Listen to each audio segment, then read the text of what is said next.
change around some too. I'll look deep into your heart and soul. You do have a soul now, don't you, mon chéri? Make your wildest dreams come true. I got voodoo, I got hoodoo, I got things I ain't even tried. And I got friends on the other side. She's got friends on the other side. Shake my hand. Come on. Won't you shake a poor sinner's hand? Are you ready? Are you ready? Transformation Central. Transformation Central. Reformation Central. Reformation Central. Transmogrification Central. Can you feel it? You're changing, you're changing, you're changing, alright. I hope you're satisfied. But if you ain't, don't blame me. You can blame my friends on the other side.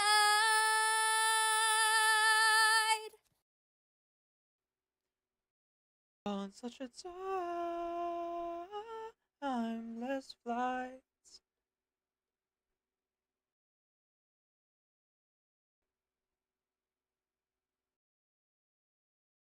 And I think it's gonna be a long, long time till touchdown brings me round again to find I'm not the man I think I am at home. Oh no, no, no, I'm a rocket man. Rocket man, burning out his fuse up here alone.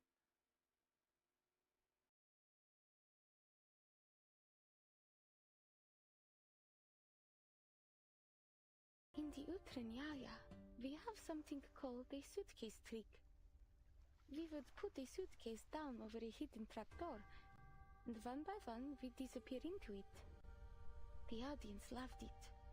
It's the most wonderful time of the year. With the kids jingle belling and everyone telling you be of good cheer. It's the most wonderful time of the year. It's the happiest season of all. With those holiday greetings at gay happy meetings when friends come to call. It's the happiest season of all. There'll be parties for hosting, marshmallows for toasting, and caroling out in the snow. There'll be scary ghost stories and tales of the glories of Christmases long, long ago. Idealist, do you still remember what you set out to do at the very start? Of course I do. My poem. I would never forget it. The idealist scans the confines of his cell in panic. Finally, he finds it. A tiny fissure in the wall. Beneath this crumbling plaster, I named it A History of Eternity, for within it lies poetry without end, the very source and medium of my great epic. Its delicate contours speak to me of sorrow. But I will continue onward with new projects, poems shaped by many hands within these walls, a curated collection of their imprisoned tongues. Within them, I will discover the systematic method behind every language. Through that, I will ensure the opening lines are flawless in their meaning. Until then, I will host our literary salons, wandering through the literary labyrinth with the intent to build an exit someday. But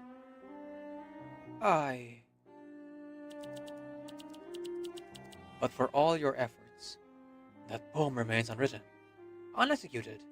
Not even a single word has been committed.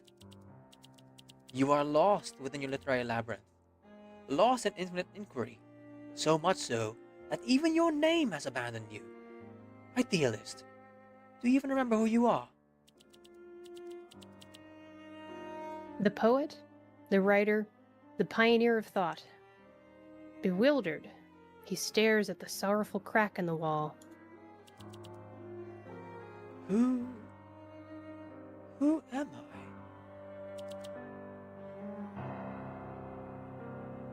I? Ring, ring, ring, ring. Assassin observation result. A gift left at the confluence of observation and interpretation. A solid proof of the butterfly effect. Like, You can tell I never click these. I have this feeling that you're from a distant place. Perhaps a different time, even. Though many questions remain, I suppose you are not the one to answer them. Still, I am grateful to have spent this time with you. It has been an honor and a great blessing. May we all learn to savor the beauty of life while we still have it.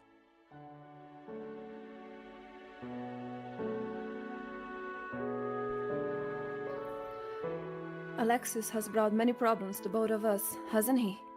Sometimes, reaching him seems like a task greater than Demeter's search for Persephone. So you really do understand me. I should thank the gods, but I can't help but wishing they'd have sent you to me sooner. Now, let's enjoy the feast. Maybe we'll find some more time to complain about our families together before we part ways. Beryl, With every passing day, our Paula flourishes. We ought to be prepared for what will come next. Beryl, que vois-tu dans mon avenir? That is to say, Berry, what do you see for my future?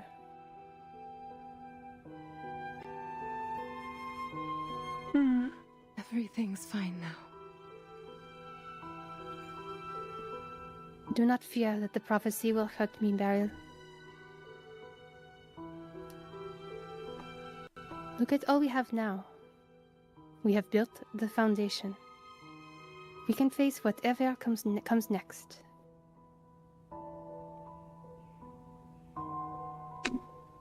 Goodness. You even warned Madame Marielle about her treacherous servant and saved her from smothering of that pillow.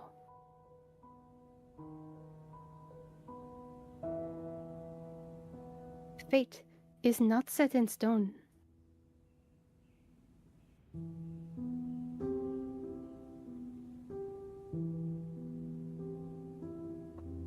but she knows her mother is desperately hoping for good news. Maman, dans 3 mois, ta vie sera prise lors d'un vol. 3 months from now, your life will be taken in a robbery. Okay, Damn. I knew about that. That is the thing that I was talking about. Uh-huh. Mama, you're gonna die. Bye. I saw it. Fuck that, man. Wow. See, there's no way she could grow up to be normal, you know? Fucked up situation. So let's go ahead and do the hype train thing. We're gonna go ahead and do one voice line per person. Teresa, you go first. Let's see. Oh boy, which I'll voice have you do a line. Do you have some advice? Semmelweis? Yes, I do. Do the Bond morning voice line if you can. I admit, I'm glad to find you seldom invite others to share breakfast here. Personally, I find myself more comfortable drinking blood when you and I are alone. Oh, do relax. I prepare a salad today. No blood bags involved. Ugh. Yay! Wow, that's Yay! amazing. Holy So good, cow. so good. Level 3 hype train is technically over, but we'll keep going here. Let's have Riku next. Mhm. Riku, can you do Medicine Pockets deployment line? Sure. Like, Me? Is everyone else dead? Yes! There we go. Perfect. Love it. Oh, I'll jump in. All right. Let's see. So for casting the ult, or for actually Right doing on the time. alt. Now, Let's see. should I put the playhouse near those? Okay, here we go. Knock, knock. Room service. There it This is. so good. Yes. I wish I had Tuesday. She's so cool. She is really so cool. Chilling. Mm. Scary. Very Chilling, cool. Yes. Very cool. All right. Yes, yes. Let me just go ahead and grab Aleph here. Enough. Futile. All of it. Nothing but a mockery of capricious fates. Yes. Yes. Oh, very good texture. That's Let's what I go. like. Very good. The Danube Dawn, Rumor 1. The Danube Dawn was once the Versailles Pass on rails, gliding along the banks of the Danube River. From Istanbul to Vienna, silverware clinked a harmonious tune. Vase violets glistened with dew, and even the stokers carried themselves to the poise of Habsburg courtiers. At least, that is what they believed. But the glory days didn't last.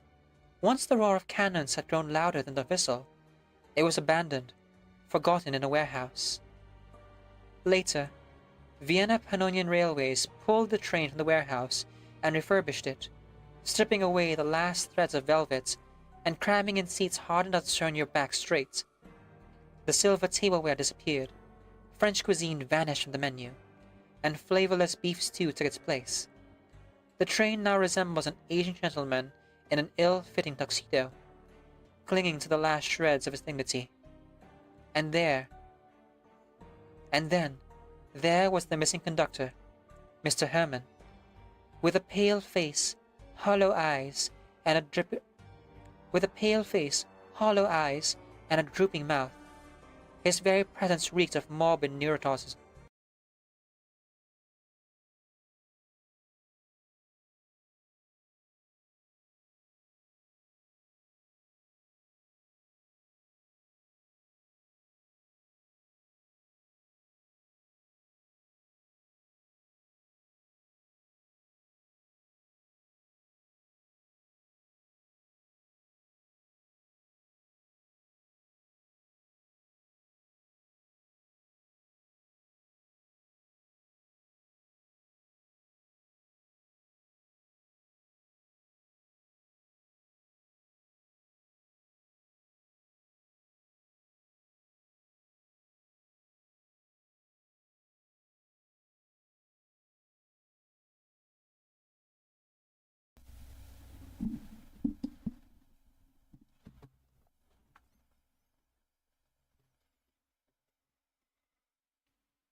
Let's get down to business to defeat the Huns.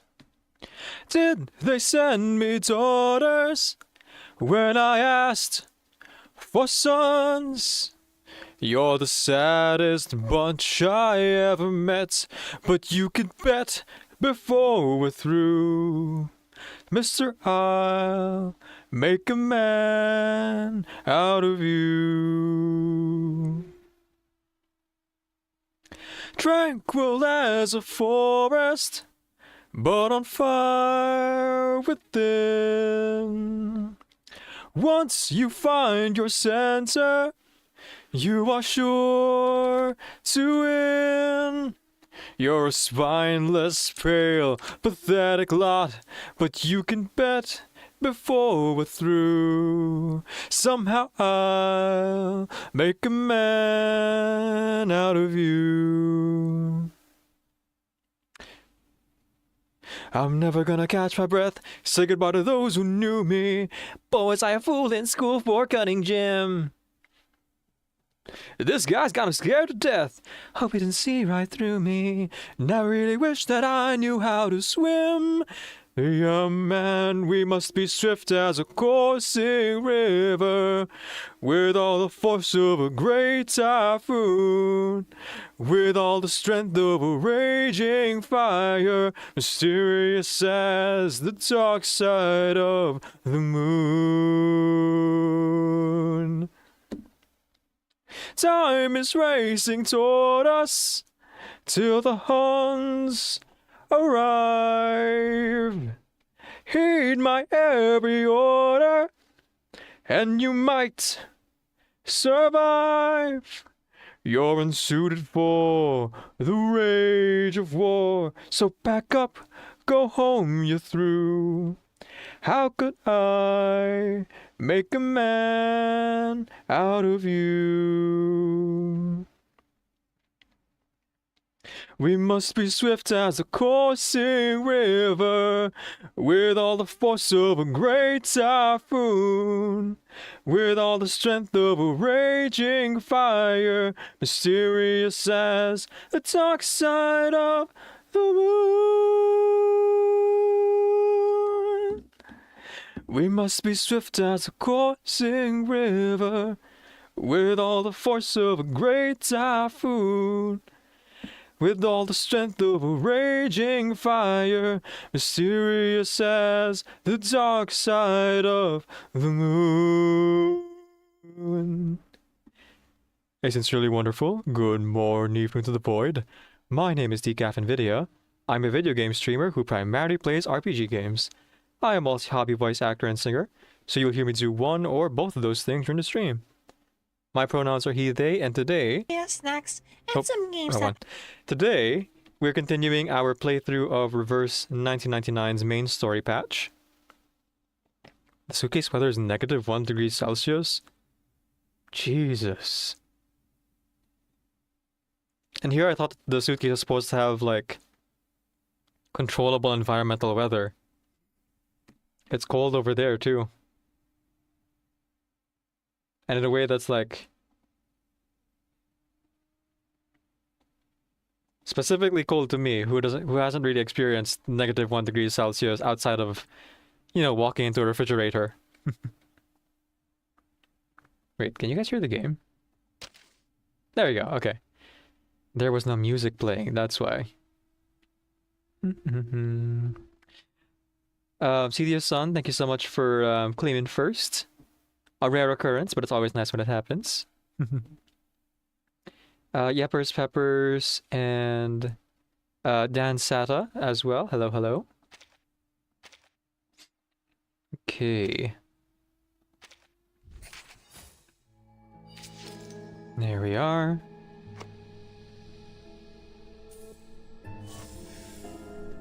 Let's claim those.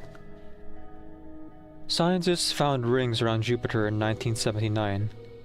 Pioneer joked that they should name the planetary ring system Jupiteria after a certain diviner friend of his, but Sputnik buzzed with concern that it would go against celestial naming conventions.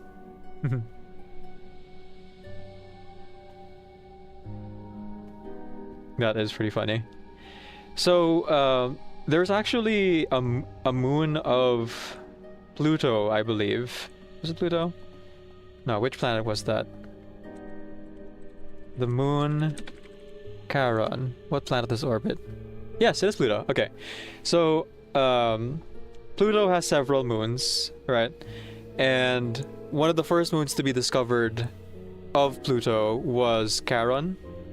Funny enough, no relation to the, you know, Greek figure who, like, rose people across the river Styx, or to our Reverse 1999 character. Apparently the person who discovered it just named it after their wife, Shar, and then added on, I forgot the reason why. And then people really liked the thematic connection between Pluto, the god of death, and Charon so much that the subsequent moons that were discovered later were also named after mythological beings. Just like go with the naming convention. So really, just naming things, it's up to the person who discovers them, right? The scientists or whatever. Jupiteria isn't like the worst thing you could pick for a name.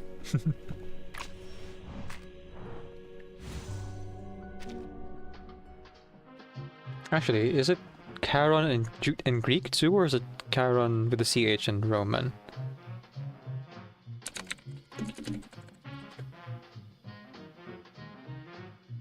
Yeah. In the Greek mythology, Charon with a K. In Roman, Charon with a C. but same name, in essence. It's kind of like Heracles and Hercules, you know? Alright.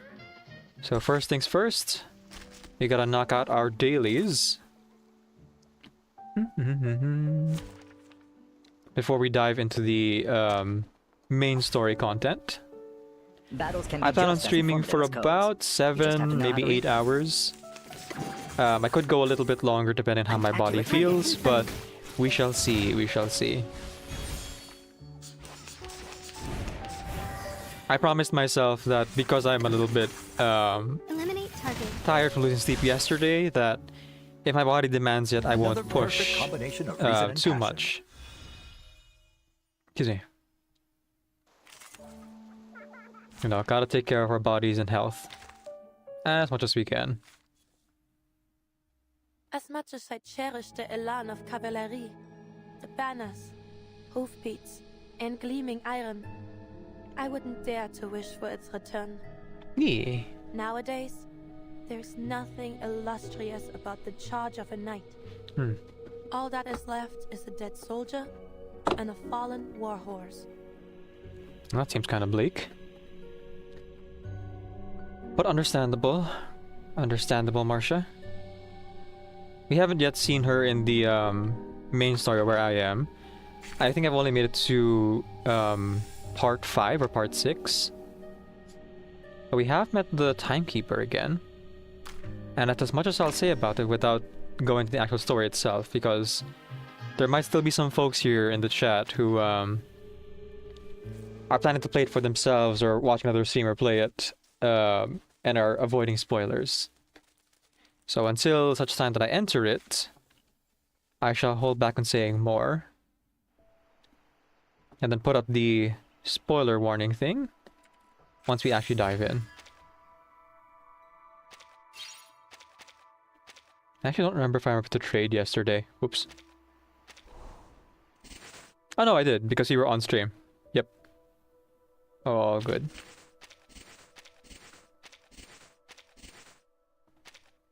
Okay, let's make some wholesale. Not a lot of great options.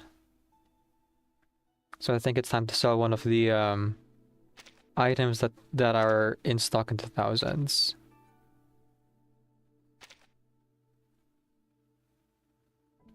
Yeah, this one seems good. Let's sell 500 of that. 200 of these.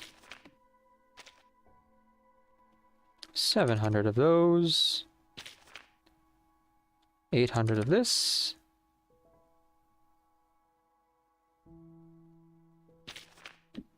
Okay, and then just a little bit of anything else.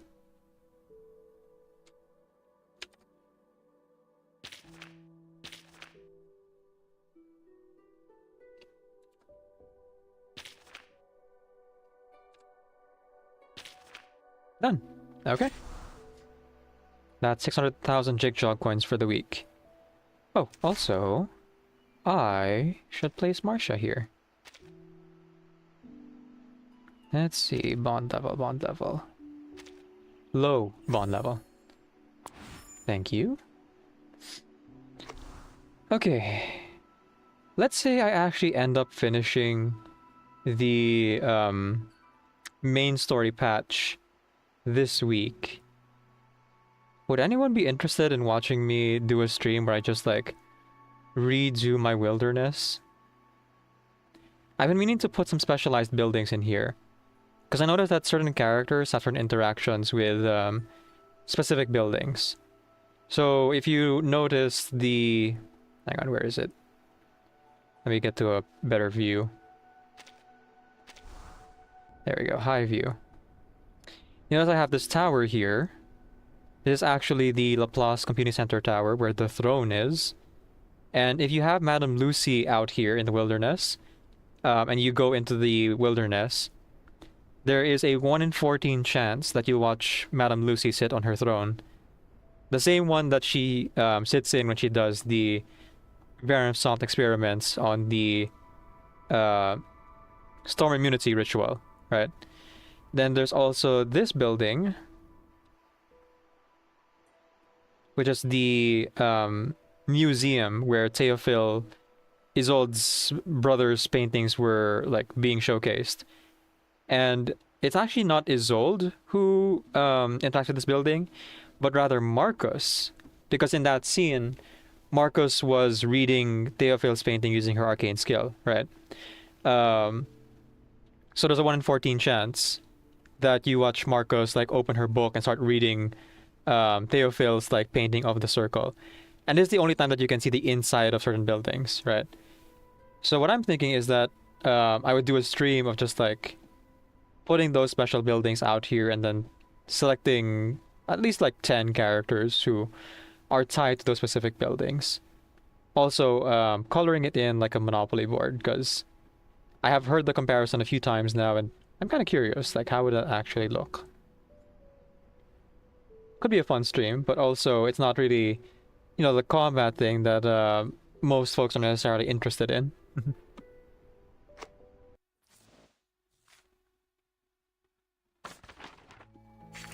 And it would be pretty time consuming because, you know, customization and all that.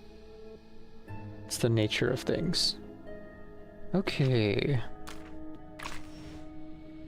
And that would, of course, as I mentioned, have to be done with the like main story, because that feels like side content thing, you know? The cries of soldiers, the moans of the wounded, and the restless... Cradle of Harmony. Hey, the new mains bulletin. I'm curious. Ah, okay. Only up to 20 levels. Dan says, man, I haven't changed my wilderness up in forever. Despite buying most buildings, any Marcus appreciation is appreciated. She's my favorite character in the game. Okay, so not a lot of huge rewards in terms of witness level, which is good, because higher levels in witness level is like quite difficult to get considering the point requirement to get the maximum rewards, and even the second highest tier rewards.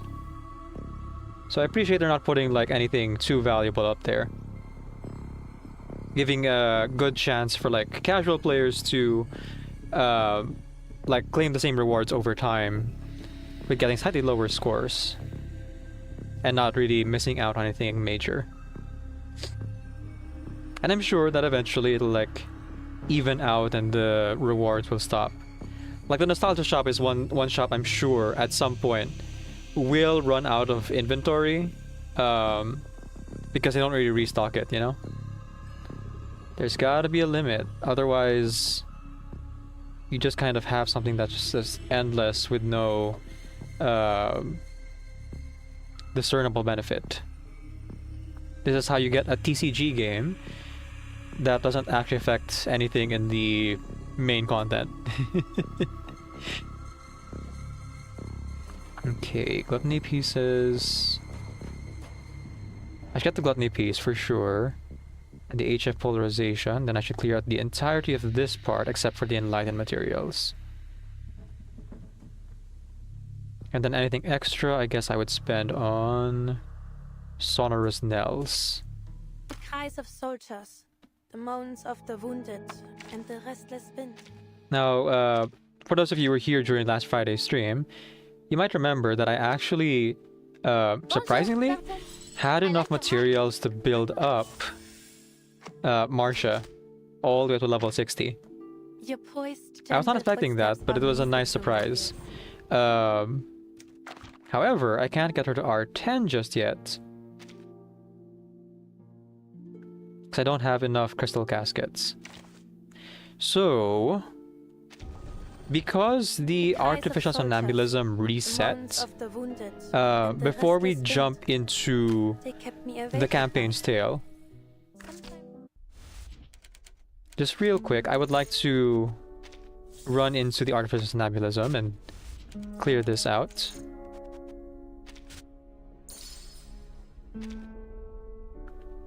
So I could buy the crystal casket from the oniric shop. If that's alright with you guys. I'll also be getting these gluttony pieces in order to further improve, specifically Igor Psi cubes.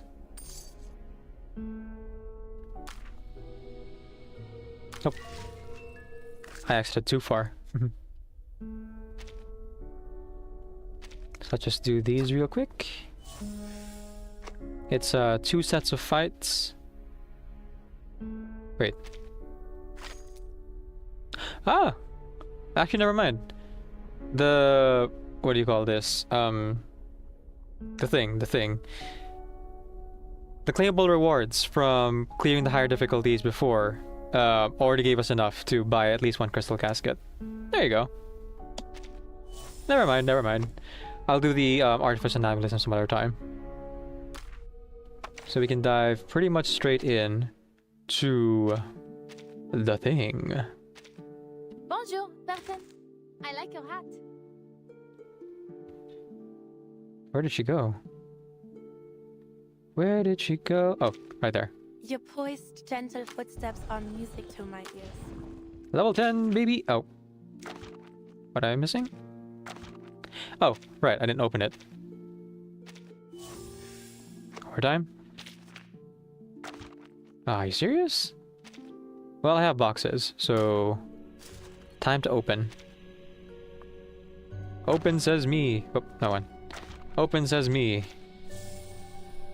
No biggie. Lucidscape is slowly but surely as easy as old limbo. I wonder how they want to keep Junangja relevant in the future. Right? I mean, she was pretty relevant in the Reverie Depths of Myth for a lot of the late stage fights because of their bonuses to like channel characters. But even then, there were other alternate ways to like beat those specific enemies.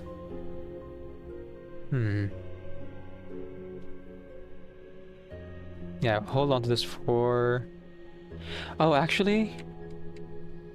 No, Isolde... I would like to give Isolde the gluttony piece, actually. Because I would like to play her with Marcia, Beryl, and Anjanala in the Reverie Depths of Myth. There is an intended way to fight it with Lingering Glow and Burn abilities, which wasn't previously there. Hi Shelly, welcome back Decaf. How has the nap been? The nap was good and much needed. Oh, hang on. Is my stream still running? Wait. Let me check. Is stream still good? Is stream still good? Yes, okay. Whew. I think my phone just disconnected from the internet because I was monitoring my stream with my phone and it suddenly crashed. I was like, the streamer, well, my stream. Your stream is offline. I'm like, what? No, it's not. What was I doing? Oh, yes.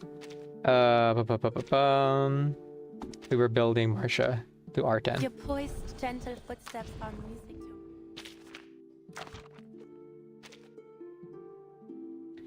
me. Do I know by any chance what Bedrock version we are all on?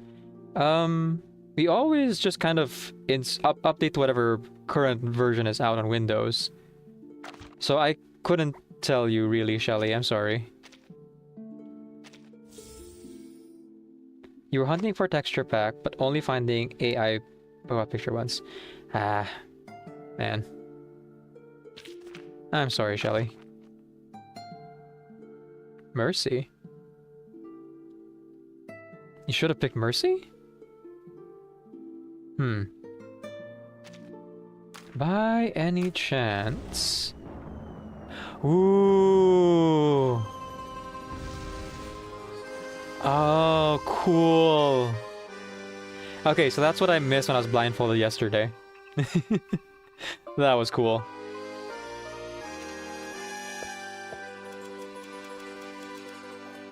Most refugees who come here are anxious and afraid. Hunger and pain drive them past politeness, and they are always worrying that the scant supplies they have could just vanish at any moment. Oh! There's also crystal casket here. No, whatever. Do you have the thing that makes the thing? I actually don't know what makes the thing. I'm so sorry. I should have checked. It might not help you in the future, because the texture packs you need to be updated with Bedrock, so half the time you won't be able to play. Ah, man. As a magic, you know what footsteps can signify. Okay, so I need golden cross incense made from foxtail, which itself is made from... Oh. It doesn't say. Okay, pawn shop it is. Or it doesn't have a base below it. The cries of soldiers, the moans of the wounded. And don't worry, I'll get that currency back once Igor's out. I plan on rolling for him, and if you don't get to 50, I'll also be rolling more copies, trying to roll more copies of Isolde to get to the 50 for the battle pass thing. Okay. Your poised, gentle footsteps are music to my ears. There we go.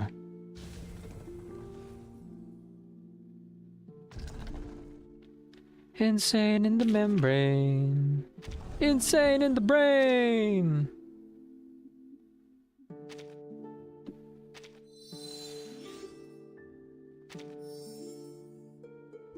Did I ever actually... hang on. Barrelless star, right? No, what is barrel again? I forget. Intelligence, okay. Did I ever give her a resonance pattern? Okay, I did. Phew. Same with broom, I hope. Bonjour, Verten. I like your hat. Okay, yep, all good. Alright, Tetris. Your poised, gentle footsteps are music to my Da, ears. da, da, da, da, da, da, da, da, da, da. Da, da, da, da, da, da, da. Oh. Well, now I have a lot of freedom. Oh, freedom is mine. That's how I feel. It's a new day. It's a new dawn. It's a new life for me. And I'm feeling good.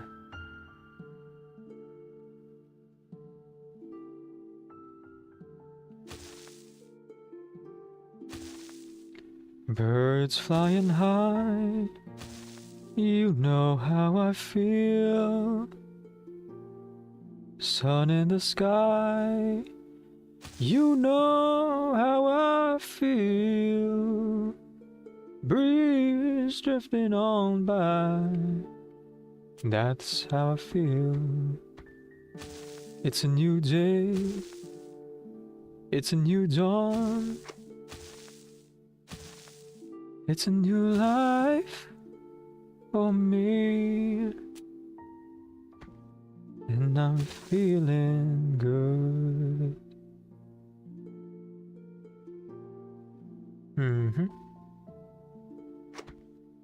Let's make that upside down, and then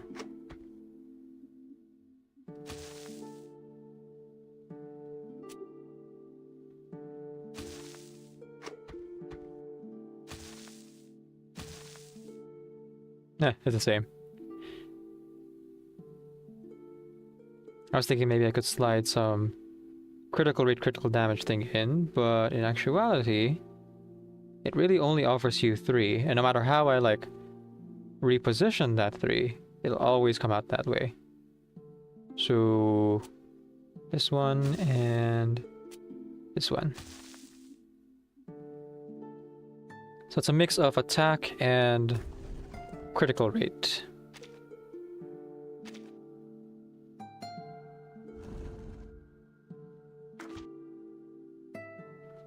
Oh well, you'll try reaching out to MJ once they're streaming again, and not busy with the book release rated stuff. So like mid-March to early April. But you think it'll either be, you either free force stay only in your home and never leave, or use a texture pack that someone made who use AI and hope it updates quickly with every new version. Yeah, here's hoping.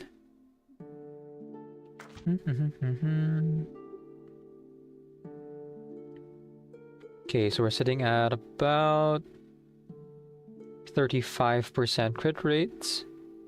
And with her abilities,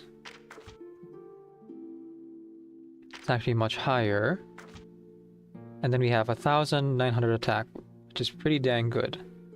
The cries of soldiers, the moans of the wounded. Once she appears and we fight with her at least once, that's when I'll buy her Psy Cube. Oh, yeah, I was right. We're here in part 5. Okay. So, this is your warning, folks. I am going to be entering into the event story, so if you want to experience it for yourself, or you want to watch another streamer or let's player play it, you want to avoid spoilers, feel free to lurk or to leave. Thank you so much for being here so far. I believe that's Shelly specifically. I'll be streaming this for the next... I'll be streaming this for the next 7 or 8 hours, depending on how my body feels, and possibly longer if I really get into it. So if you would like to hop in at any time or lurk for that long, feel free to do so. But if you got other stuff to do, that's okay too. At some point, we'll be doing non-story based stuff, so you can also join us for those reverse 1999 streams. You shall lurk, cause ye haven't started the story just yet. Enjoy your lurk, Shelly.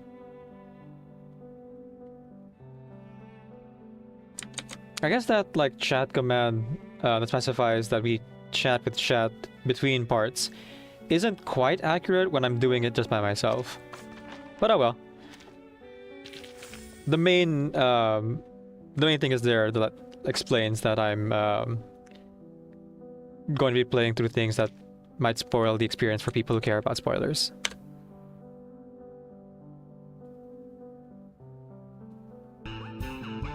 Whoosh! Farewell, Shelly, farewell.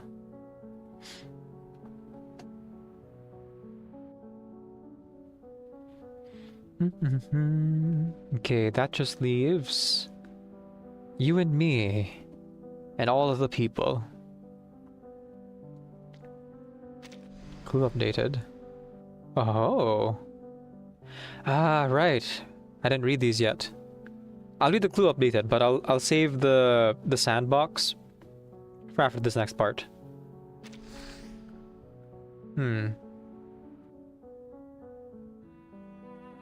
That's still the same, but now his connection to Meryl. And they are friendly. Unexpected friendship.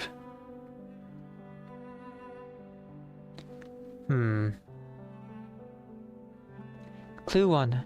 While escaping from Perevosnaya, Meryl accidentally falls to the river. After Sergei fishes her out of the dawn, she stays temporarily at the cavalry camp.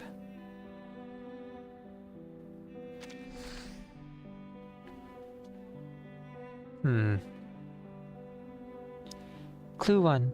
After becoming separated from Meryl in Perevosnaya, Mr. Khan is captured by Kutov's army. And then we got the enemy line here. No specific description, they're just enemies. Ritualist. A ritualist of Manus Vindictae commands Manus soldiers and manages prisoners of war within Kutov's army. Her true name and genuine purpose for cooperating with Kutov remains unknown. Yeah, there's a character that kind of made me think of Miss Stranger. But no, it's not her, I don't think. I do wonder where Miss Stranger is though. Like, is she okay?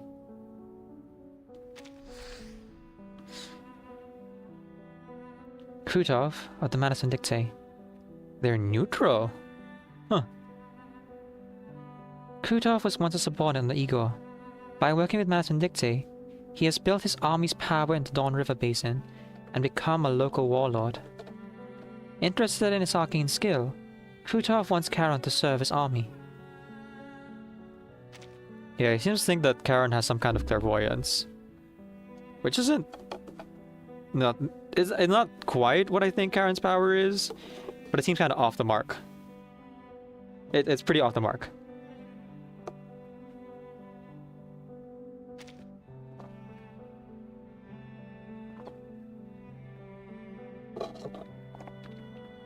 Also, I made the comparison of Karen being ghoul fungus or ghoul mushrooms, and then I realized, oh wait, those are the same mushrooms that Ezra like grows for you to like get a debuff incantation to heal your party. It was pretty cool.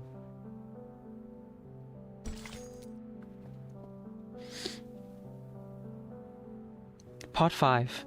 Strange cases. Soldiers, heads lowered, lips sealed with orders. Look at that, the first couple of parts all have battles in them, strange activity. Thank goodness. Thousands of war horses carrying fully armed cavalrymen travel to Tamarovka. The heavy hooves pounding the dirt road into hard-packed earth. Touching voice. The cavalry corps reconnaissance team reaches the village first. You heard, Meryl? A Foundation big shot's coming to the village. That's a first. The villagers are on alert, eyeing the soldiers in the doorways. Well, the other village is pretty much a goner, I think. Okay, finally, the map has moved. So we have our cavalry group here, stationed at the village.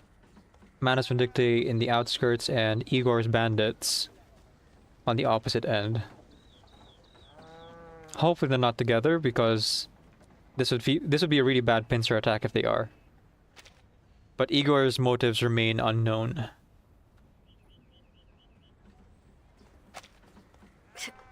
Big shot? Who?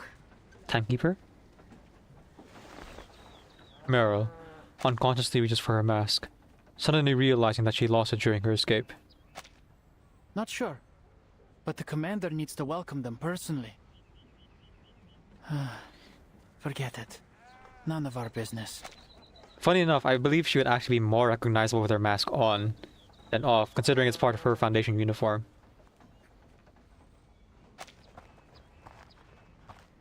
Natash! Huh? Speaking of, it never occurred to Meryl to just like change out of her Foundation clothes. As they pass a nearby house, Sergei seems to spot an old acquaintance in the doorway. He leans forward to greet her, but she shuts the door in his face. The hostility radiating from the onlookers in every direction makes Meryl want to curl into a ball. Sergei, isn't this your hometown? Why are they staring at you like that? I don't know. It's not like I've made that many enemies. Just one or two at most. It's not you, Sergei. It's who you represent.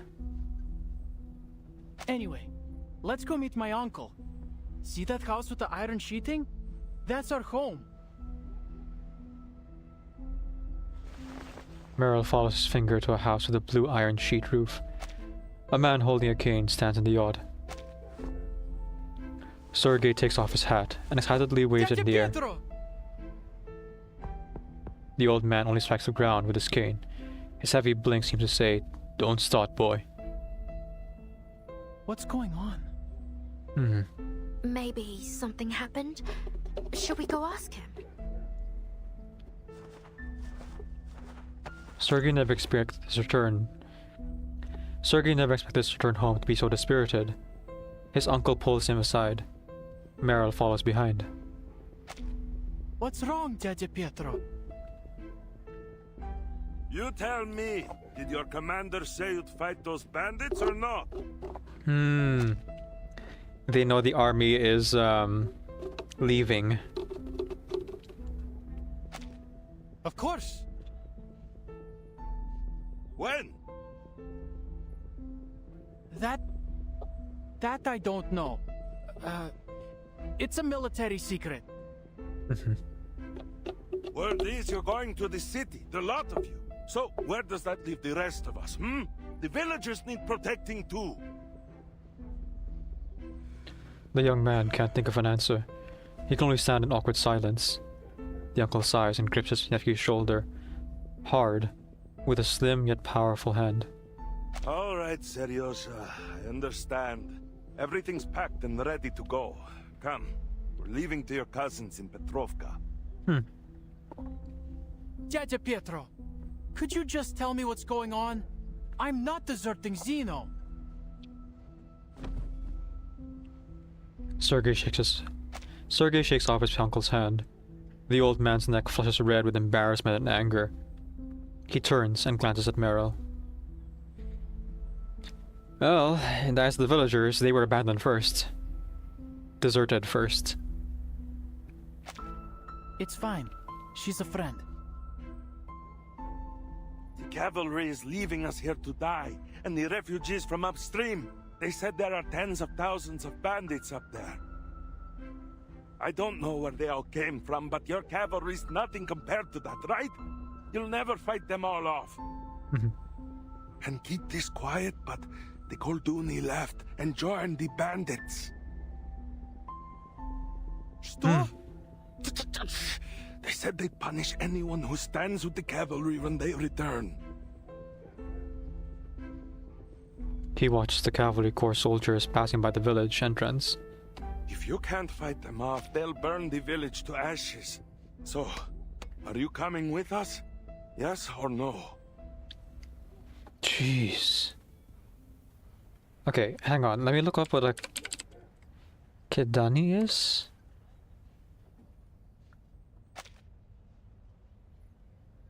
Koldani.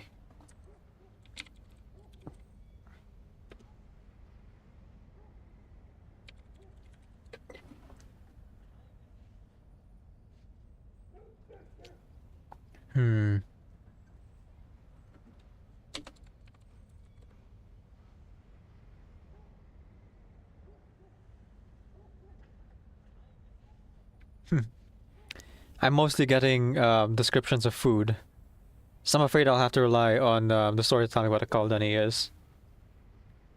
Based on context clues, it does seem to be like village militia though. But it wouldn't really make sense to me why a village militia would join bandits who are after their own village. So I'm interested in finding out what the Kaldani is.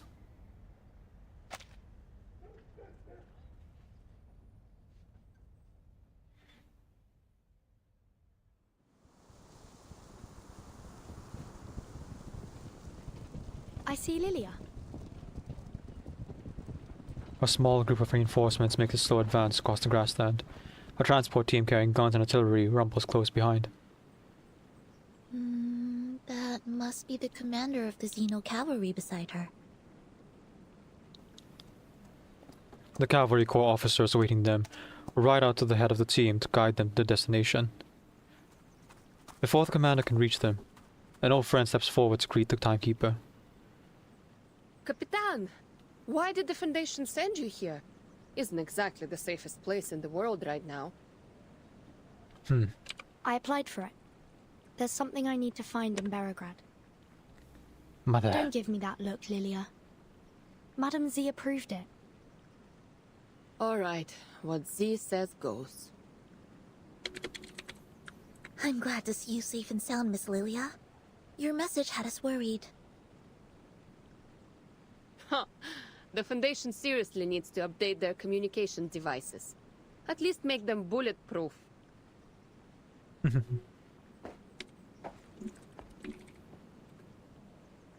Timekeeper. Commander Ivan, it's a pleasure to meet you. If you could, a brief walkthrough of the situation in Belgrade and the surrounding areas would be most helpful.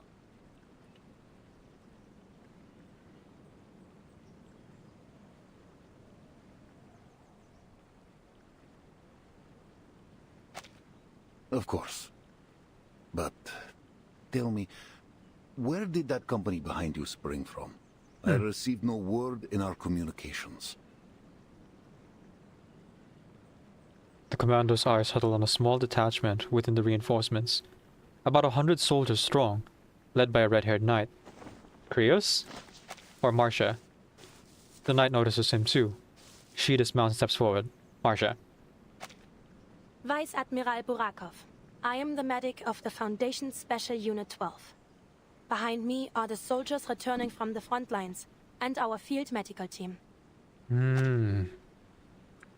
Also notice that Marcia's in her previous outfit here. And I guess that means for this next fight I can use Marcia and Lilia as well as Sonetto. Ho ho ho.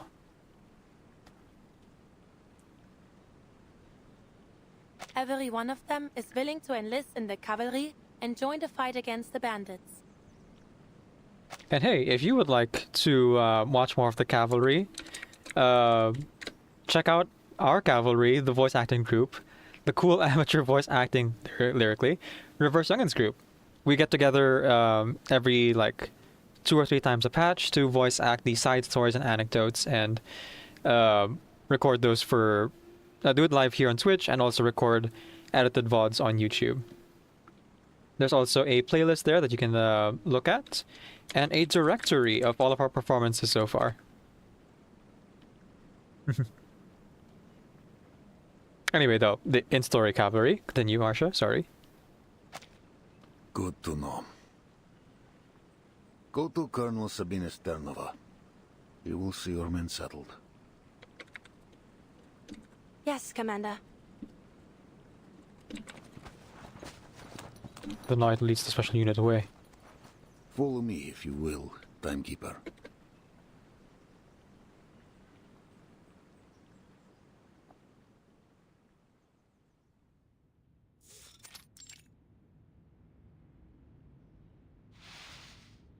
Intelligence has spoken. The scattered bandit forces are converging upstream of the Dawn. They carry Xeno weaponry, though their identity is yet unknown. Most likely, this is Igor's doing, though we've kept clear of them thus far, as headquarters ordered. That's good. Villages have been plundered. Many have fled downstream, yet most cling to their homes. I mean, yeah, that makes sense. You recruited locally, they're gonna wanna, like, help their homes. I imagine a non-insignificant amount of soldiers have already deserted Xeno at this point. After learning that, the army is just, like, abandoning all these villages to the bandits. The bandits are coming! The commander lifts his eyes on the map, still deep in thought. Xeno has ordered the cavalry station in Belgrade until your mission is complete. We ride at dawn. Many of your cavalrymen are locals from the era. What do they think of Igor? What happened in Sao Paulo is classified. To them, he's a warlord like any other. Huh. Interesting. They don't have context for Igor. And among the Foundation, well, most of the Foundation, they pretty much declared Igor dead to keep morale up. We do have a controlled route to the city, but, Timekeeper, are you certain you wish to enter? The rebels could strike at any moment. Yes. I'll complete my mission quickly. Hopefully before any conflict arises. I see. Then tell me the details of your mission so that I may lend my hand. There's a place in the city called the Amber Room. It's said to hold an important clue about the storm. Does it sound familiar at all, Commander? Not the Antarne Komnata in St. Petersburg, I presume. We're a long way off from there. Then no, can't say it does. It seems I cannot aid you much in this.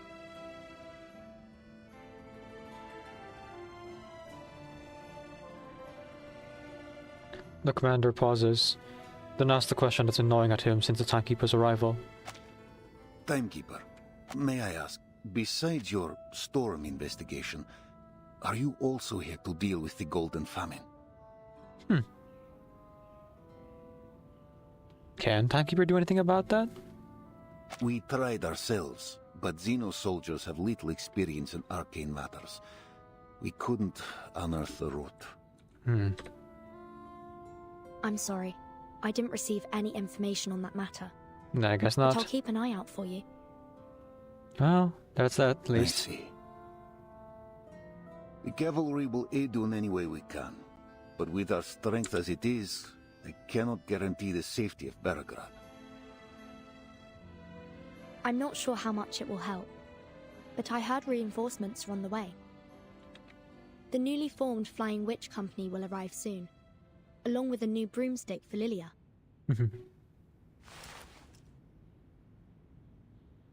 Xeno reformed the Flying Witches. No.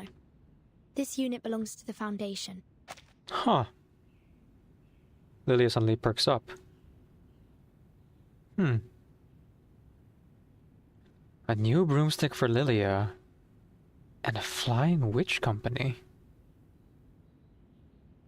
I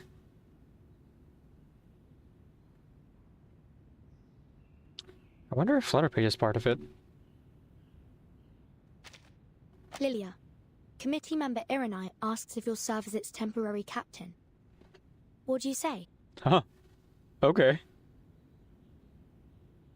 Would she take it? Lilia doesn't really seem like the officer type, you know? Sonova just her so lonely empty house. We haven't seen the owner of this place for 2 years. The elder said you can stay here for a few days. This is spacious.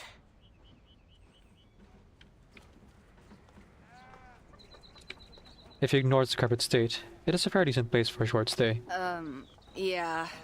The stable in the yard still needs some fixing up, so the cavalry will have to take care of your horse, if you don't mind.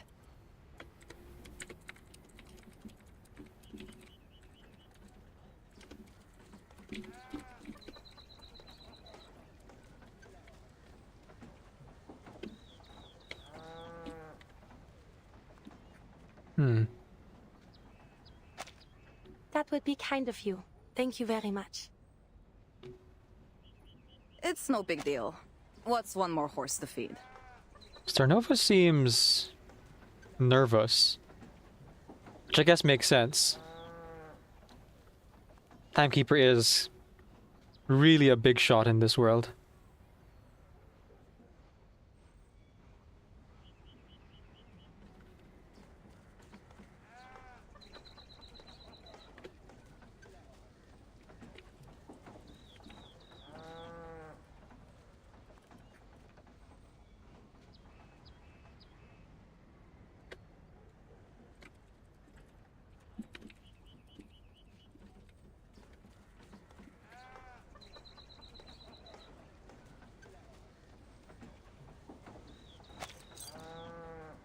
Cernova hands the key to Masha and leads her horse away.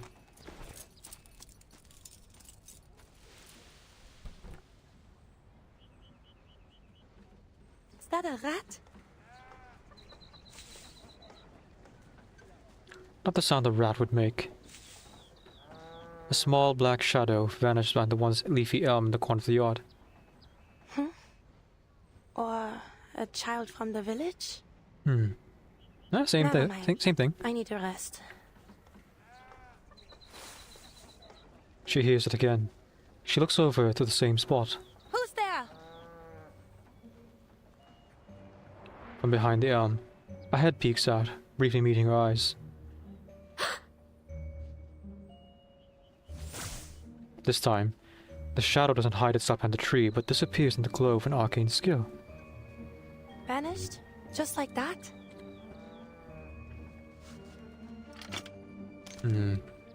This could be a threat. Masha draws her weapon and moves towards the fading arcane light. Is Meryl? A shadow flashes past once more. What? That was definitely a person. A person sneaking in the shadows around the cavalry station. Suspicious, to be sure. A spy? perhaps? A strange sound. Its direction is exposed again. Turning, Marsha stares intently. Are my eyes playing tricks on me? Is that a fiddler crab? On the dawn step? Oh, it's Tyra, isn't it? Kill it, Marsha, kill it! The knight runs toward the dubious fiddler crab at astonishing speed. Her heavy armor doesn't seem to slow it down the slightest. In its desperation, her opponent flees sideways toward the outskirts of the village. There is no escape. The knight is closing in on the crab. Dinner!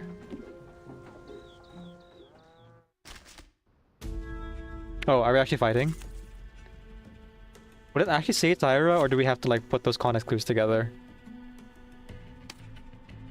Well, I was gonna bring Lily and Soneto to this fight, but turns out they're not really here.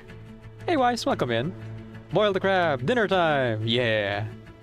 A migrating crab form critter. Among an already rare species, this unique creature is considered an invaluable and irreplaceable boon for those divining the future. At the end of the round, if this unit has not taken any damage for the round and is not in the chitinous status, gain a stack of chitinous. After death, the frontmost enemy gains 1 stack of chitinous. Survives and taking lethal attack. For every stack held, recovers 50% of own missing HP. Minus a stack after trigger. Okay. Well, I guess not necessarily Tyra, because it's not red, like Tyra is. Unless Tyra can change his color, because, you know, goo.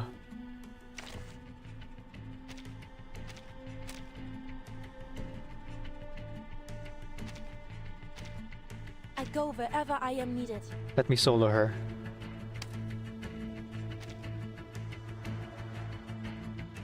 And before we continue, I'm gonna on the ad now and do the fight. But also, I keep forgetting to do this. Go live on Blue Sky. I say go live on Blue Sky, it's really just like pushing a status button.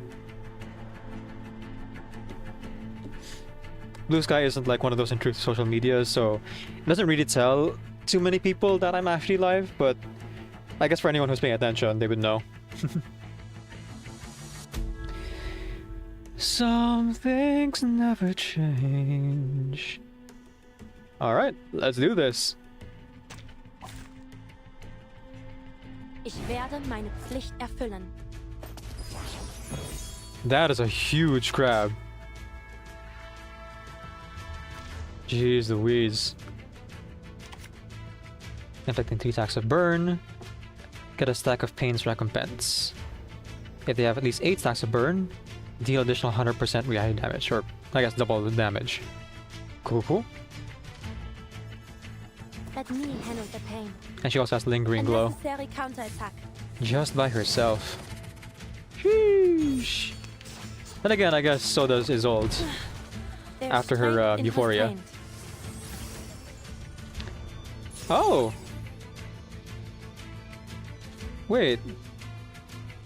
Oh, I thought her staff was the staff of Hermes, but actually, her staff is the staff of Asclepius? Asclepius? I forget the actual spelling. Staff of Asclepius, yes. The one who's actually the god of medicine in Greek mythology. I will fulfill my duty. Marsha's German entry sentence just now.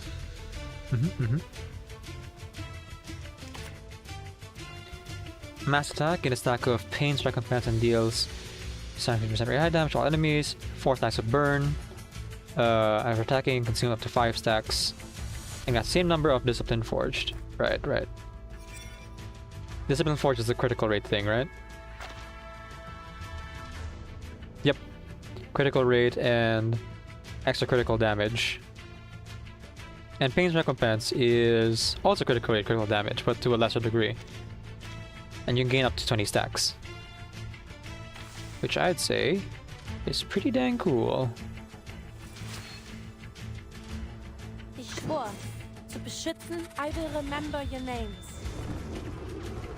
Oh. That... Jeez, that is an ultimate animation. A sacred charge.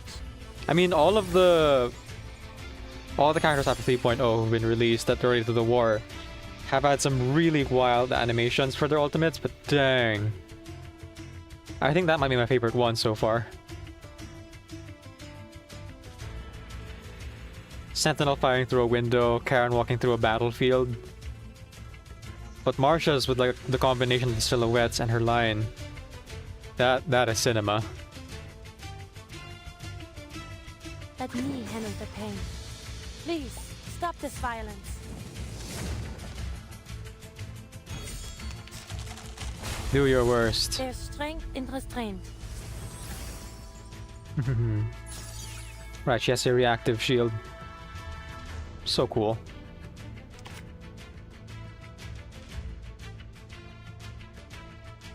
Let me go ahead and do an active shield though.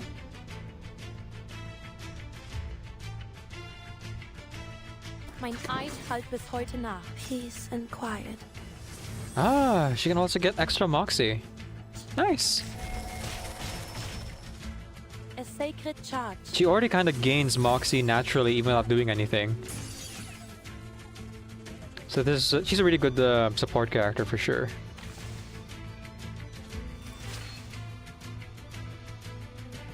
Ich schwör, zu beschützen, I will remember your name. Burn.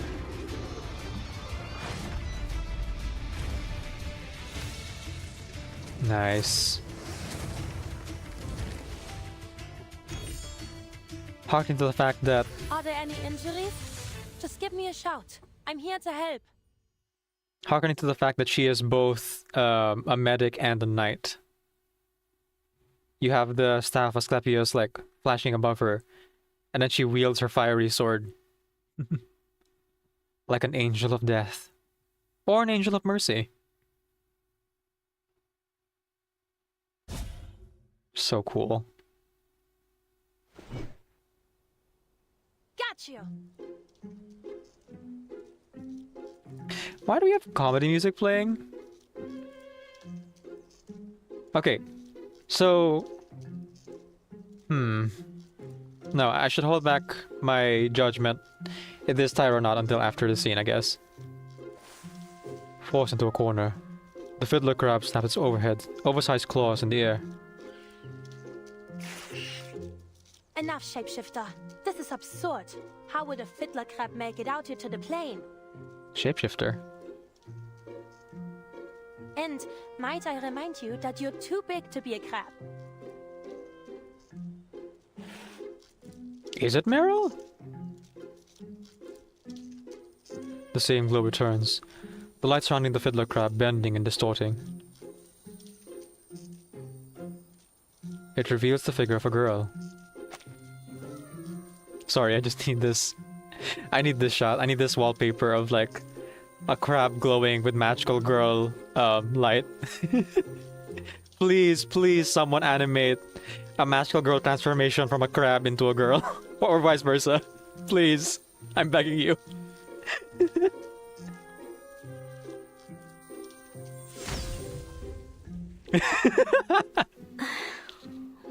Okay, alright. That is Mara's arcane skill. I see. She is a druid then. She must have hit 0 HP and she turned back into human. The newly appointed medic of the 12th squad locks eyes with her team's deserter. Hey, nice to see you again. Meryl? How did you... Marsh steps forward. Caught at last, Meryl squats down, covering her head with both hands. Don't hurt me. I'll tell you everything.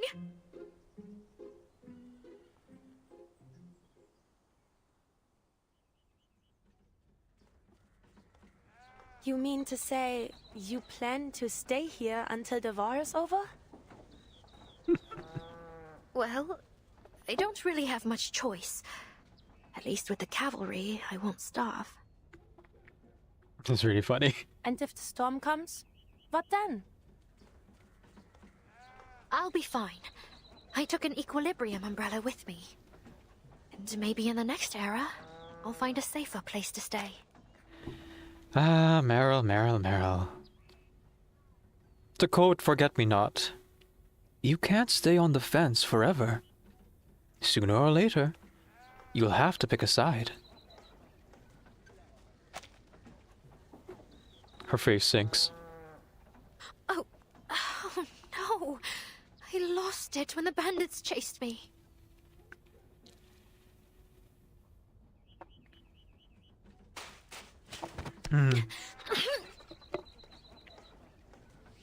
Oh, she lost her umbrella. Okay. The knight grabs her face with both hands, pressing her cheeks tight together. Actually, I wouldn't be surprised if her demo is a crab. Ooh. That'd be nice. Meryl is lucky. Anyone else would have just turned her in immediately. Well, we don't know yet. Unless you do know, in which case, yeah. Lucky. Oh, I should say, if anyone wants to like talk about story beats or spoilers, feel free. I don't personally care about spoilers. But if you're gonna talk about like huge lore reveals for something that's like CN release, I would ask like just hold off a little bit, because I do want to like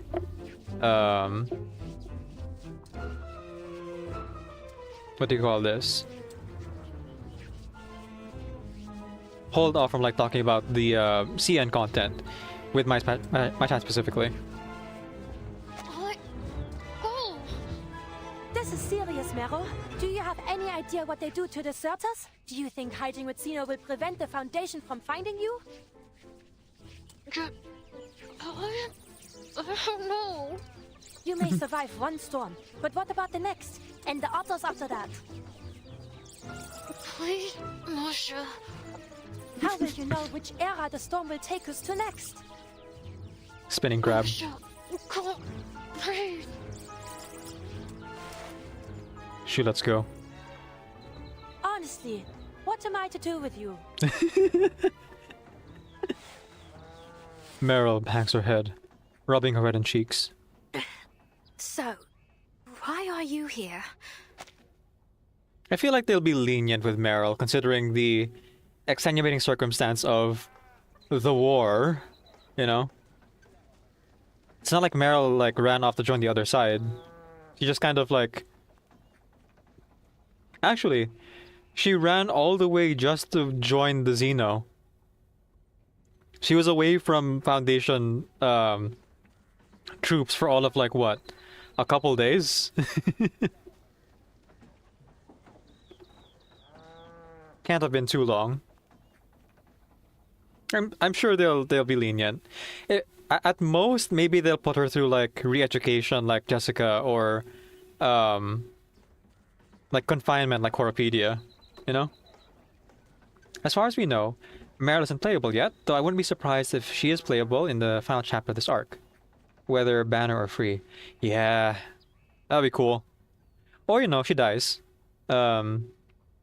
She is, as of this moment, still an NPC, so no one is safe. I shall refrain. I only talk about the future kits if necessary. Ah, yes. Yeah, if you want to talk about kits and stuff, I don't mind. Unless it's like a huge lore reveal of like, oh, this character who's like currently a villain turns out to be playable later. That kind of did get on my nerves a little bit when I found out that Igor was going to be playable so far in advance. I was like, man, that kind of ruins my expectations of things as of right now, because I was like talking about lore stuff, and then they were like, oh no, Igor's going to be a good guy because he's playable. Ah well. I think Lupok knows what they are doing. That sounded like Marcia torturing her with intense kisses, if you know the context. And here comes the shipping. Ship who you like to ship, folks. Just, you know. Just know that whoever you ship, respect the canon and head canon. And Please don't judge others too harshly on their ships. It's all headcanon in the end, unless otherwise stated. Harmless fun. Unless you're like shipping children with adults. That one can get a little bit spicy.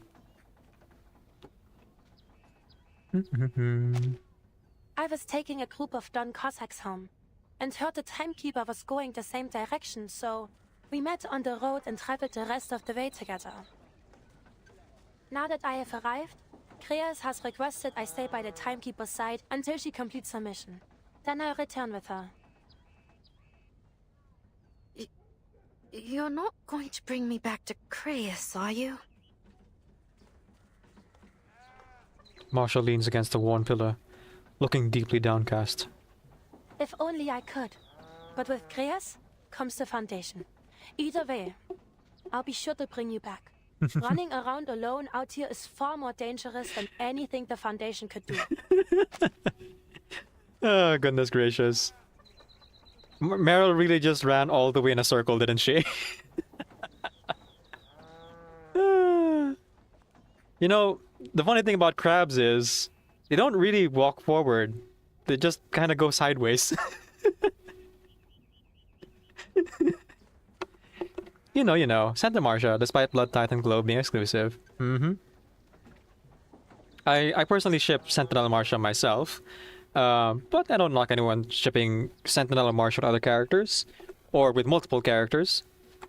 Like who you like, ship who you ship.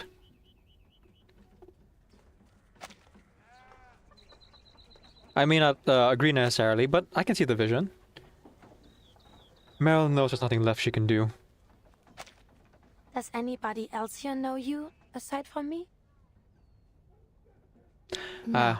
Poor Karen. The image of the young Foundation big shot appears in Meryl's mind. She shakes her head, trying to erase those gray eyes from her memory. Yeah, I'm willing to bet Vertin would recognize her on sight, considering how good Vertin's intuition and knowledge is. There seems to be some implication that Vertin maybe has photographic memory too.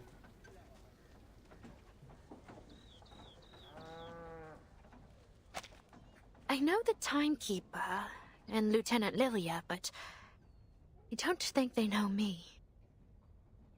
But Sonetto, Vertin's assistant, I'm not so sure. We were classmates for a few years, but we didn't talk much. Really? I see. Stay close with me then, and don't let Sonetto see you. It would be best if we solved this without any interference from a third party. Oh wait, Meryl's much younger. Okay, so she might not have been around for the war crime tear gas incident.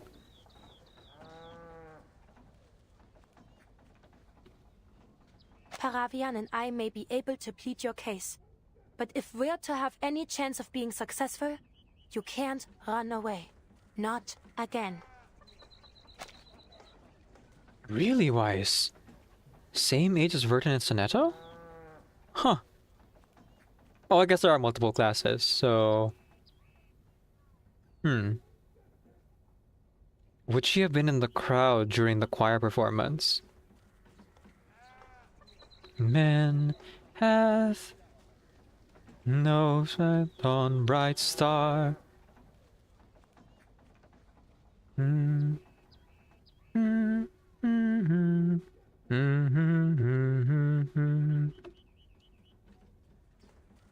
Men's ways are not... I forgot the lyrics.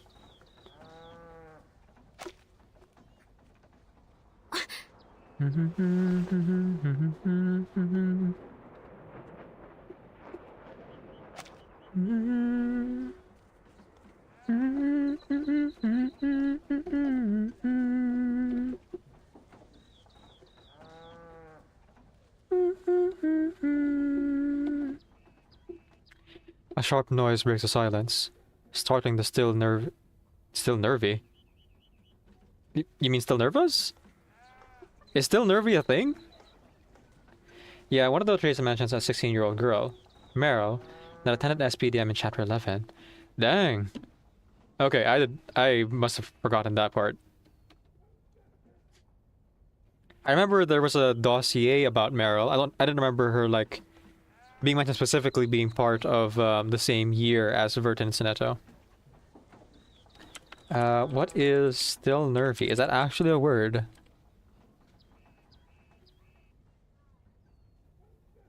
There's a song called Still Nervy.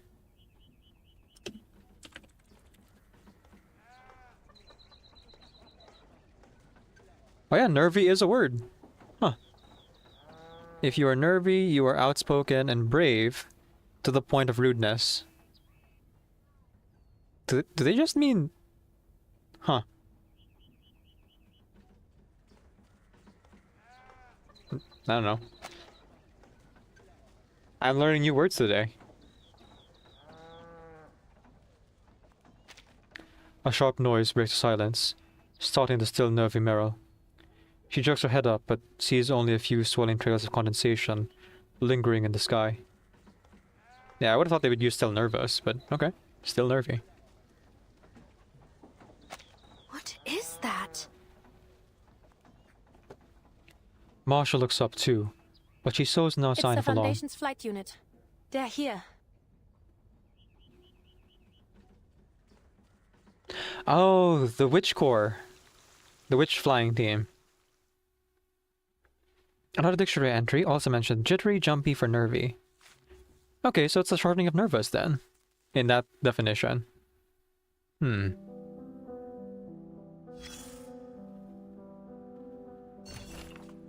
Ooh, a genius. I sincerely hope returning time doesn't become some new form of competition. Check records.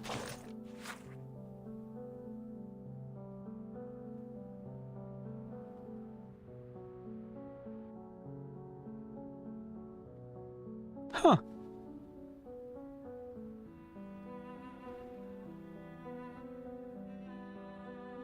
Okay. Alright, let's do this.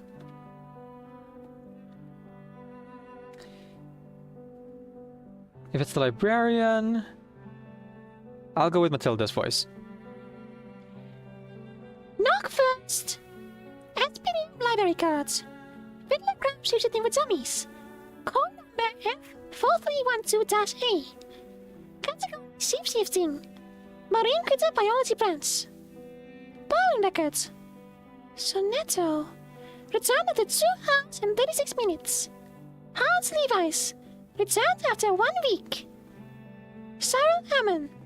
Returned the following day at the same time. Abandoned practice. Claiming to hear the sound of tsunamis in their nightmares. Lark Monster. Returned after 5 days and 6 hours. Meryl. Returned after 2 days and 3 hours. Librarian's note. Librarian's note. Aside from Sonetto and Meryl, all returns showed claw marks on the spine and traces of salt residue. Going forward, this book may only be borrowed under teacher supervision.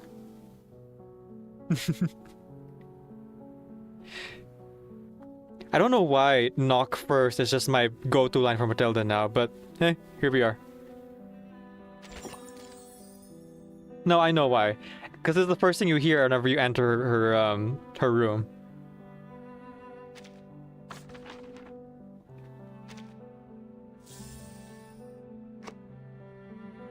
Knock first.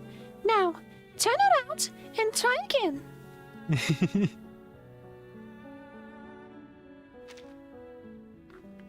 Alright, like I said, I will now be reading the Strategic Sandbox, so this is a good time for folks who are watching the stream to get up and stretch, use the bathroom, as I'll be reading this for probably like 10-15 minutes at least, and knowing me a little bit longer.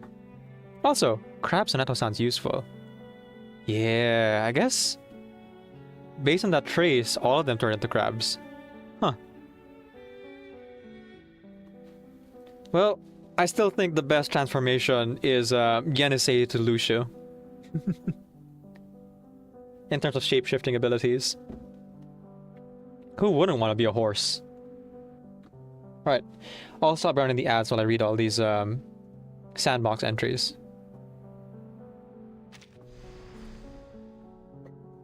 Ooh. The web expands. Yeah, and one of the traces, it mentions 16-year-old girl, Meryl. Oh, I already read that part. Yep. That's just the ad popping up. You're bad. You will drop the HP references? Oh, okay. Yeah. No worries, no worries. I don't mind like passing mentions of the series, as long as we don't talk about she who shall not be named too much, because we don't want to like give her a platform.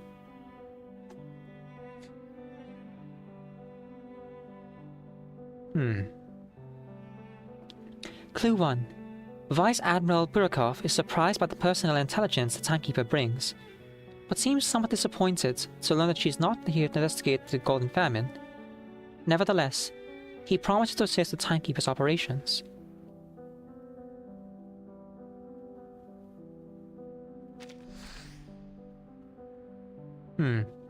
Friendly between Ivan and her, but no specific description. Marsha. Miss Marsha was once a knight of the Hawkland Order, and later became a medic for the Foundation, moving from battlefield to battlefield. After the battles on the Western Front ended, she joined the 12th Squad under Mr. Krios. She is currently escorting willing fighters to the Dawn River region to support the Eastern Front.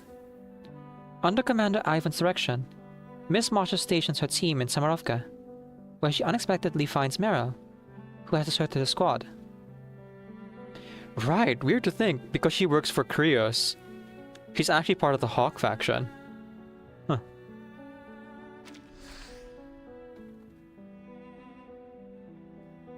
Clue 2. Meryl.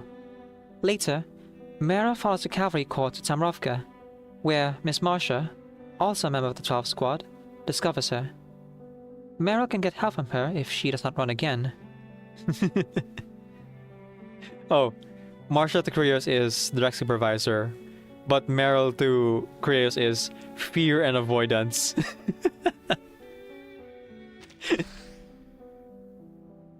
Mutual distrust between Krios and Irene.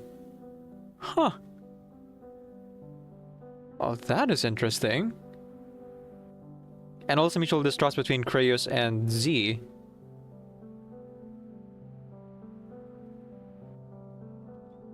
Mr. Krios previously served as a liaison for the Foundation's military department, and is now the captain of the newly formed 12th Squad. His accomplishments on the Western Front earned him more support within the Hawks.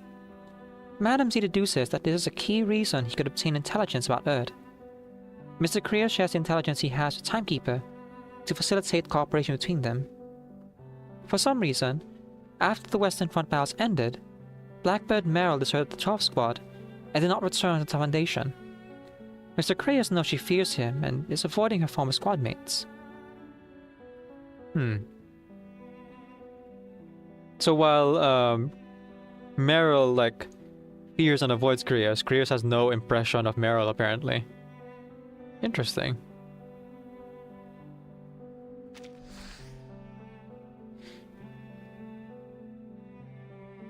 Clue 1. Mr. Krios arranges for Miss Marsha to meet Team Timekeeper in Tarovka. The Timekeeper confirms that Lilia is safe and receives assistance from Vice Admiral Burakov, the commander of the Xeno Cavalry Corps on the Eastern Front. Okay, I feel like it's a bit of a fake out that it turns out when Lilia crashed Kuras Una de Dunveye, it was just like a minor skirmish and she came out pretty much unscathed.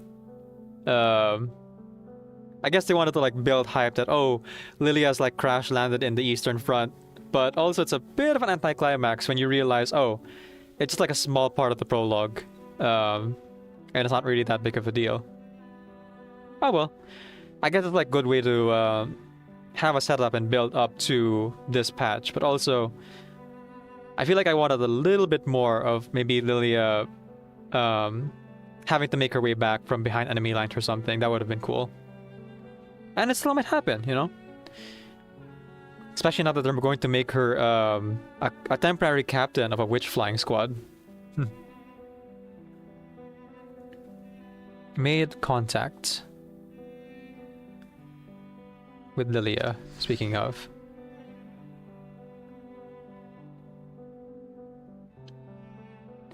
When the timekeeper arrives on the eastern front, she makes contact with Lilia and brings good news. The Foundation has formed the new Flying Witches, who will soon arrive on the eastern front. Okay. Anything else? Nope. That's everything for now. In the relation network. Not to be confused with the shipping chart. That's a different thing. So yeah, just to reiterate then, all good on the HP reference if you want to make those. Just like avoid mentioning the author if you'd be so kind. But yeah, I would say what's the word? Yeah, SPDM's like shape-shifting lessons are a lot stricter compared to HP's fictional setting, where it's just like one class. Here it's kind of like, here's one book, and no one's allowed to use it unless they have like express permission. It's like, it's essentially the equivalent of it being in a forbidden section, you know? You did expect another situation of Lilia getting captured. In hindsight, they could have made her a running gag after Sao Paulo, like Vernon and friends ending up in prison cells. Y says, finished mains bulletin. Lingering glow destroys this boss, and don't let the plan of latest fool you into thinking Anjanala works better. Ah, okay. Thank you for the advice, Wise. We're gonna aim for 10 million. Alright. The sandbox. Well, actually, what? Oh. So we can actually look back at the long, long way. Huh. There's new things in a long, long way? Why is that? Huh.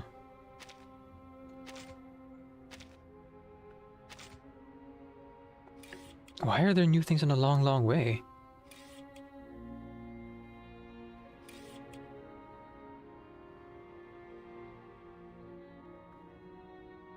That or I didn't look at everything before, right?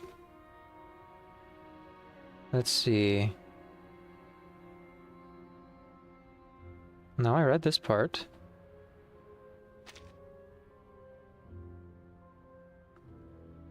Yep, I've seen this.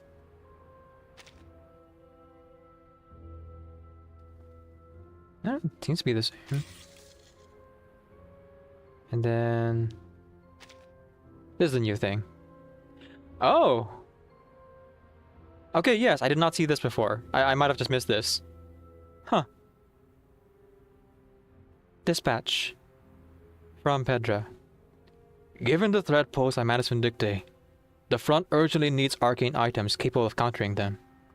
We hope we can put aside our differences and work together again. We'll arrange to deliver the payment to your designated location in the coming days. To the ageless merchant. Oh yeah, I did not do this. Huh. Okay. Well, we know who this is. This is obviously Eternity. It's her pictures and everything.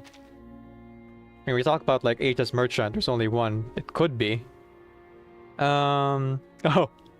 Interesting. They put Tenant and Eternity together for this, huh? Alright. I see you, Blue Puck. You ain't being subtle, kid. We'll add in Semmelweis and the vampire would be on theme, but also feels like it'd be a bit strange having 3 adults and 1 child. Kinda 4th third wheeling, if you know what I mean. Yeah, let's toss Argus in there. Why not? I think it was wise I mentioned before that I spend more time picking characters than I do actually doing this thing. You did expect another situation of... oh, sorry. That was the same thing I read earlier. The Foundation's back with another big order. I was going to turn them down because they're hard to please. But the person in charge this time seems like a reasonable gentleman. I think this will be an interesting deal. As for these arcane blocking helmets, they only said they needed to block arcane skills. They didn't say how many times. So this batch should meet their expectations. As a gesture of goodwill, I'll just take a deposit this time. Dang, that is nefarious. Weiss says, as Argus, why am I here? Because lesbians. That's my only reason. I have no other reason. I was actually trying to see if I could find that Meryl trace again.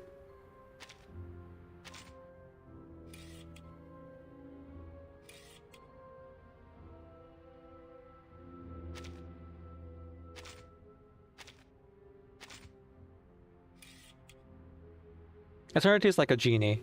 Be very careful with your wording, right? Clever too. Like, she makes it so that they become reliant on her resupplying the helmets every time they break or stop working. But also, this is people's lives that she's kind of like selling for profit, which is not great.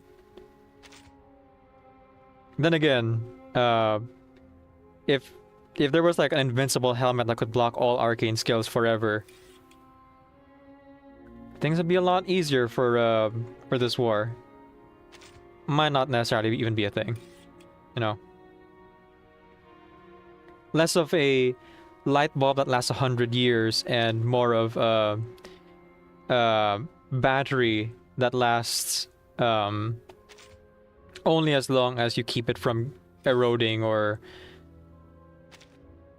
keeping it away from like hot temperatures, you know? Only as good as you maintain it.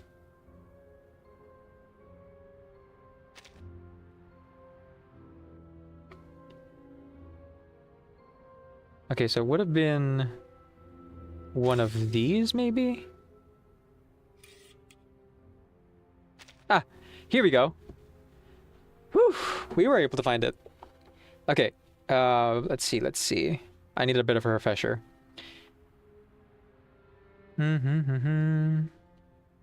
Oh, wait, no. This is just the recap, not her file.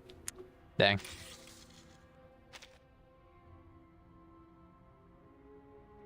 Okay, these are summaries.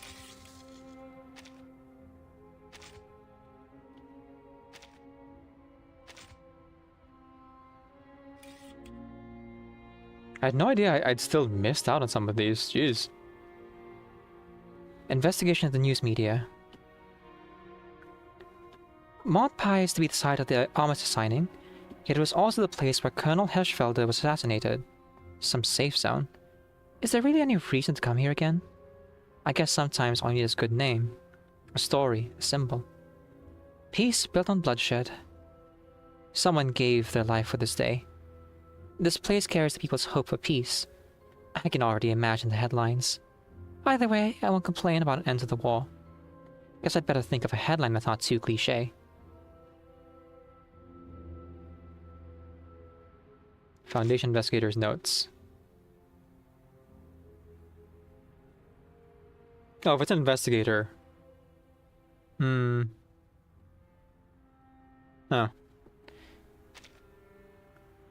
Dang, I missed a lot of these things. From Z. With battles still raging all over, we would request that Miss Boney's perform a reading to see how the present situation will unfold. No matter the results, we believe that there can still be a peaceful future for this era. 2. The Star Investigator. Dispatch Matilda to reduce required time. You got it. We'll dispatch Matilda and her apprentice Sotheby and her assistant Matilda and wouldn't really make sense to bring Beryl. Oh, Conjurer! Yeah! That's a good idea.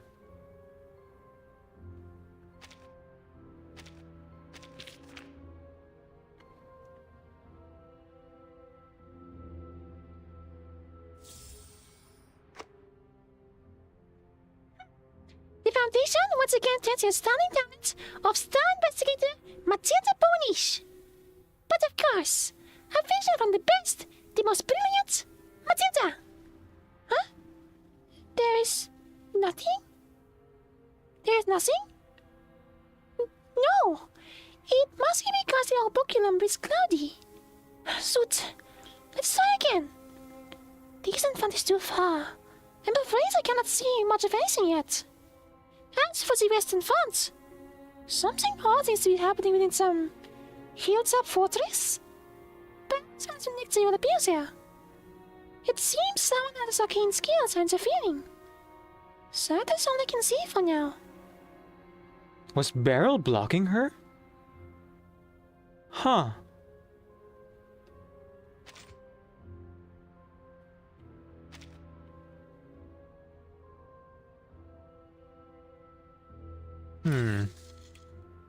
Someone was blocking Matilda.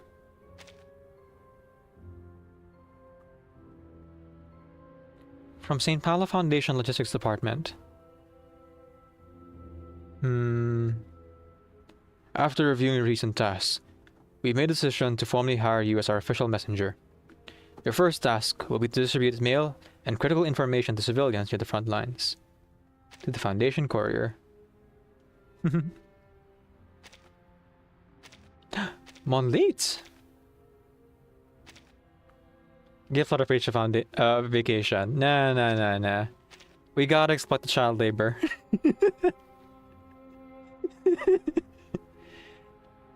You know how it is in SPDM. If you've got able bodies and arcane skills, it's time to put you to work. You have to be of use if you want to survive. Let's see. For legal reasons, this is a joke. And is a dig at the SPDM and the Foundation's like policies on child labor. You know what? Let's go full. Let's bring Avgust here and Yenese.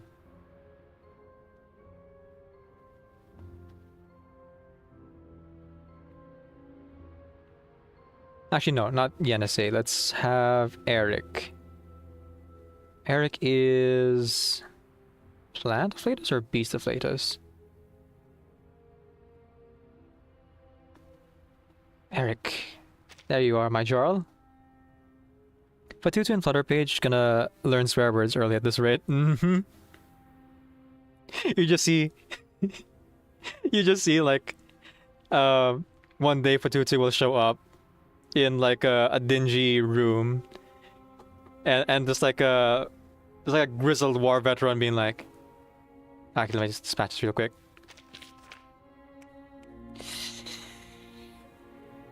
Let me tell you about the war. The war. I've seen things. Lots of things that you wouldn't believe.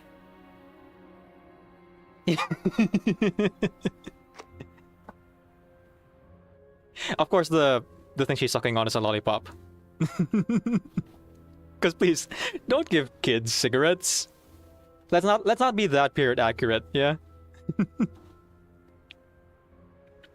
A new job, eh? How you been? And exactly where am I going? People look so happy whenever they see me. They gather round, waiting for the messages I've been carrying, and they smile as they open them up. Like those people who used to wake up for work. The grown-ups at the Foundation call me like a carrier pigeon. Guess they mean it funny like, but I think it suits me. I agree. Wear the title with pride, Flutterpage. You are doing important work. Legitimately.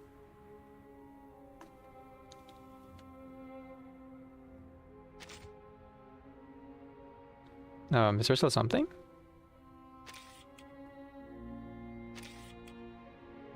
Ah. Dang, I missed a lot. Sheesh. Thanks to documents Hannibal gave to Marcia, world leaders now know about Maximum Dictate and what they're trying to achieve. If easily manipulated, nations at war begin to reopen peace talks, guided by the Foundation. The end of the conflict finally seems possible, but Mass doesn't seem ready to give up easily. Craze believes the recent involvement in the Doom mission might be distraction. He's right. It means they're working on something else at the same time. Something far more important. At the same time, a 12-squad recon team sent to Hill 299 has stopped responding. Management dictates secrets may be hidden there. Oh yeah, they died. They didn't make it. Can't see things my way. Only time will tell if I am right or I am wrong.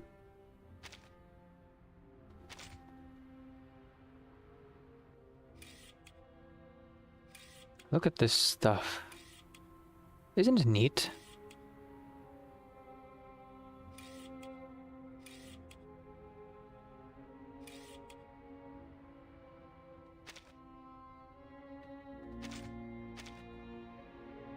Mm-hmm.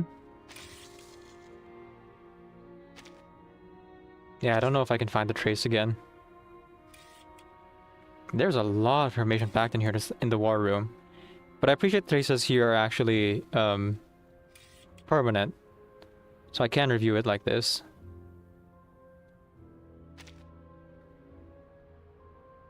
Huh. Huh. Okay. More confirmation of Semmelweis' canon ending. Wouldn't you think my collection's complete? No, you still have red dots. Yeah. Pretty much. And the ADHD in me won't let me ignore those red dots. I think her name was Grace? No, not Grace. Well, I forget the name of Semmelweis' boss, but I'll read in her voice. Which she doesn't actually have one out loud, I don't think. We understand you are no longer an employee of the Foundation, and we have no grounds to force your cooperation. But, if there's any hope to end the conflict and expose management to this conspiracy, we find ourselves in need of your keen investigative skills, and the talents of your people, to gather intelligence on the front lines. To our former investigator. Wait. So, is this not the ending where she joins the Timekeeper Squad? Or am I misremembering the Series of Dusk ending? Okay. Vampire. Vampire.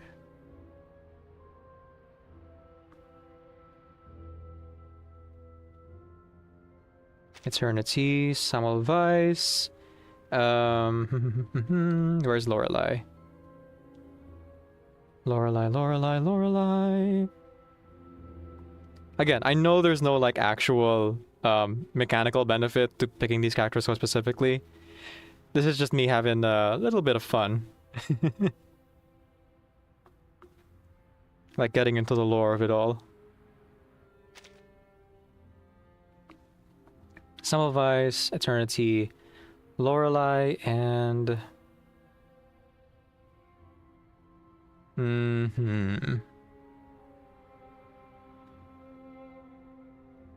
not Kakanya. There was another character that Semmelweis interacted with in the Timekeeper Squad. I cannot remember for the life of me who that was. Well, worst comes to worst, I could send her out with Name Day. I feel like Name Day would be a good liaison between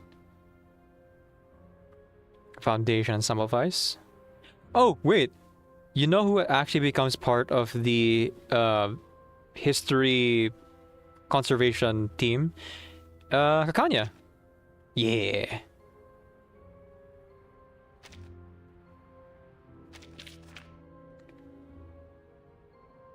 Dispatch.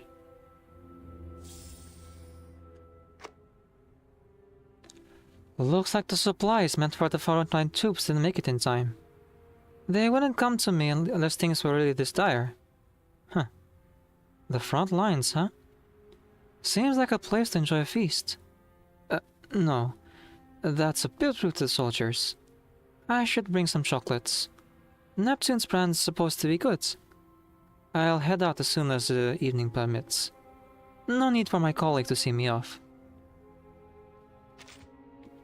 Interesting. A lot of her team went with her then. Or she has new team now with the her own faction. It reminds you of those comics that first convinced me to ship Bloody Book. Semmelweis and Marcus. Ooh. That's an interesting ship pairing.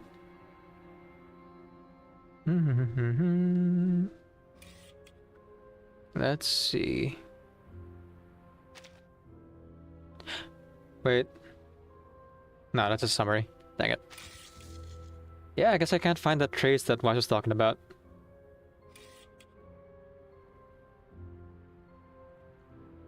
Unless I missed it, in which case I'll see one of these red dots. There seems to be some suspicious folks wandering around here. There seems to be some suspicious folks wandering around here. Have you seen anything? We just came back from the Northern Chapel 2 days ago. There was no food left there either. Who went with you to the chapel? A few young guys and one of the housewives from the next village. She keeps complaining there's no food and she can't go home. I wouldn't exactly call them devout. I see. For humanitarian reasons, St. Palla Foundation provides some emergency aid to civilians affected by the war. Do you have any requests? No. Foods. My prayers have been answered once more. Tracing the actual chapter. Oh, okay. Then I can't look at it again, I don't think. I don't remember if we can access... Oh, wait, no, we can't. It's a main story chapter. I know where to find it. To Miss Regulus. To Miss Regulus. We have received your complaint regarding the treatment of the Timekeeper's team. Objectively, they already have full operational authority and logistical support from the Foundation. The Storm Act will also be further amended. We will not be processing your complaint any further.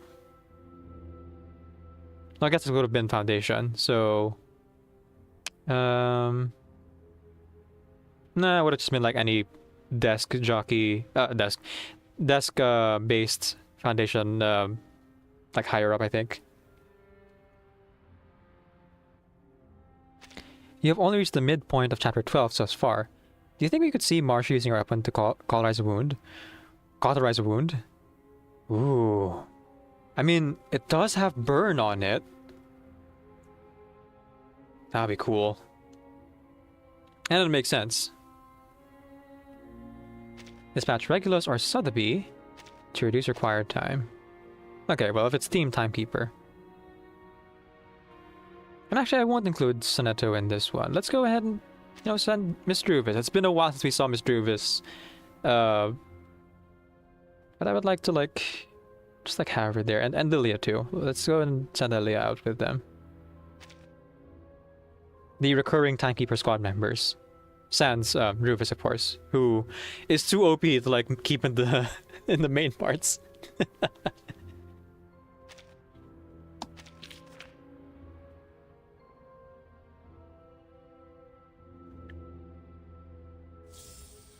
There we go. After the Foundation's logistics department dismissed her complaints, the enraged Regulus blasted rock music in her room for an entire day while cursing non-stop to vent her frustration. Rock, rock, rock. Rock, rock, rock. So you have a mother. Wait, more red dots? At first, the children were excited. They knew about fireworks but had never seen any. The first day it seemed almost like a show. But then it continued for a second day, a third, and more. The booming never stopped. And as the booms crept closer and the ground began to shake, their voice went from wonder to irritation to fear. Then the sound stopped. All the sounds stopped. There were no voices asking about fireworks. No voices left to ask. Sheesh! That took a turn.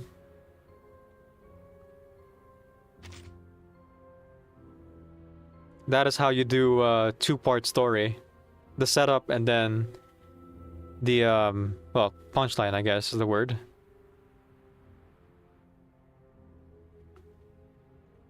It's like baby shoes never worn. For sale, baby shoes, never worn.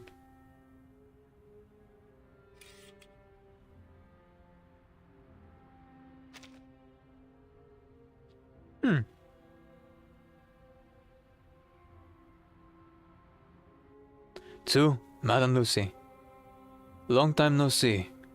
Hope you're enjoying your vacation. Given where we are, I am sure you've heard whispers of the situation on the Western Front. I know you're under no formal obligation, but I would like to hear your thoughts on this war. Let's call it a casual conversation between old friends. Dispatch Madam Lucy to reduce required time. I think for this one, I will just send Madam Lucy on her own. Oh, I need 4. Okay, fine. Fine. I'll think of someone to send with her. Okay, found it. Atlas, A Long Long Way, 12 squad roster. Yeah, that's what I was thinking. And thank you for locating the specific one, Wise. I will read it right after the War Room Trace here. The one that comes after this one. Madam Lucy with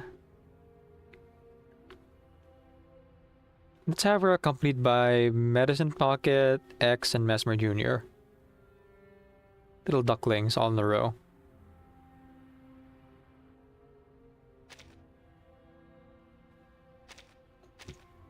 Nope, not door.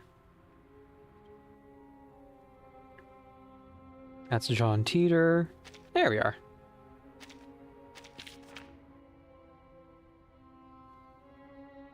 Also, Twitch, you might notice that I've been playing a lot of the ads right now. This is so that there'll be a long period of time before I have to play ads again later. But I'll be playing the ads mostly during the War Room stuff. Yeah.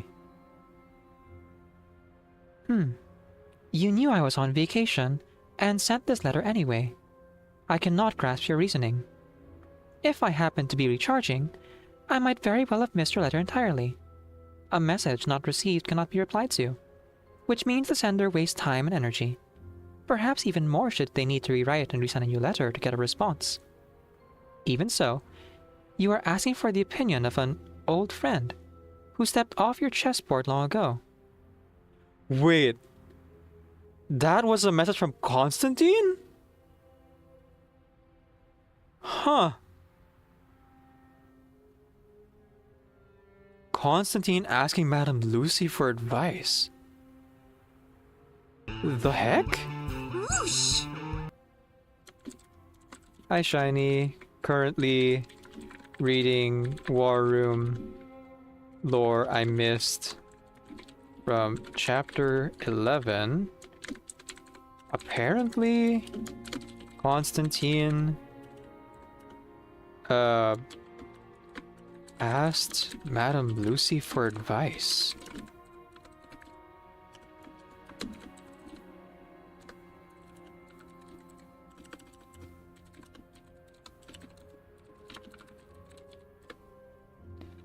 Enjoy your lurk.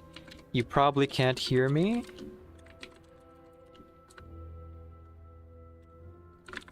Because of spoilers.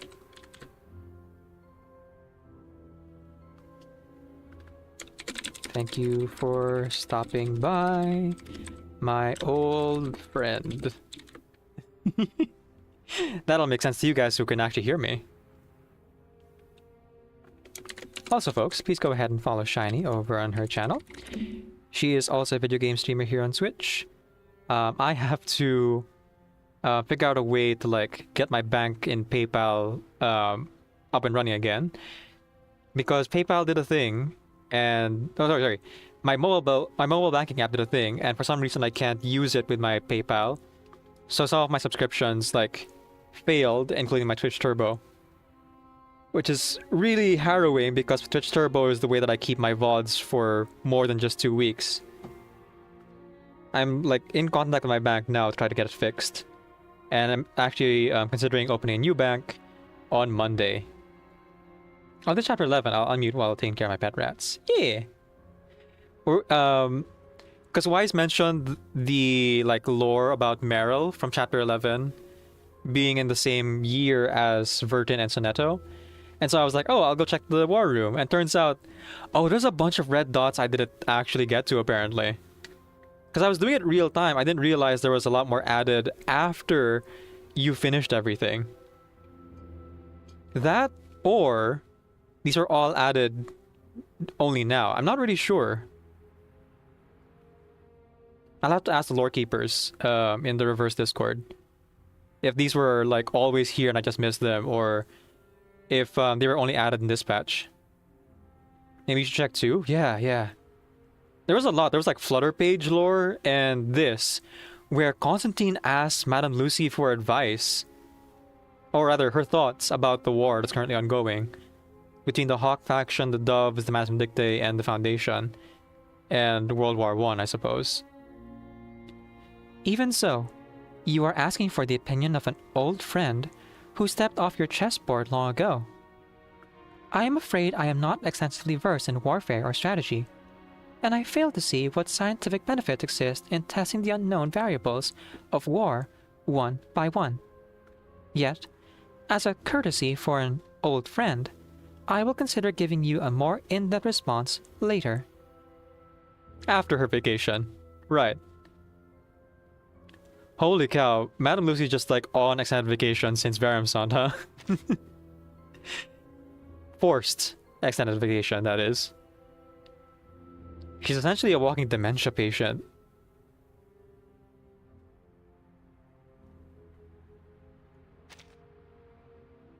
While fighting on the Western Front has paused, the situation in the East is still chaotic.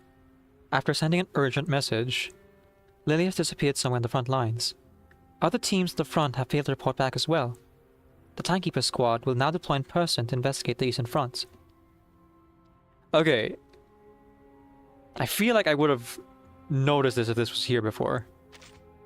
That seems relevant. Survey for Hill 299. Residents in the village settlements near Hill 299 appear to still be experiencing some degree of psychological disturbance. We believe this is lingering post-war trauma, which should fade over time. However, we can't rule out the influence of arcane skills used by Master Dictae near Hill 299. If that is the case, how long these symptoms will persist remains unknown. Current science suggests we can rule out the Storm Syndrome, but we still recommend continued observation.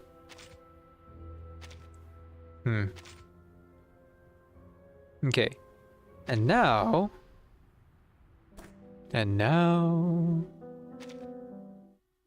I belong to this set. Atlas, yes. Atlas. Also, I forgot to actually hit the enter button. Click the heart, not the chat, and follow Shiny, guys. Shiny is part of our cavalry voice acting group and may join us for the side source anecdotes of this patch, depending on availability. I should also post a schedule for that. Coming up. It's coming up. It's there. I have a lot of backlog, but I've also been quite busy with work and trying not to die. Documentary, a long way. And then squad roster copy. Here we are. Let's just skip to Blackbird. And again, thank you, Weiss, for checking to see which one it was. I appreciate it. Meryl, Blackbird, age 16, race Arcanist. A storm orphan taken in by the Foundation. Educated SPDM, and upon graduation, invited by Kratos to intern at Vigisborough. Later transferred to 12 Squad. SPDM. He's never had much patience. Wait, who is this supposed to be?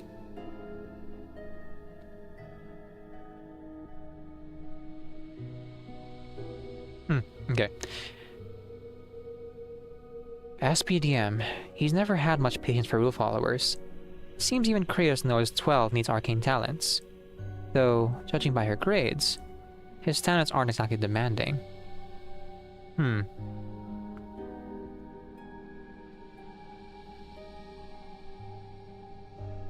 Okay, so it didn't necessarily say that Vertin and Sonata are the same age as her. Oh wait, no, it does. 16. Right there, right there. It's written right there in bold font, in plain text, not bold font, in plain text, age 16. Whew. Okay, so most likely she would have been in the same class as them, unless they like held her back a grade. But considering that her name is in the librarian's book, close to the time when Sonetto borrowed it. Here. I won't read this out loud because Shiny is avoiding spoilers. Yeah. Okay. So Meryl, Vertin, and Sonetto, and Matilda and Marston Jr. of course.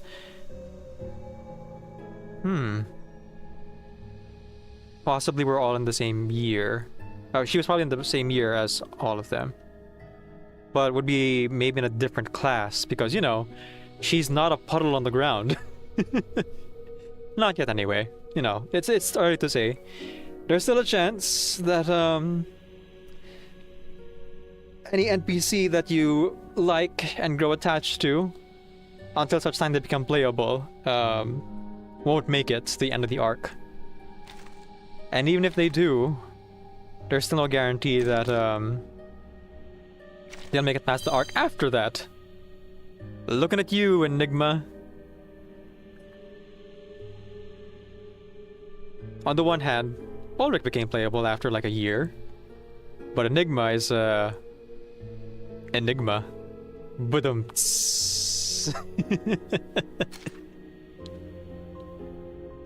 Sorry, I couldn't resist.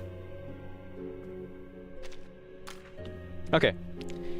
We're not going to jump back in the story just yet because it has been 2 hours and I should take a quick break just to like stretch my legs. But after that, spoilers will resume. So Shiny, you can go ahead and like deafen my stream again. So mute the tab on Twitch and Chrome or whatever browser you use. Thank you so much for being here, my friend. And I will see you. Oh wait.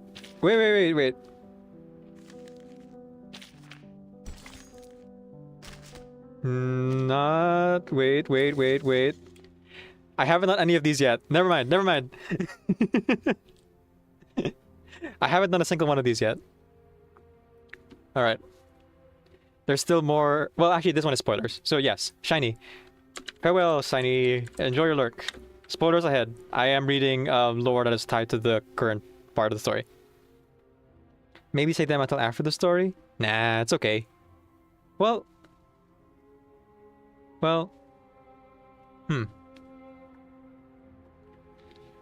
I mean, I did this with the last chapter where I did it real time. Because I wanted to, like, use the information to kind of build on to make speculations about the current story. At the same time, it takes a lot of time to read through it because I am also voice acting at the same time. And on the other hand, it was strange that the red dots appeared after I thought I had finished everything. So maybe I just neglected to like go back, or there were things added after the fact.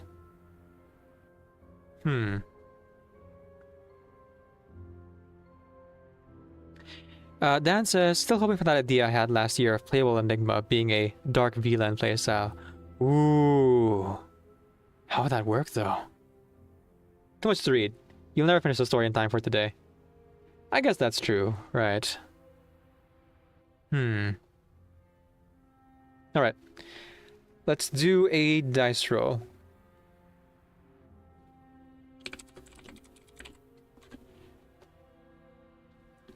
Alright.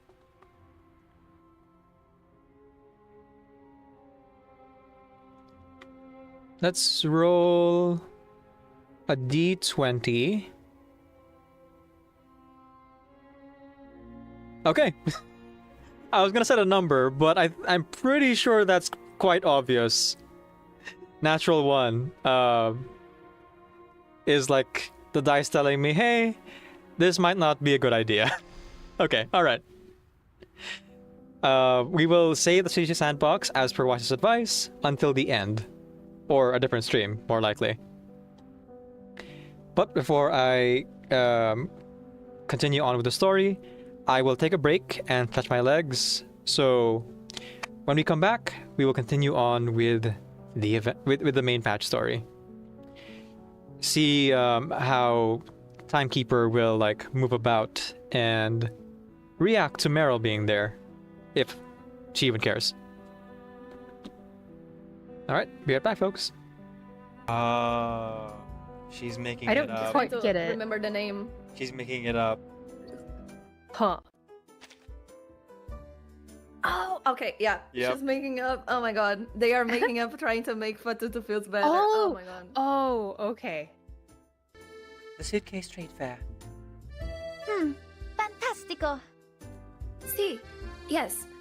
The Suitcase Trade Fair. What a lovely name. Simple, but with a solid musical quality.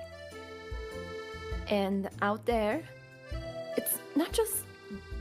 And out there, it's not just the Nukateao trade seasons and the suitcase trade fairs. There's so many more like the Gen Sparkle Fair, the Fruit Show Market, the Lakeside Market, the Secondhand Beach. All year round, there's always another market. You mean? For the whole year? Then when do you outsiders ever stop? Oh, how interesting. We don't. Everyone is always on the move, from one trade season to the next, round and round. The Danube Dawn. Rumor 1. The Danube Dawn was once the Versailles Pass on rails, gliding along the banks of the Danube River. From Istanbul to Vienna, silverware clinked a harmonious tune. Vase violets glistened with dew, and even the stokers carried themselves to the pores of Habsburg courtiers. At least, that is what they believed. But the glory days didn't last. Once the roar of cannons had grown louder than the whistle, it was abandoned, forgotten in a warehouse. Later, Vienna Pannonian Railways pulled the train from the warehouse and refurbished it, stripping away the last threads of velvet and cramming in seats hard enough to turn your back straight. The silver tableware disappeared, French cuisine vanished from the menu, and flavorless beef stew took its place. The train now resembles an Asian gentleman in an ill-fitting tuxedo, clinging to the last shreds of his dignity. And then, there was the missing conductor, Mr. Herman, with a pale face, hollow eyes, and a drooping mouth. His very presence reeked of morbid neuroticism. His dress, however, was pristine in every aspect, from his uniform to his pocket watch, chain aligned perfectly with his buttons, to the gloves which never left his hands, not even while eating. None ever saw him sleep, like a ghost. By midnight, he would wander the train, inspecting every carriage. The Danube Dawn was his home. He knew every passenger's quirks, every worn cushion, every stain on the windows. Or so the passengers claimed. That is, those who remembered him. One night, 3 years ago, while passing through a fog-drenched stop near Budapest, the conductor vanished, swallowed by the mist, gone, without a trace. Yet a story still circulates among the passengers. The vampire on the train took him. His body was hidden in one of the cars, and his eyeballs embalmed and nailed to the ceilings of cars 1 and 10, so that even in death he may keep watch over his beloved train forevermore. Utter Editor, Verity. Hey guys, wait. Do you guys notice that Rare Bear's corpse has a mask on top of it? Was that there before? No, that's just a coincidence. He's role playing. Yeah, right. Yeah. yeah. Yeah, it's Halloween. I'm the ghost of Christmas past. I'm the ghost who'll guide you through As we go back through your past to see what makes you you. Oh my god, impossible. I went to school here, I know it anywhere. I know each second chair. I was popular, so cool here. And who's that over there? I see a girl sitting all alone. Mom made me stay at school. Her classmates have all gone home. She was pretty cruel. Spending Christmas all alone. Nothing to do, nowhere else to go.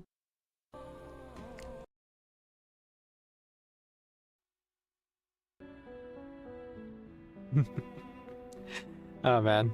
I love seeing Yepers Peppers just like doing the Pop Nemo thing. You can't help but just like, or I can't help, but just like want to do the Pop Nemo thing with them.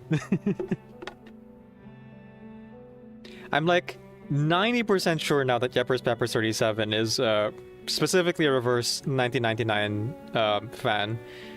Because like, I see them sometimes in other reverse streams where I'm like, oh look, a new reverse stream, and then I'll see like somewhere in the chat a Pop Nemo just like floating around. The mysterious Yepers Peppers 37.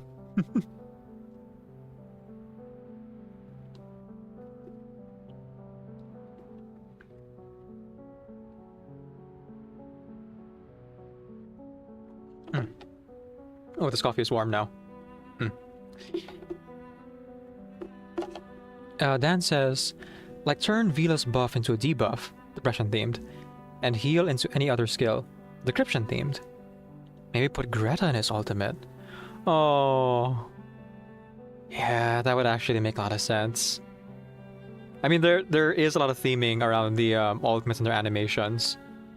When you look at, for example, like Willow's ultimate, where you can see Charlotte O'Hagan.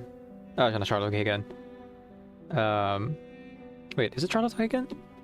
Is that who that is? Or is that Willow's name? Yeah, Charlotte O'Hagan is Willow.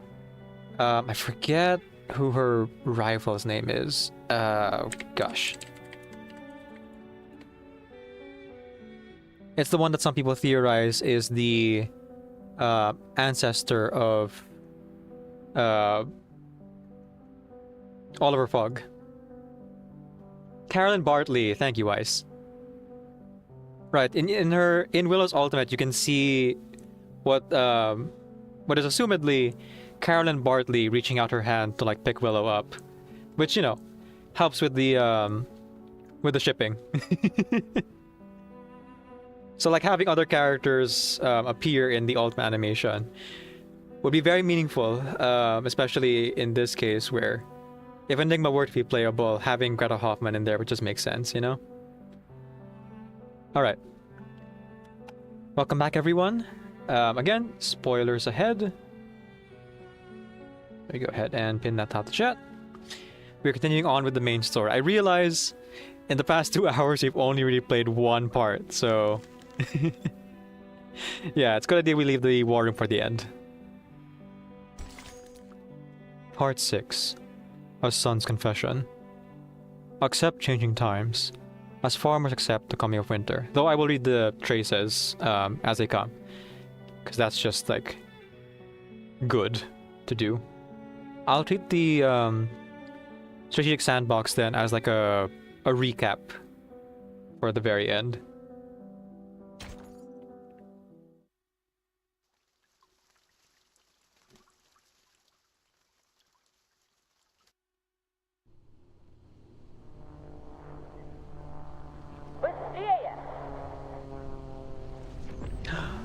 Lily's new outfit? Lydia speeds low across the plain, the newest flying broomstick model cutting a narrow V-shape through the grass. Lieutenant, we're losing sight of you. Keep up, Alpha 2. You're supposed to be an Alpha. Then you better learn how to get your Mm-hmm. A series of vague replies came to the communicator. Their voices strained as they struggled to catch up to their captain. Yeah, this is kind of what I was worried about. Lilia seems less like a captain and more like a maverick, you know? But at this height, according to the manual... Ah. The manual? That's for nerds. Are you nerds? I mean... Move into split formation and prepare to climb. Brooms up! I mean, you kind of have to be. To, like, do these aerial maneuvers, you have to, like, be good at math and spatial reasoning. Lilia has shown time and again she's actually really good at math. You shall do Fortissimo 2 in Sin of Silence while... Oh, you shall... Wise is going to be doing Fortissimo 2 in Sin of Silence while I do this. Yeah. Enjoy your run. Copy that. Flying up high with a girl in the sky. It's my idea of nothing to do. 24 flying witches follow the leader in the clouds above. Sight in the sky ensue with the vertical trails. Oh, hello! Urana raided the simulacrum Hello, hello! with 7 fractals. I have been spotted. Wait, I'm part of this raid. 1 second. 1 second, I'm part of this raid. There we go. Hello, hello! Hello, hello, baby, you cannot hear what I say. Oh, wait, that's... Who am I thinking? Who was the cover I heard of that? Oh, it is Miku. As I heard a Hatsune Miku version of that song. Hello, hello! Welcome in, Raiders. Hang on, let me mute the game a little bit, because it is quite loud here at 240 feet in the air, whatever that number is. And switch screens. Urina, welcome in. Thank you so much for the raid. It was nice to see you in your stream earlier. I saw you were playing Reverse 1999, and it was like, I'll just go ahead and lurk while I do my stream. And I'll give a follow so that if ever I'm not streaming, I can go watch what they're doing. But yeah, folks, please go ahead and follow Urana over in their channel. They seem to be a video game streamer here on Twitch. I just met them, so I'm not really familiar with their content just yet. But let me go ahead and take a gander here. Yeah, VTuber, I did see that already. Aside from Reverse 999, also plays Fate Grand Order and does art streams. So they are an artist here on Twitch. Hey. We gotta support the artists, for sure, for sure. Oh, speaking of supporting art, what was the command for that again? Was ! artist? No. Blue Sky? Here we go. Folks, to those who are new to my channel, and yeah, please go follow Urana over on their channel. Urana, please let me know if I'm saying your name correctly. I do apologize. We just met, and I'm assuming. And feel free to drop your pronouns in the chat, everyone. To introduce myself, hello. A sincerely wonderful good morning from the void. My name is Decaf Nvidia. I'm a video game streamer here on Twitch. I'm also a hobby voice actor and singer who primarily plays RPG games. I am also a officially recognized content creator for the game Reverse 1999. So on my YouTube channel, I make music videos and voice acting, like fan dubs with my voice acting group. We do the side stories and anecdotes together. I do memes and music videos and other kind of edits for Reverse 1999. And in line with that, a lot of the artists of Reverse 1999 are migrating over to Blue Sky. So if you go ahead and click on that link up there, you'll go to a post with a lot of the artists who are on Blue Sky now and moving away from Twitter. If you're still on Twitter, no judgment. But a lot of us are like moving away from Twitter for reasons. And so if you would like to support Reverse 999 artists, you can go ahead and check them out on Blue Sky. And I am a content creator for Reverse 1999. And yesterday, I made this. This is the reverse 1999 fan art catalog. I started filling this out with the artists who create art based on this game, Reverse 1999. And it is a way for folks who would like to use their fan art in thumbnails or videos, or like Twitter posts or Blue Sky posts, to both make use of these with permission from the artist, and you can also support them directly. So some of them are, letting people use their art for free, as long as you credit them under Creative Commons. Like, credit them, hey, I'm using this fan art by this person based on Reverse 99, then they're okay with it. Others would ask for like a one-time fee, like $1 or $5, and others still, if you'd like to support those who are like making really high quality art and agree to their terms, are charging like single use, like of their existing art. And of course, because all their links are there, you can go ahead and commission them directly if you have the funds for that.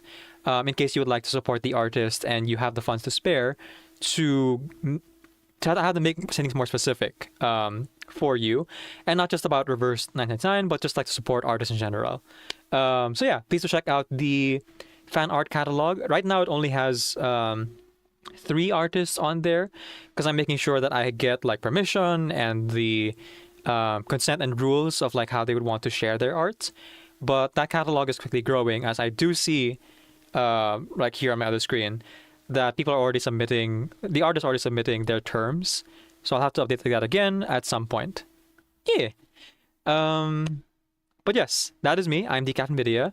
Thank you so much for the raid. And to everyone who would like to raid and run, because you were just watching a whole stream by Urina. Oh, I was saying your name correctly. Good. Thank you for clarifying that. Much appreciated for the shout out. Of course, of course. And thank you so much for the raid again. Oh, and for the follow. Yes, if you need to raid and run, especially you, Urina, please feel free to do so. I will be streaming for another 6 or 7 hours, give or take. So if you want to hop back in at any time and have already seen the story or don't care about spoilers, I will be playing the main story patch here up until the end of my stream. So feel free to like go nap, eat food, stretch, do all the post-stream self-care that you need to do. And you can come back if you want to, or you can come back any other time. Because I stream pretty much every day. I stream on Tuesdays, Wednesdays, Thursdays, for about 2 to 3 hours. And then on Saturdays and Sundays, I stream anywhere between 8 and 14 hours, give or take, depending on like how I'm feeling that day. So today, I have been streaming for about 6 hours, give or take. Yeah. And we're going to go for like 6 hours more, so like 12 hours. Yeah. All right. With that being said, this is your last warning, folks. Spoilers ahead, as I am continuing to play through the main story patch. So, exit stage left. This is left for me. I'm not sure if this is left for you. And I will be here if you decide to come back.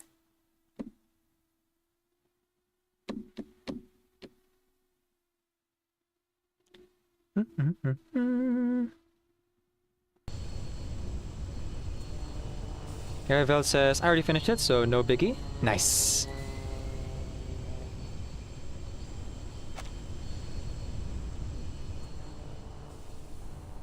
Hold altitude. See the targets by the river.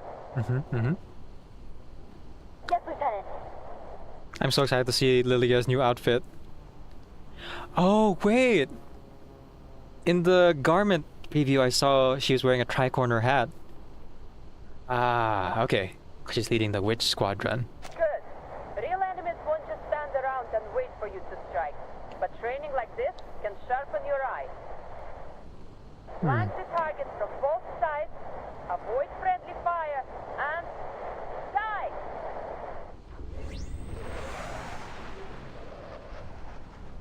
Alright, alright.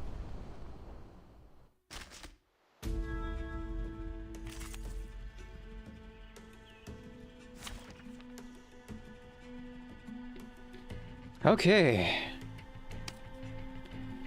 So another fight, eh? Sadly not a garment you can buy for her yet.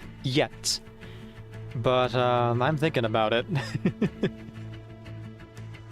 I hardly ever buy garments, but come on, a witch garment? How can I resist?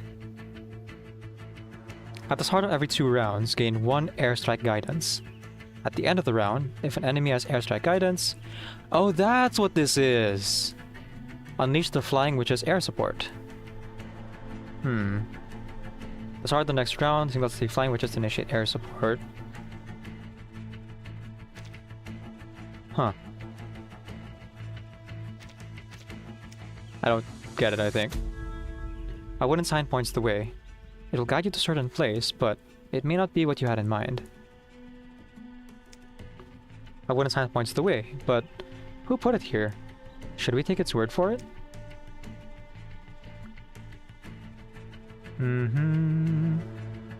Cannot receive healing, all damage taken to 1.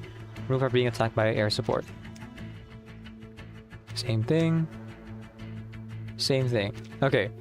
So this is basically a tutorial for us to like learn the air support mechanic specific to this chapter.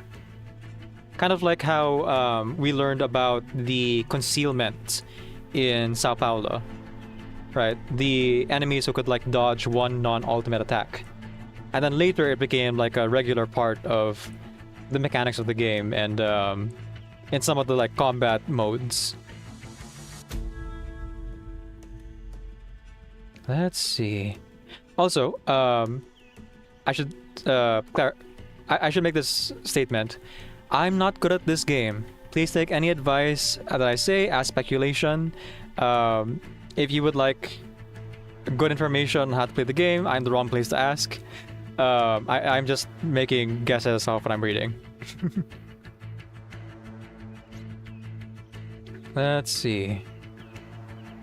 So we just automatically start with air support, which deals damage to Genesis damage to all enemies based on their max HP and dispels all their channel statuses. Huh. Dang. There's actually a way to like dispel channel status now. Oh boy. I mean, good if it's only for us, but does that mean there's going to be a counter for characters like Anjanala and Ulrich now? And Junengje? Don't like that.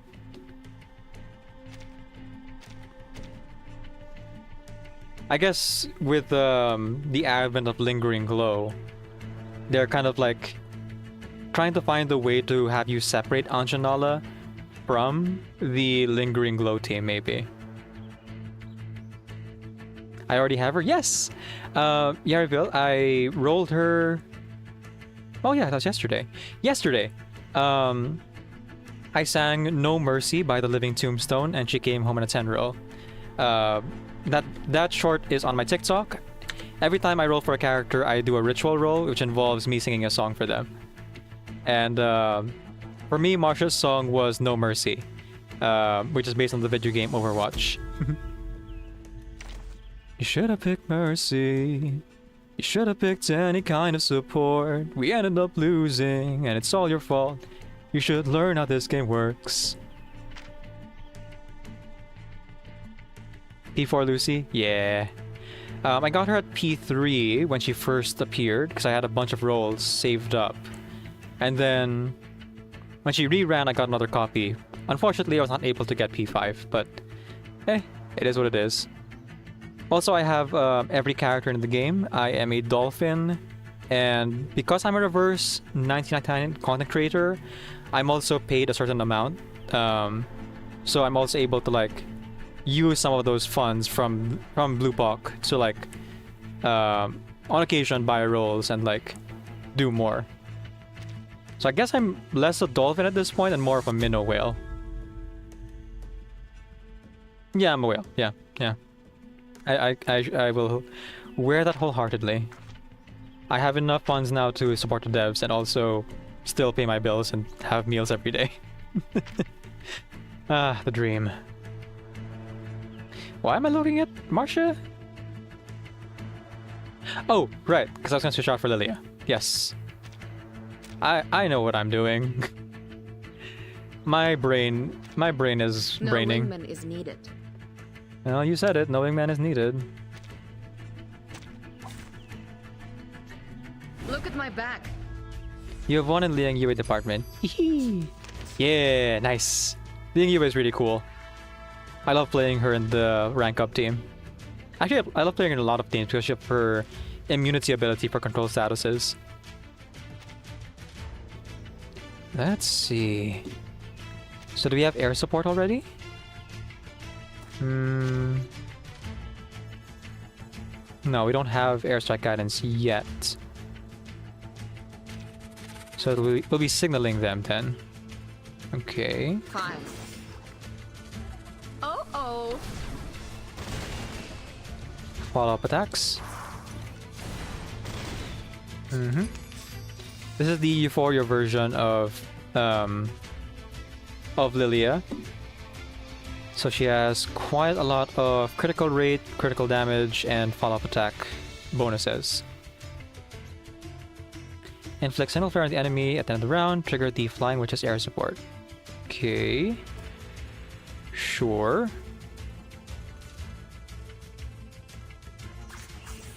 I'll do air support on that guy and Wanna watch the aerial stunts? regular attack on this guy.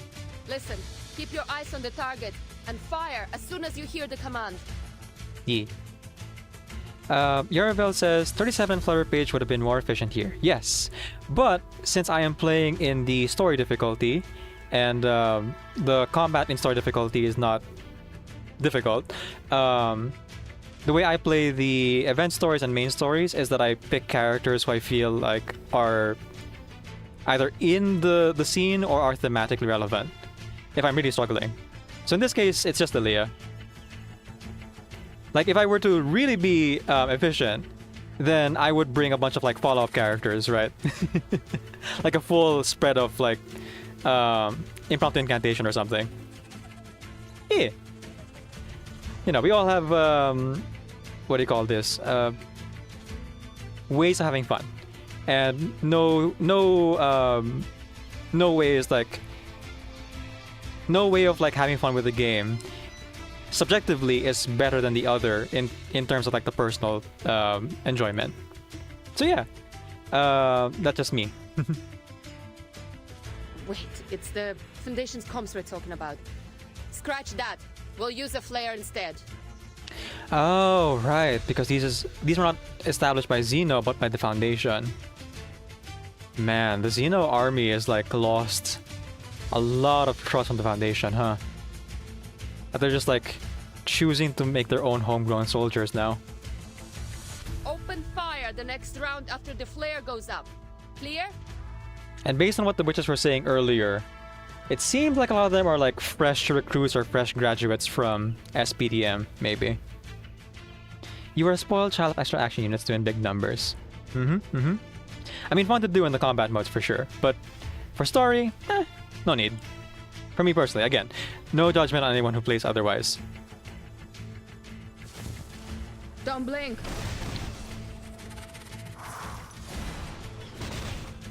Now watch closely.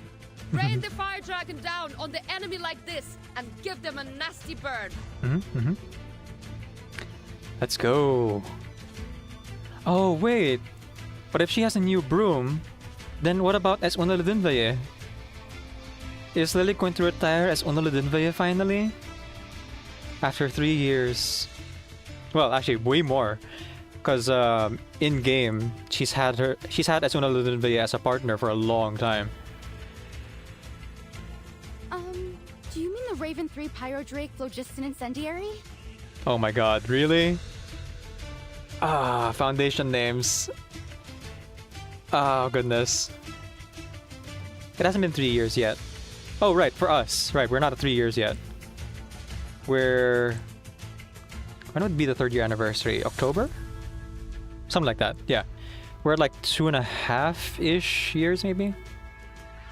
I forget. Tomato. It's a fire dragon from now on. Use it to interrupt the target's channeling status. You got that? October in Global, May in CN. Oh, thank you, Yarvale. Noted. I'll have to plan my extra roles in the gacha for that. Because hopefully, Madame Lucy will be available again, and I can P5 her, and maybe get some Anjanala portrait as well, together with whatever true limit that appears. Easy. Easy.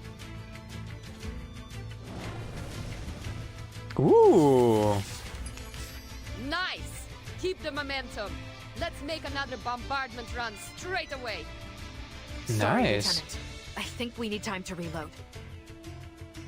Yeah. Take your time, fledglings. Yeah, so realistically, this fight would go a lot faster if I have a full impromptu incantation team. But then I miss all this cool dialogue. I'm here for the lore. The lore. Well, there's only 1 health to that guy, so... let's go ahead and hit this one in the middle. It's our house, in the middle of our house. ВДВ. Сколько побед! Swallow my exhaust!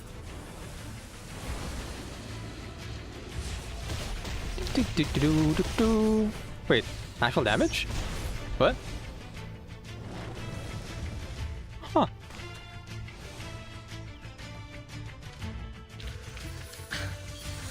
Red 38 is about to return. I must have missed something about air support that made that happen. No.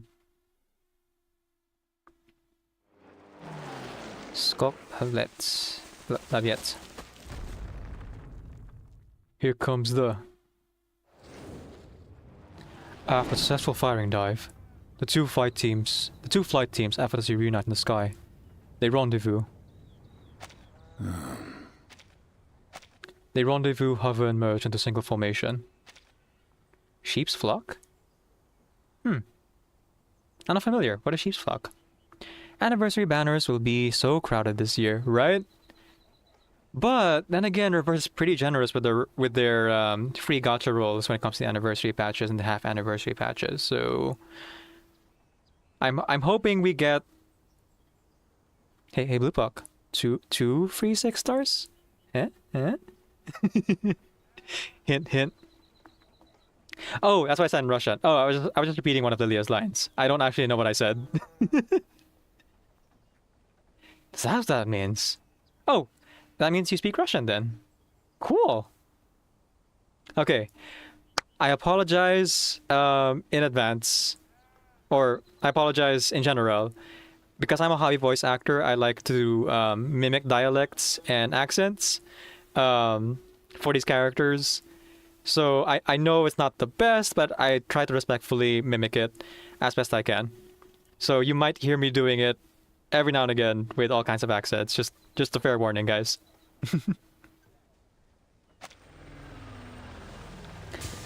The howl of engines quickly drowns out the commander's conversation as the flight unit descends on the open ground outside Tamarovka. With her feet firm on the ground, Lilia passes her broom to a second in command. Capitan! Oh, Commander! Ah, Captain, my captain. Also, as of this patch, I started practicing my British accent when I do narration for 2 reasons. To practice my British accent, I think it's North British. Yeah, North British accent, and then also to practice slowing down my speech. I have bipolar disorder, which affects the rate of my speech. I tend to speak a bit too fast, but I find that if I am reading things in an accent, especially British, I tend to be a bit more cognizant of it and then slow down somewhat. So 2 birds with 1 stone. Like I said, hobby voice actor. The swirling air around her sends Lilia's pristine uniform fluttering like a flag in the wind. She walks straight toward the cavalry and Foundation leaders, who stand at the entrance of the village, observing the training. New broom's nice. Linkies aren't too bad either. Only problem is, they rely on the tech too much. Should spend a little more time on their arcane skills. It looks so good! I'm buying it. Oh. Whatever price you have, Take my money. Take my money. Oh, that's so cool. Unless, you know, it could be a free outfit, like with Pioneer skin. Could be part of a game mode, in which case I'll play that for the skin, for sure.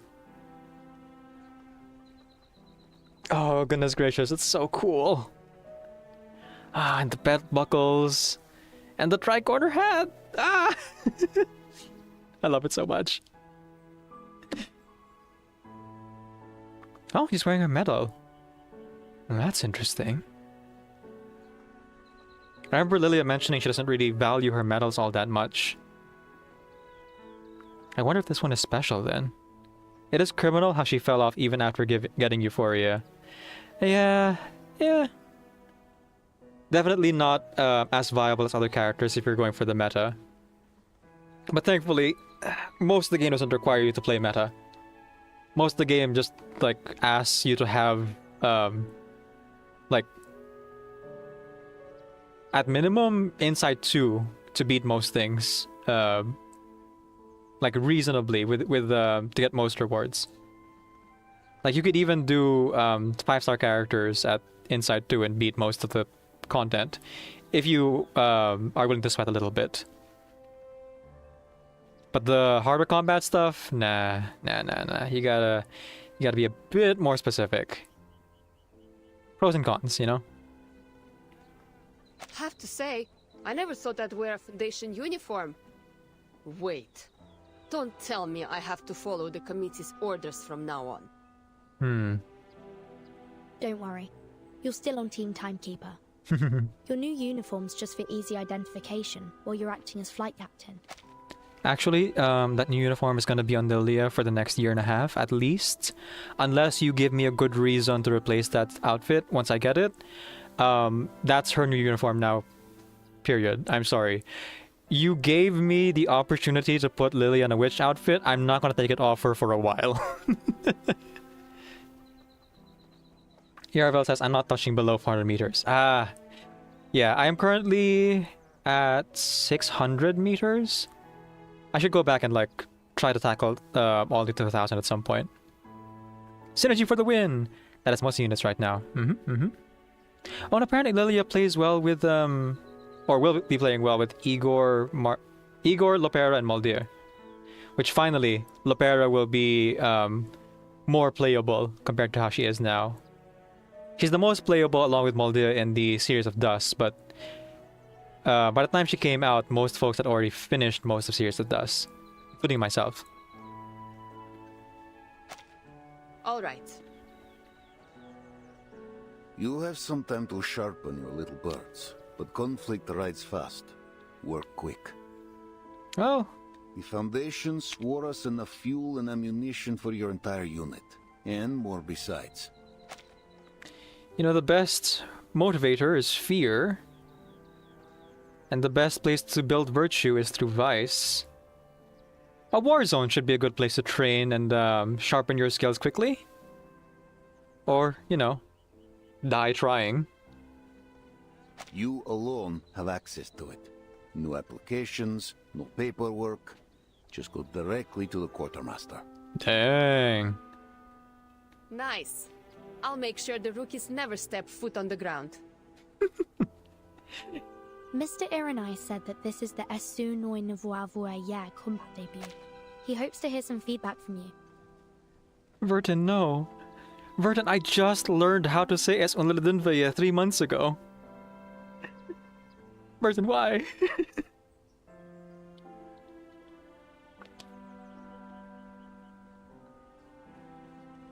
You freaking gagged at her pronunciation. Oh, it has a 02 in it.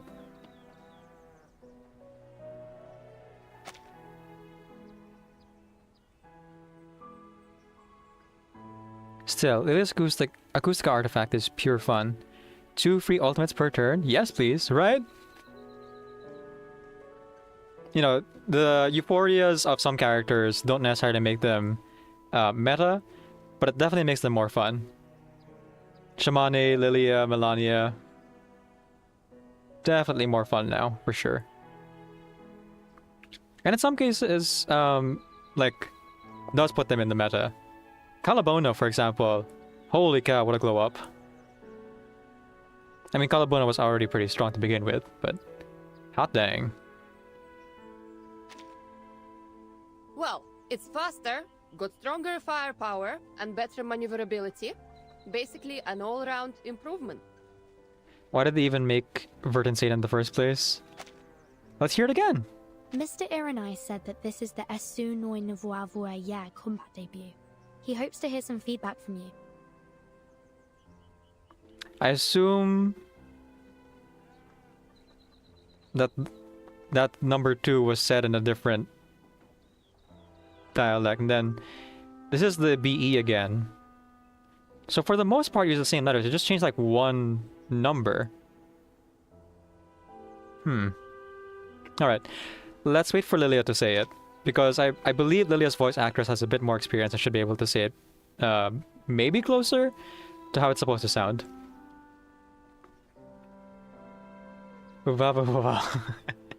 She's British, give her a break, Wise says. Oh boy, wait until I try to say it. Then you'll be a lot more forgiving of Burton, I think. Haven't used it for long, though. Any major defects you know of? The price. 102 costs nearly triple the amount of an 01, or even more. Okay. I like how we just talked about how Verta maybe can't pronounce it properly, and then the script flipped it so that she says 102 instead of like using the English word instead of using the Russian. British, you say? She's British. Give her a break. Who's paying for repairs? Who do you think? Me. The Esu Noi Nouveau Voyer assigned to you is the property of Team Timekeeper. British, matey. Sorry.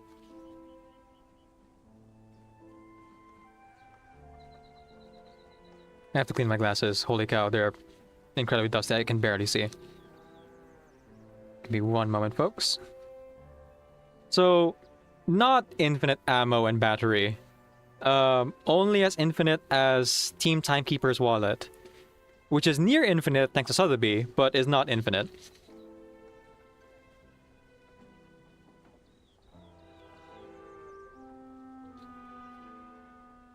Sorry, Cat, this is too funny.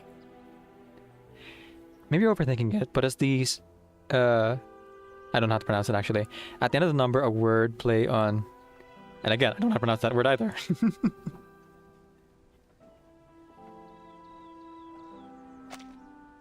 Okay. I'll do my best not to break it. Please and thank you. Noon descends. The sun hangs still in the sky, casting an unseeable darkness across the grassland. The aroma of simple meals drifts from the households. Whether in times of famine or prosperity, the plain scent of wheat is equally tempting. That is all. Dismissed. With the order given, the high-ranking officials outside the village drift away. Lilia turns to glance at the unit still holding position. Capitan, I need to go take care of the baby birds. All right. See you later, Lilia. I'm just imagining Lilia pushing the baby birds from a high vantage point to like get them to fly properly. You know how birds just like push their young out of the nest? Time to fly!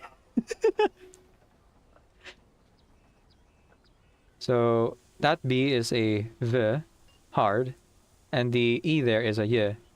Then V. Oh. Okay. So the V carries over. Because that's still the same letters. So they really just changed the number and that changed like the whole word. So one more time, everyone. Me. The Esu Noi Nouveau Voyer assigned to you is the property of Team Timekeeper. She tried, guys. She tries. I don't know how it's supposed to sound, but the voice actress is doing her best. In character, I guess. So maybe that is actually, like, on point? Oh. Timekeeper, Anything I can help you with, Commander? Oh, and actually Dan said the same thing. In Cyrillic scripts, that B sound is a V, and the E sound is a Y. So then there's like an A shape, the V, meaning two. Oh, maybe? I'm not an expert, so you would know better, Dan and Miravel. Since she's Vertin, I am cutting her some slack. Ah, you've activated the orange command by saying Vertin's name. My lords, can I offer you an orange in this trying time, my lords? Granted, I am no native speaker. I only had been living in St. Petersburg for 3 years. Well, that is way more experience than me for sure. Not the freaking oranges. Hungry? Come to my home for a meal, won't you? I'll send for your assistant too. My mother's stew could raise a fallen horse. She would love for you to try it. Dang, okay. A simple invitation. Yet under the circumstances, its recipient perceived a subtle unease. Sorry, I was just thinking about something. Hmm. Do you mean to say that your home is in Tamarovka? That's right. Will you come? Hmm.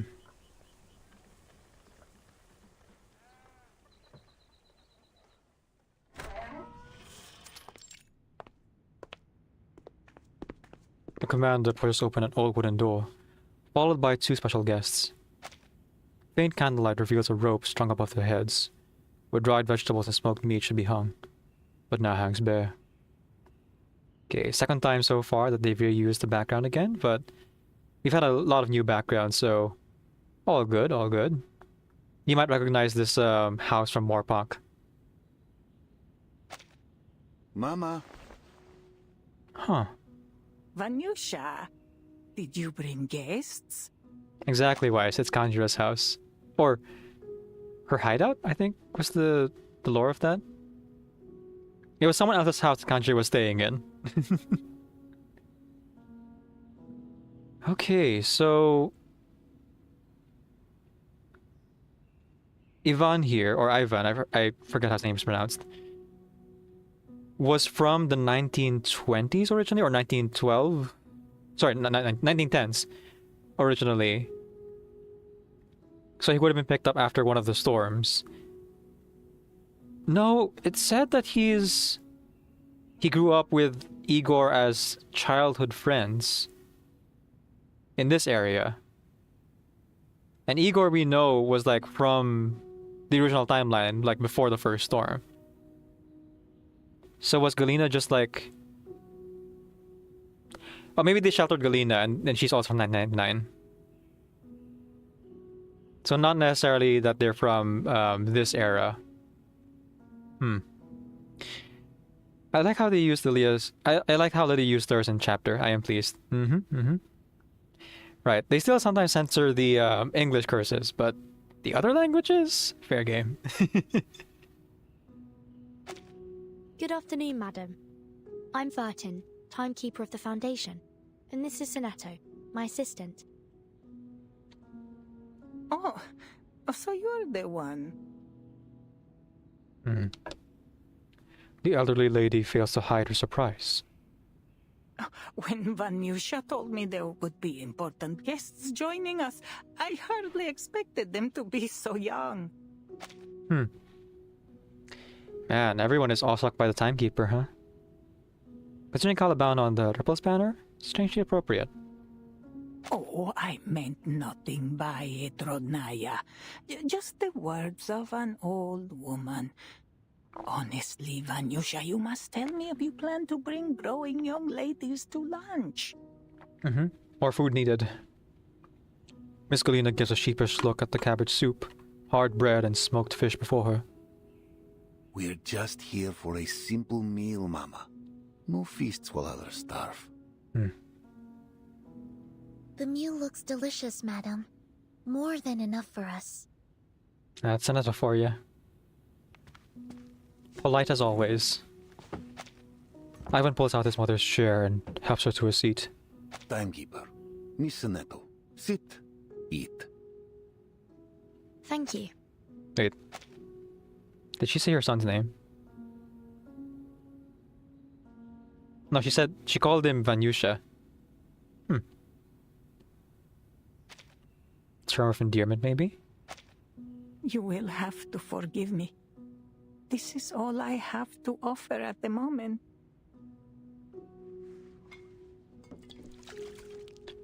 Ivan takes a piece of rock-hard bread and softens it in the hot soup.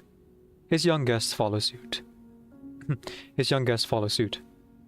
You have food enough for the winter, Mama? Oh, don't worry about me.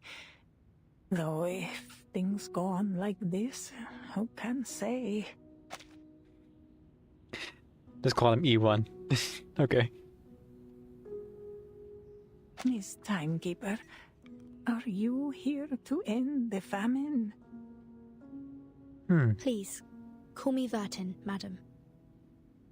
As for this golden famine, I will try my best to give it a thorough investigation. Caught between frustration and hope, the old lady lets out a sigh. You should know, Vanyusha. Many have told me to leave with them. But I have stayed, trusting that you will find a way. Some of those fleeing south passed through the village. They said the attackers are different. They only take Alduni, arcanists, as captives. Arcanists? Humans are executed. Yes. The poor things who refused to cooperate were beaten half to death before they took them. As for the humans, well... She simply shakes her head. But Igor's army would have taken humans too. Igor? Oh, classified. Soneto, you must try this pickled watermelon. Good save, Burden, good save. A spoonful of saw, dark red flesh suddenly shoved into the chief's assistant's mouth, stopping her from revealing any more. Oh, okay. It really is delicious, madam. Quite different from any I've ever tasted. Might I ask how you made it? It warms an old woman's heart to hear such things. Nothing special, really. Though many underestimate the importance of the barrel. Fermentation? As Miss Galena studies each other's years-tested method of pickling watermelon, they leave behind talk of these troubled times. Yes, fermentation. Or, well, pickling specifically. The sounds of wooden spoons scraping against steel bowls mingle with chewing and swallowing.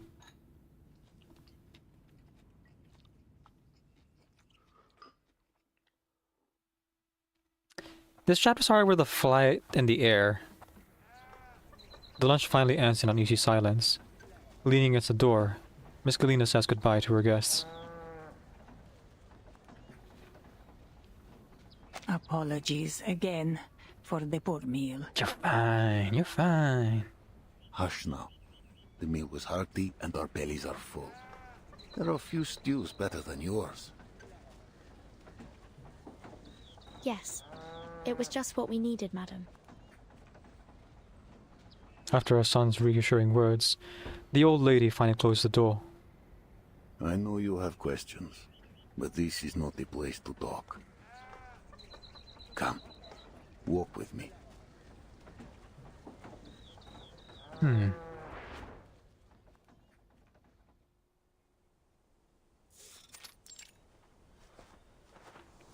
Come.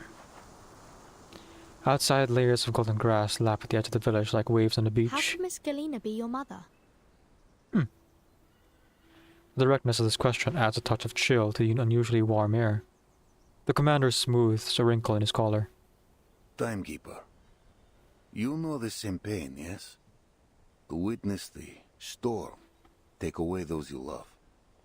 We all do.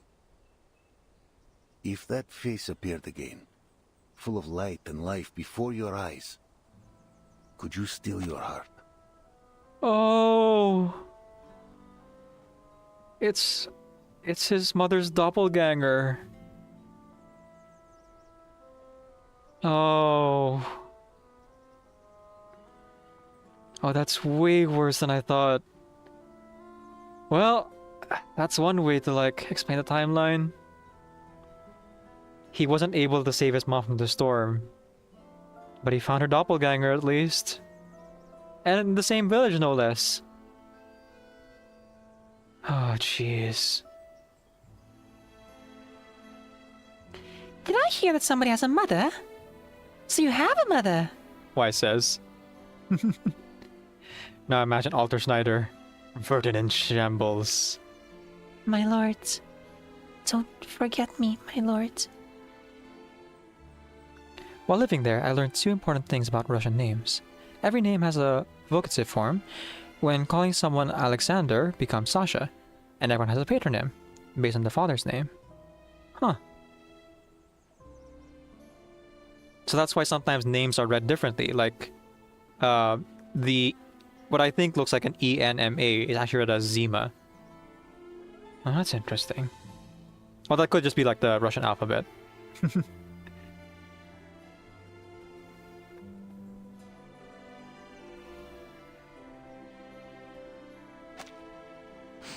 New song. When I saw her again, she was no longer my mother, but a teacher with no children, devoted wholly to her students. She never once left home. The reason for this phenomenon still remains unknown.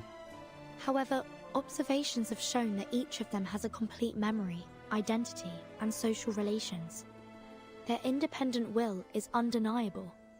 We can't force them to be the person we think they are. Right. Like how Broom and Felician are similar but different people. Duncan and Mr. Carson. Theoretically, Christina and Tuesday. Echoes, shadows maybe, but still whole.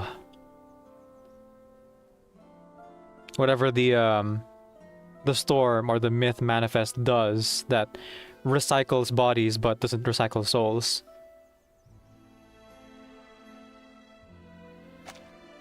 I know. To speak of the storm would only break her. She would shun me. But in time, she took me as her child. In the end, I have a mother again. That is enough for me. Oh man. On the one hand,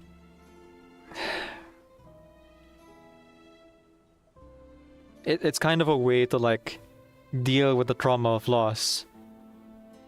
But oh my god, that's so much expectation to put on someone else who isn't really them.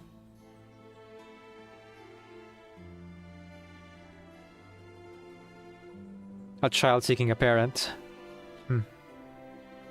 And also, this kind of makes Ivan a bit more vulnerable, as now he has someone he cares about who can be taken advantage of by the bad guys. Hope nothing bad happens to her later on in the story. I'm glad you figured it out. Figured it out? The truth is the opposite, Timekeeper.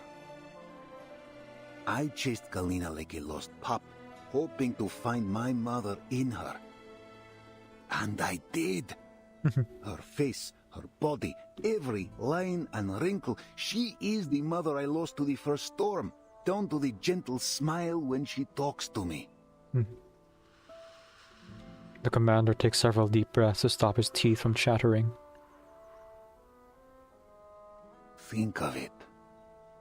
Those you lost, standing before you again. Only their clothes and memory changed. Would you call them dead and gone? Would you not hold them close, praying memory returns? It's hard to say. I've never personally dealt with such a thing. Perhaps I'll have an answer if I do. The commander stops his questioning and turns to the meadow, bowing before him, withering amid abundance, stretching endlessly into the horizon. That is an interesting analogy. Abundant wheat, but no seed. The shell is there, but the main parts, the thing that actually makes the wheat is missing. It was on land like this that my father first set me on a chestnut mare and showed me the reins. My mother watched on, afraid I would fall, no doubt. But she knew this was the way for every child. For centuries, the Cossacks have lived by the steppe. She feeds us, she fights us. Rebellion runs free in her blood. The steppe never changes, nor do her people. Sometimes I find myself asking, is this truly a false 1920? You, timekeeper, you have lived through many eras. We will never wholly understand one another. From what I do understand, you're a survivor of the first storm. You've lived through all these eras too. I don't see the difference. True. Yet I am marked by my hometown. My own time long before the storm ever struck. I was forged a Cossack, and the Cossack I remain no matter the era. And you, timekeeper?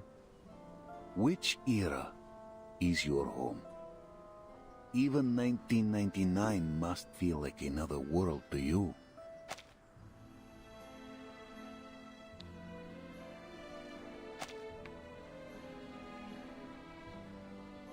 I do not belittle your path. I only say losing time and home leaves a wound in the heart. Politics aside, I respect you. You are the timekeeper, the master of all ages and all people. Many consider you a savior. And I? I am but a man with mortal ties. Zeno has every reason to keep me at arm's length. Yep. Those mortal ties, otherwise known as exploitable weakness. This is all the old Cossack has to say. He adjusts his windblown hat and makes to leave. Commander, wait. Yes? What more is there to say? I have no power to change your decision. But I have a mission here. Oh? I need to know. Will you follow Zeno's orders and lead your army to Berograd?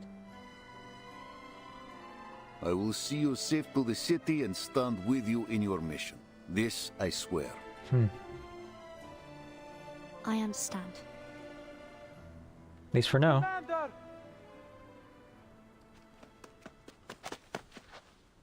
Alright. Before this next part... Well, actually, this might be the end of the chapter. Let's continue.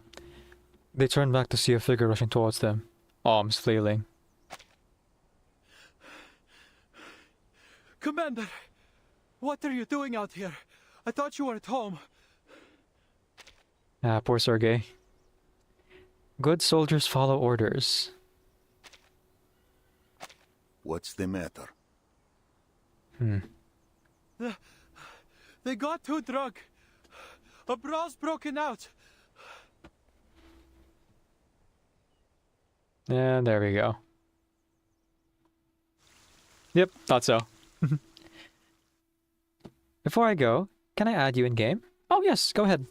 Let me see if I remember to set up the command. There you go.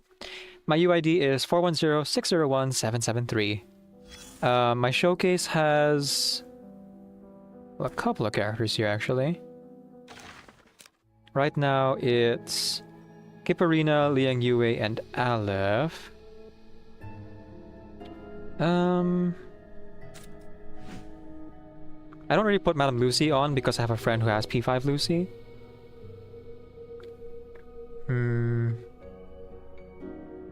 But let me go ahead and put...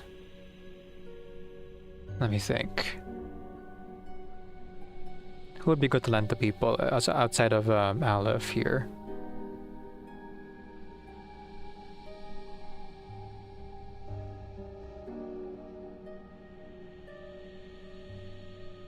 I guess P2 Anjanala for folks who don't have Anjanala. There you go. If ever you need and are playing a game that lets you borrow teammates. The moans of the wounded and the restless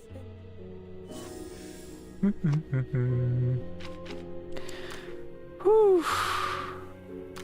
I keep thinking that the chapters will get shorter. And I know I am like yapping a lot, and that's part of why we're like going through this as slowly as we are. But gosh dang, there's a lot of story to this. I'm really excited to see where this goes. You barely borrow units as of late? No worries then.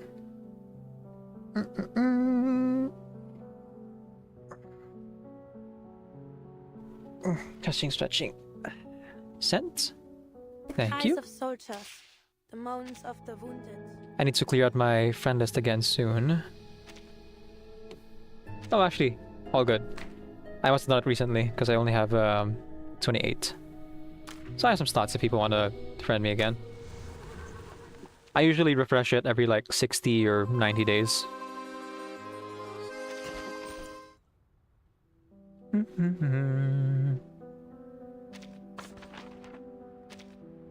There we go. Okay. Voice acting time. And also, time to run some ads.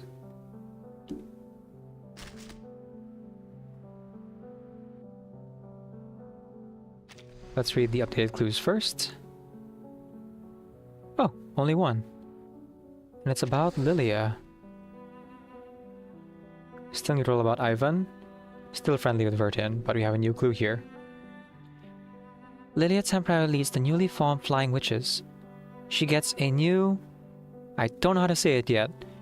So I'll just say... what would that be? S2 Veye. I don't know.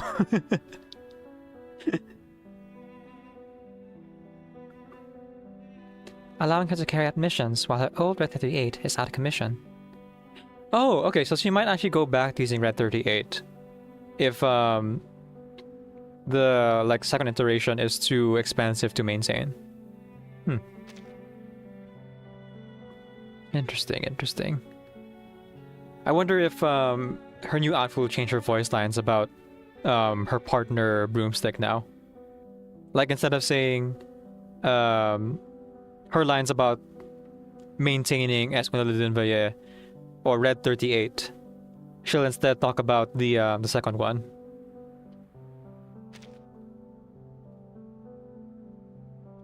But yes, Yaravel, thank you so much for being here. And thank you so much for hanging out. Hope to see you again in a future stream. Tomorrow specifically, I have a sponsored stream, so if you'd like to join us for that, I am playing a visual novel game created by an indie developer based on the Zero Escape games by Spike Chunsoft, who also made Danganronpa. Dan Sada says, while living... Oh, I just looked it up because I don't remember the vocative form. Zima is the full name. The vocative is, I assume, Zim. Then you, like, put the letters there. If Verdant's number is 0, up here on Island, is her home in all eras or none? Ah, you see, if you put 3 zeros together, you get 000. So just add a 2 there at the beginning, and her home isn't in 1999, it's in 2000. I don't know. Special times. Special times. Mothers have a gift for turning imagination and a little miracle into a fine meal. Grace before meals.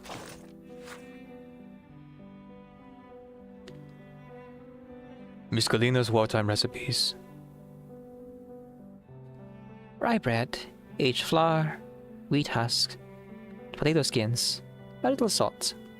Dry and grind the potato skins, then mix them with the wheat husks into aged flour. Add warm water and knead it into a dough.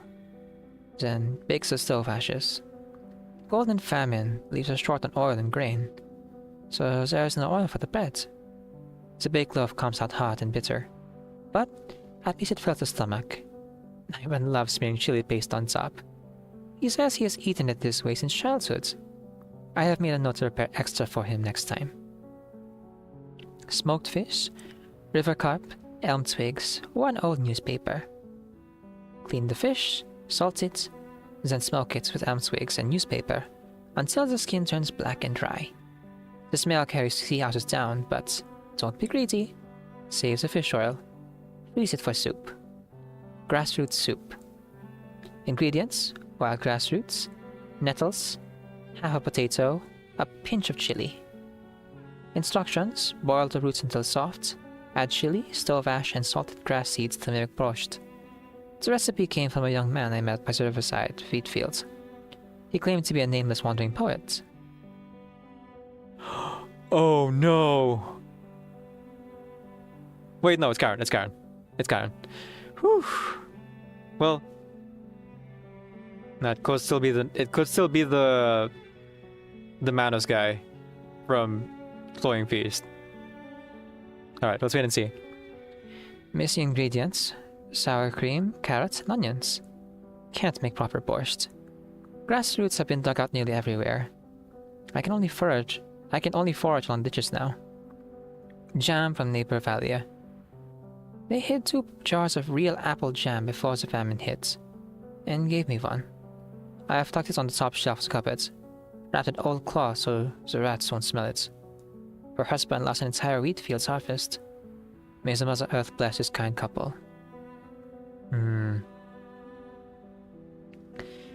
I have told Ivan to stop bringing food home. The people at the front have it harder than we do. Besides, in the face of disaster, soldiers and civilians must be treated equally. Even with this position, I won't allow our family any special treatment. Dang. He's dead. Oh, that guy. For a moment I thought of Diggers. Yeah. I was thinking of the young man with the... I was looking for his own identity in the Flowing Feast. I forgot what his name was. It was an E something.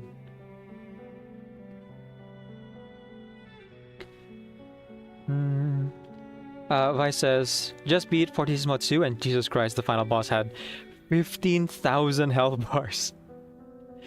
Jesus Christ. Oh, man. Hello, Bloody Master. Welcome in. Thank you for joining us. We're just playing through the event story here at our own pace, which is quite slow. I imagine if we were doing Strategic Sandbox, we would be even farther behind, but hey, we're still making good time here. Hummingbird. There we go. Thank you. Names be hard sometimes, for sure. Huh. The shadow clip should be playing, but I can't hear anything. Oh, it's just really soft. That looks like Genshin Impact? Yeah. Folks, please get the heart out of the channel, follow Bloody Master over on his channel. Over on their channel. They are a video game streamer here on Twitch. They play Reverse 1999. And they are also... Words. What's it called again?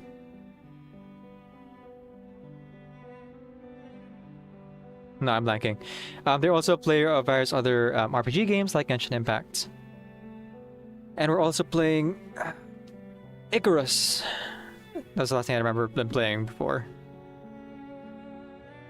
Okay, cleaned out the shop. Only took 2 runs.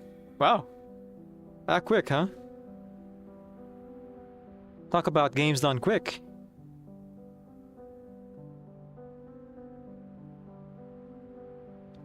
My bones hurt. Not really. I just need to stretch. What time is it? It's 2:45 in the morning. I'm just gonna go ahead and chuck this coffee real quick.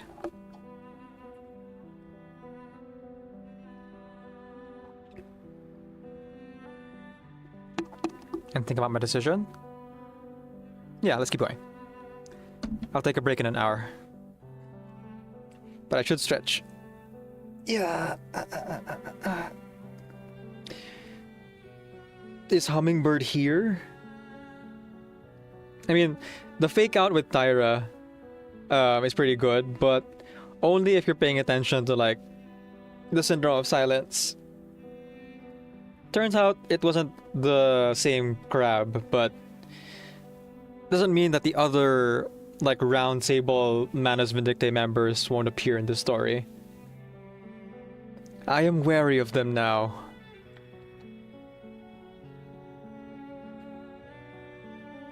At this rate, you probably won't finish unless you minimize yapping. But yapping is fun!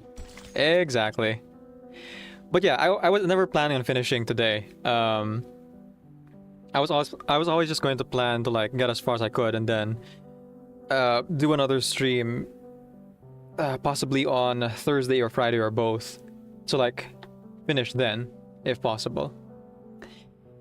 And worst case scenario, also including Saturday. But Saturday is going to be reversed anyway, so no big deal if that's the case. Part 7. Both sides of the river. They weep for the grain, trampled under the boots of friend and foe alike.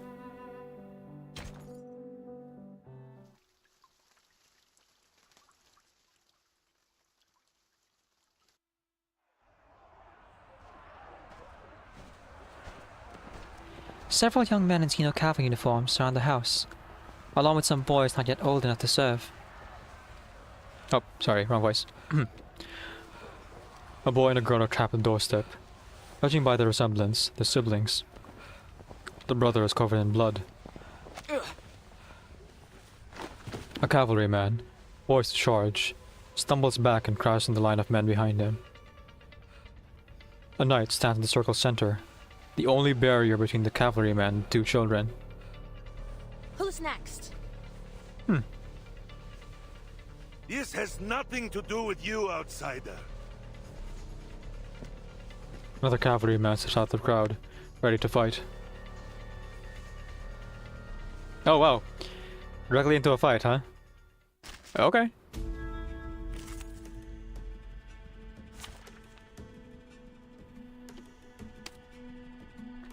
Xeno Cavalryman. A soldier of the Cavalry Corps under Xeno Arms Academy. They grew up in the steppe winds. Now they stand firm in those same winds. They mount their war horses, not for glory, but so their home endures. Ah, air support. Or rank 2 plus incantation to spell all of his units' challenge statuses. Ooh. Right, that's what air support is all about.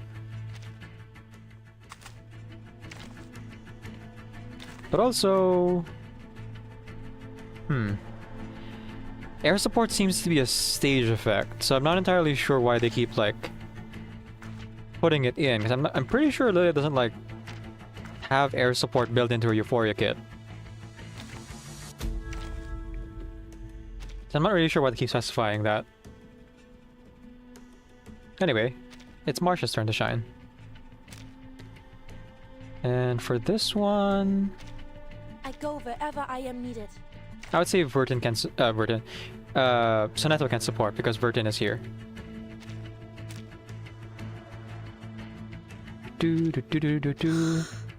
Just as what's been practiced countless times. Ich werde meine Pflicht erfüllen.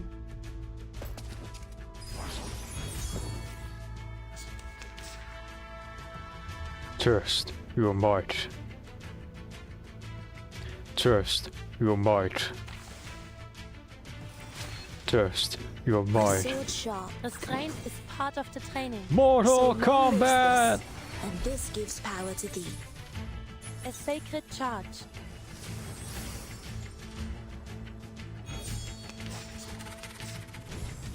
Well, there's my rank 2 There's incantations. strength in restraint. Shields up.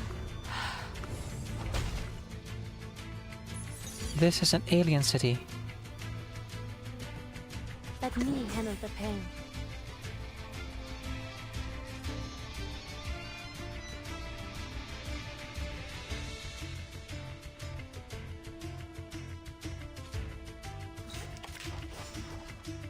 Don't worry.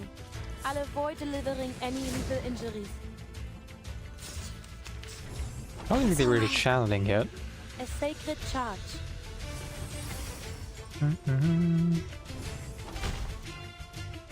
There's strength in restraint. No cutscene dialogue, it looks like. Or no battle dialogue about the story here.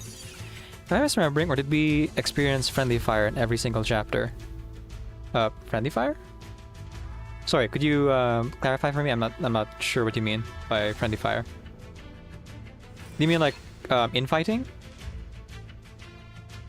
If you mean infighting, then yes, I would say so for sure.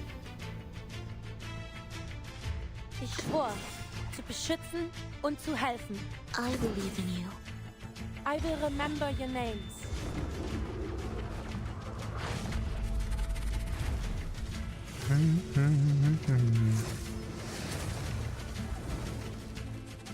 Nice. Peace and quiet. I should have brought this out from the start. Once I realized that the battle has no dialogue in it. Alex attacked each other, yes. Yeah. Pretty much every chapter we've had some amount of infighting and Alex attacking each other.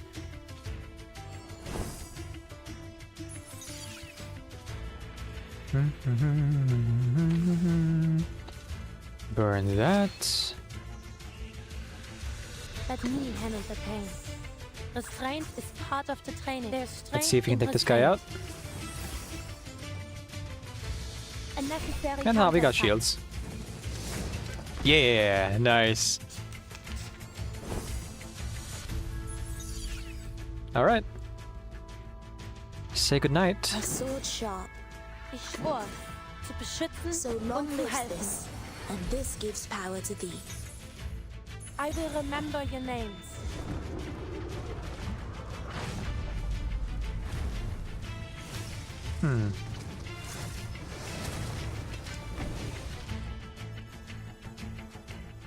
I will pray for you. Sorry.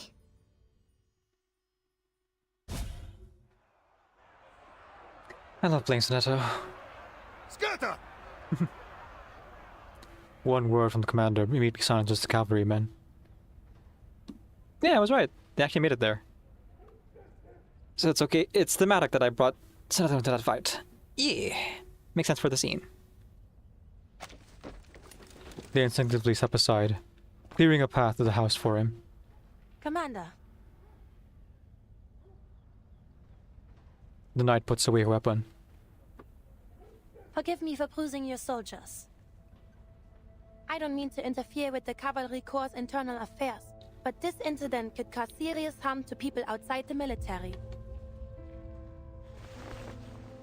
The commander raised a hand, prompting her to skip the formalities.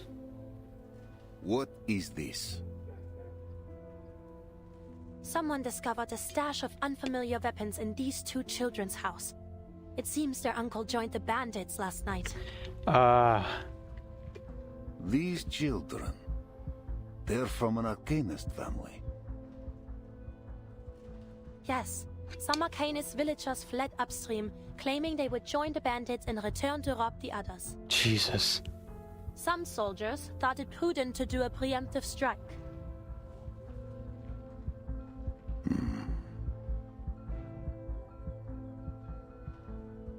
The commander looks over his soldiers sternly. Their evasive eyes prove the knight's words. Are you hurt? No, they didn't harm me. You've stopped the worst. Thank you, Miss Marsha. Leave them to me. Certainly. The knight has no intention to fight. She packs her equipment and takes the cleared path to leave. The commander approaches the young boy on the step. He appears to be below the enlistment age. The commander tries to say something, but sees only refusal in the young boy's eyes. He gives a gentle gesture for them to enter their home.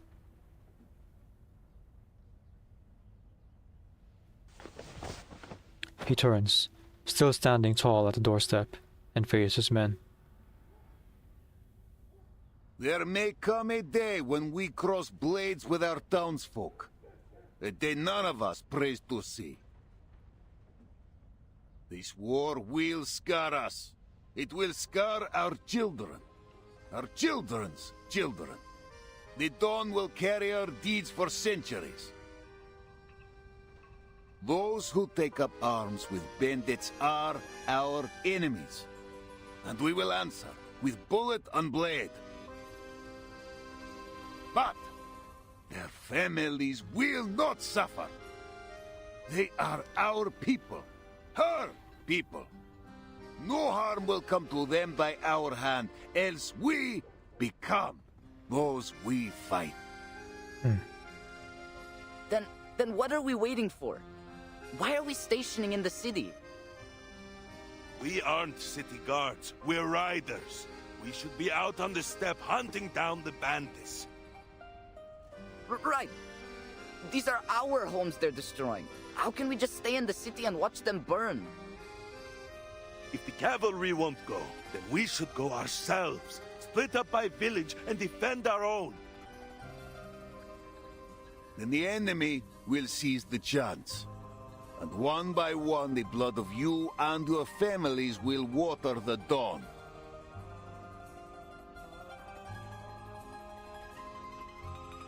We fight for the peace of the steppe. If she's to flourish as she once did, then we must stand united upon her plains. No more words on this. I forbid it. All those who brawled will be punished as necessary. Now, go to your chief and get packed. The rest period is cancelled. We ride in 1 hour. Smart. Don't give them time to think. But morale is low now, and understandably so. They feel like they're abandoning the people that he's saying that they're here to protect. And for a lot of them, it's their families. An hour later, the cavalry leaves Tamarovka, where they have barely paused, to make their advance upstream along the river toward Belgrad. Thousands of cavalrymen make up most of the head of the marching vault column. Behind them follow a small number of infantry units and a long supply team. Ah, so good you joined me at the Vanguard. Interesting company, the two of you. What with all your stories from the West. Pretty sure it was you who insisted on coming with us. Reminds me of my days scouting for the Order. It wasn't an easy position to be in. Sergei looks up at the sky. At this rate, it'll be dark before half the corps sees the city. Best we hop off and wait for the others to catch up. The scouting unit, clearing the way for their march, dismounts on a gentle slope, taking shelter in the shade of a tree. Careful, Meryl. You'll break a leg if you dismount like that. Here, take my hand. Oh, thank you, Wise. I haven't checked the Discord for the codes yet, so I didn't know about these. Let me share that with the YouTube side as well. There we go. If anyone wants those codes on the YouTube side or the Twitch side, please go ahead and use those. Much appreciated, Wise. You're a champ. Having already dismounted, Marcia walks over and helps Meryl off her horse. Thank you, Masha. Finally a bit of a break. Sergei, the sun will go down before we arrive. Then we'll be transitioning to a night march. Yeah, we were supposed to put up for a night in Tamarovka and leave at dawn. What kind of army starts a march in the afternoon? Does Sergei not know? Night marches come with considerable dangers, especially when we don't know the enemy's movements. What's got the commander so anxious? Hmm. He's a commander. He must have his reasons. Believe me, I know what it takes to lead a troop. Do you? My great-grandfather was a general, you know. Fought off Napoleon side by side with the Tsar himself. Came home with a chest of medals, too. Shame my family lost him. Hmm. Without the taunts of his townsfolk, there's no one to rein in Sergei's bragging. If you ask me, it's because of the timekeeper. The sooner she finishes up whatever it is she wants to do in the city, the sooner he can send her on her way. Sergei voiced his opinion freely, not realizing that the person in front of him is a member of the Foundation. Then, we won't be stuck guarding the city, and we can finally show the bandits what's what. You know how dangerous they are. Right. They're suppressing the information about why they're not attacking the bandits, because they're trying to avoid making Igor an enemy. Ah, man. All kinds of messed up politics. What's the timekeeper doing here? You could always ask her. Aren't the two of you around the same age? Wouldn't you have been classmates at school? Ah, okay. Seriously? Can't we just drop this? Burton was already the timekeeper by the time I got there. I never saw her in school. Oh, okay. Right, Meryl grew up in the orphanage. In an orphanage. And then was sent to the SPDM after one of the storms then. Okay. Burton was what, 12 years old when she became the timekeeper officially? So that means Meryl joined the SPDM, assumedly at like 13 or 14 or something. Okay.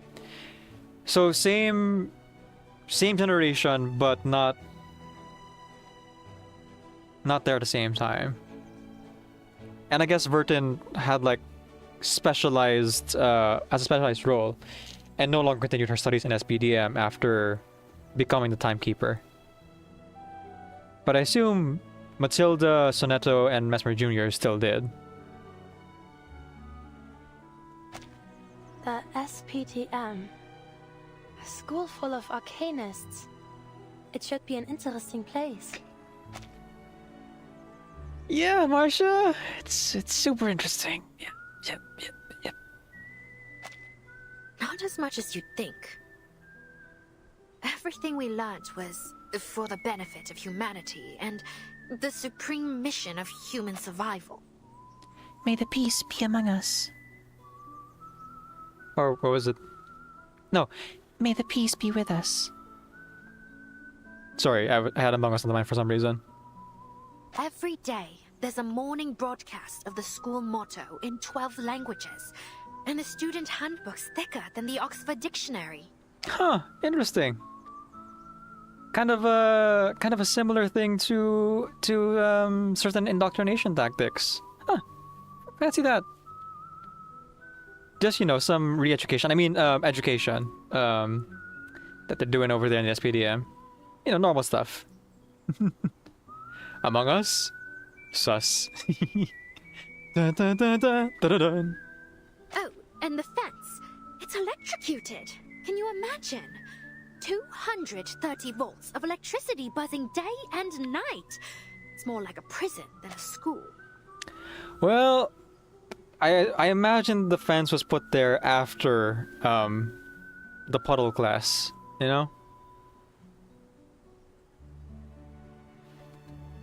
There was a rumor back then that a group of students managed to escape. People said it was the timekeeper who organized it. Yeah. They escaped all right. They left they left that life behind forever, permanently. Dan says, anyone else hearing a children's choir in distance? Didn't Vertin reach to the fence to grab that frog? Oh, okay, so the fence was there already. Yeah. Thanks for the reminder, Dan. Hang on. The second time now, and it's gonna bother me to no end if I don't, look it up now at this point. Um,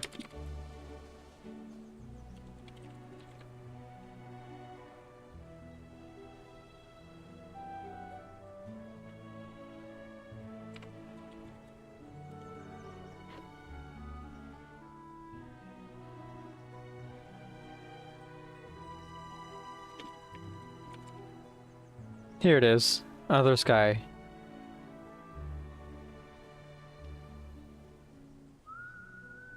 Oh wait, no. They didn't write it down. They just like asked about it. Here. No happiness, no majesty, no fame, no peace, no strength, no skill in arms or arts. Shepherds those herds whom tyranny makes tame. Verse echoes not one beating of their hearts. There you go. And then of course, no.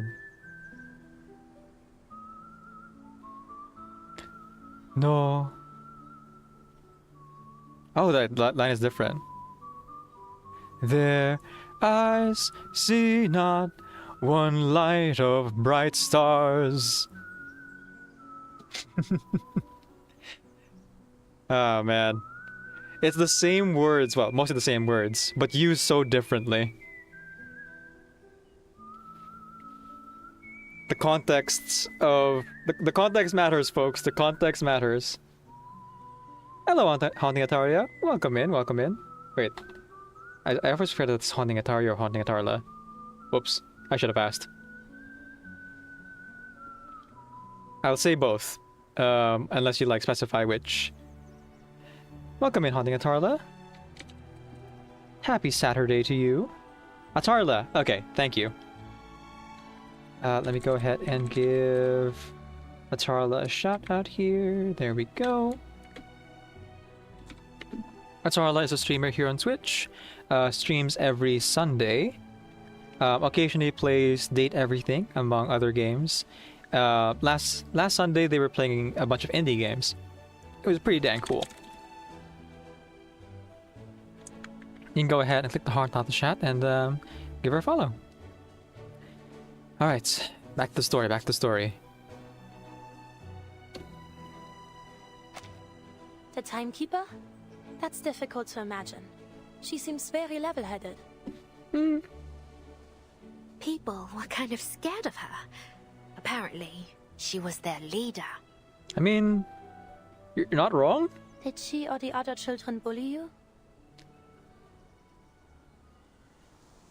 Meryl freezes at the question. Not at all. Why do you ask? It's all propaganda. I was bullied by someone of that type when I was in the Order. Marsha speaks as if it were nothing more than a passage from a textbook. I was about half the age I am now. As an arcanist, my physical fitness was poor before I received training from the Order. Right. Some older squires would give newcomers like me a hard time. We didn't stand a chance. What's a squire? The Chevalier. Well, she was trained to become a knight. You love my reading voice? Oh. I only started reading with a British accent because of my bipolar disorder and to practice my British accent. It's not my actual voice. Call back to revival Ulur games, right? Mm-hmm. You wanted to play this game, but you didn't know when you could, so you're glad you can watch. Yeah, you're very welcome to. Though this is a main story patch and has like heavy spoilers for a lot of the game, but you know, if you don't mind the spoilers, yeah, you're welcome to like enjoy. You love it still? Why, thank you. They serve the knights, and are usually candidates for knighthood. Newcomers take on menial tasks while they study the arcane skills of the Order. Those who master them become squires. Mm-hmm. Wow, and you ended up a knight. Did you train thinking you'd go to war? War. I had always pictured it as something far off. A legendary battle of dreams and ideas. Yeah. I don't think most of the knights, according to our real world history as shared by Teresa, even knew that World War I would be as brutal as it was. They came in like on their horses and wearing armor, and were gunned down by machine guns, mowed down like cattle. Until it broke out. I'm no longer so naive.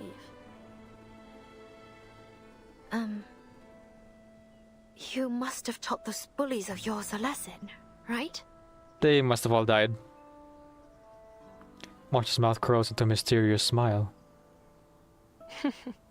Very few squires are granted knighthood. Sergei, who has been listening along, cuts in. All right, rest's over. Back in your saddles. Better not let the team see us lounging around. At some point, Sergei's got to put two and two together that he's speaking to like a deserter and a Foundation member, right? Sergei can't be all brawn and no brains, right? Sergei straightens up and checks that the saddles are securely fastened. The others follow suit. You'll see Berigrad once we reach the top of the slope. I'm getting flashbacks to Avatar: Last Airbender. He rides towards the top. Some stories. Didn't have anything half as exciting in my childhood. By the way, I could show you around the city if you've got time. I know it well. There's a Turkish place that makes the best kebabs. Ah, but they might have fled already. I have a bad feeling. Leading the way, Sergei quickly reaches the top of the slope. Behold! The dawn's great... What? God damn it, I knew it! Sergei pulls hard on the reins, stopping his horse just before the crest. What's wrong? Wait, am I seeing things? Why are there so many people outside the city? They ride up to the side. A dark crowd forms a wall across the cavalry corps' route to Berigrad. This is an army. They're blocking the entrance. What? At this time of day? Sergei, tell the commander to halt the march. Merle and I will stay and observe their movements. Go. All right.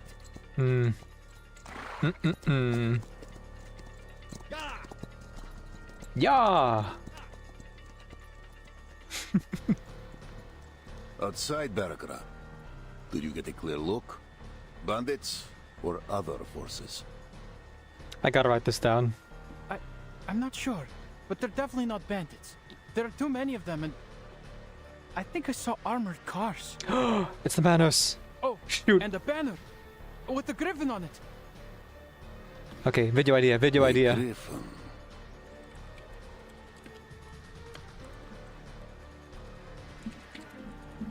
Hold all regiments. Hold the advance and take the high ground outside Berigrad. Do not engage. I'll make that video in a few weeks. The temporary liaison rushes off. The commander turns to the solemn chief of staff and flying witch captain at his side. A griffin. Igor's banner. Oh wait, that is... So he's here. Just outside Berigrad. Only half a day's march away. But I thought Igor was part of the bandits. Huh. So we have 4 factions then, not 3? Our orders are to enter Berigrad. If Igor blocks our way or tries to attack, we have reason to engage. What was the that? Fractal Haunting Atala subscribes their name upon the simulacrum Thank for you, 1 Atarla. month. Thank you for the subscription. I appreciate it. Okay, looking at our map, we have the Griffin squadron in front of the city. We have the Manus Vindictae, and we have our cavalry group here, which is severely outnumbered by their armies. Oh, that's not good. Thank you so much for subscribing. As of right now, all of my money is going towards improving the stream. I was running a fundraiser up until the end of February for the animatic music video that I've been working on with a bunch of artists and musicians. That is currently in the works still. But from here on, any money I receive past this point will go towards the like new emotes that I'm working on and some splash arts for overlays. So I've already reached out to some artists to work on that. So thank you. That will go towards that. Yeah. Oh, right. I guess I've never formally like told you what I do at Tarla. After the chapter. I'll do my intro after the chapter. Because like this is a really huge scene. Quiet success is the sweetest revenge. Took me way too long to embrace that. Yeah.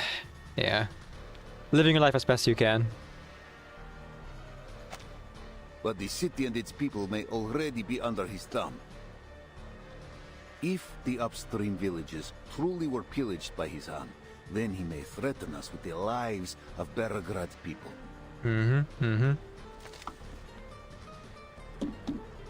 The entire city is a hostage. Jesus. The commander's hand instantly reaches for the gun to his waist. The cold metal calms his nerves.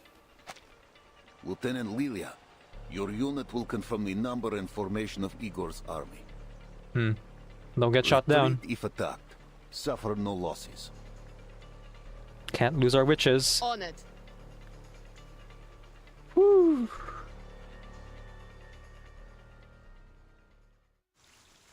Some of you are going to die, but that's the sacrifice I'm willing to make. Okay, so minor spoilers for Avatar: The Last Airbender, but the entire time when Sergei was being like, "Oh, here's the city. It's on its way.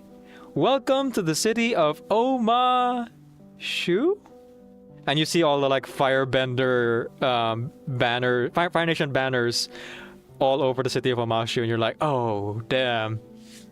Yeah, I was thinking of Omashu. And lo and behold, it's occupied. The city has been occupied by the enemy. Well, I guess Igor is neutral, so maybe it's gonna be okay? Okay. Yeah, Omashu, that's right, Dansata. That's what I was thinking of. And I'm gonna make a video, meme video of that, of like the visuals of Sokka but as Sergei, and then I'll ask some friends to voice act.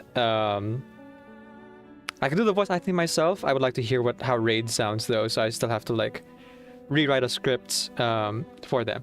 So yes, this is a good time to plug my content. To any folks who are in the chat who don't know who I am and are just joining us, or don't know what I do, switch screens. A sincerely wonderful good morning to the void. My name is Decaf Nvidia. I am a video game streamer and also a hobby voice actor and singer, so you might hear me do one or both of those things during the stream. My pronouns are he, they, and I create content for Twitch as well as to YouTube and TikTok. I am an editor, music enthusiast, hobby voice actor, and all that. So for this game specifically, Reverse 1999, I am actually unofficially recognized content creator for this game. I actually get paid to play this game. So I'm a little bit biased. What does hobby voice actor mean? It just means that I love voice acting, but I'm not confident to actually apply for any roles. That's gonna be fire, literally. I mean, technically, I do voice acting projects, but only in the ones that I create for myself, and when people ask me within the content creator space, so I don't know if that counts. Hence, hobby voice actor. Atarla says, my husband's like that right now. Yeah. Oh, please do link that in your Discord if I haven't found that link yet. Like I mentioned, folks, Atarla is a streamer here on Twitch as well.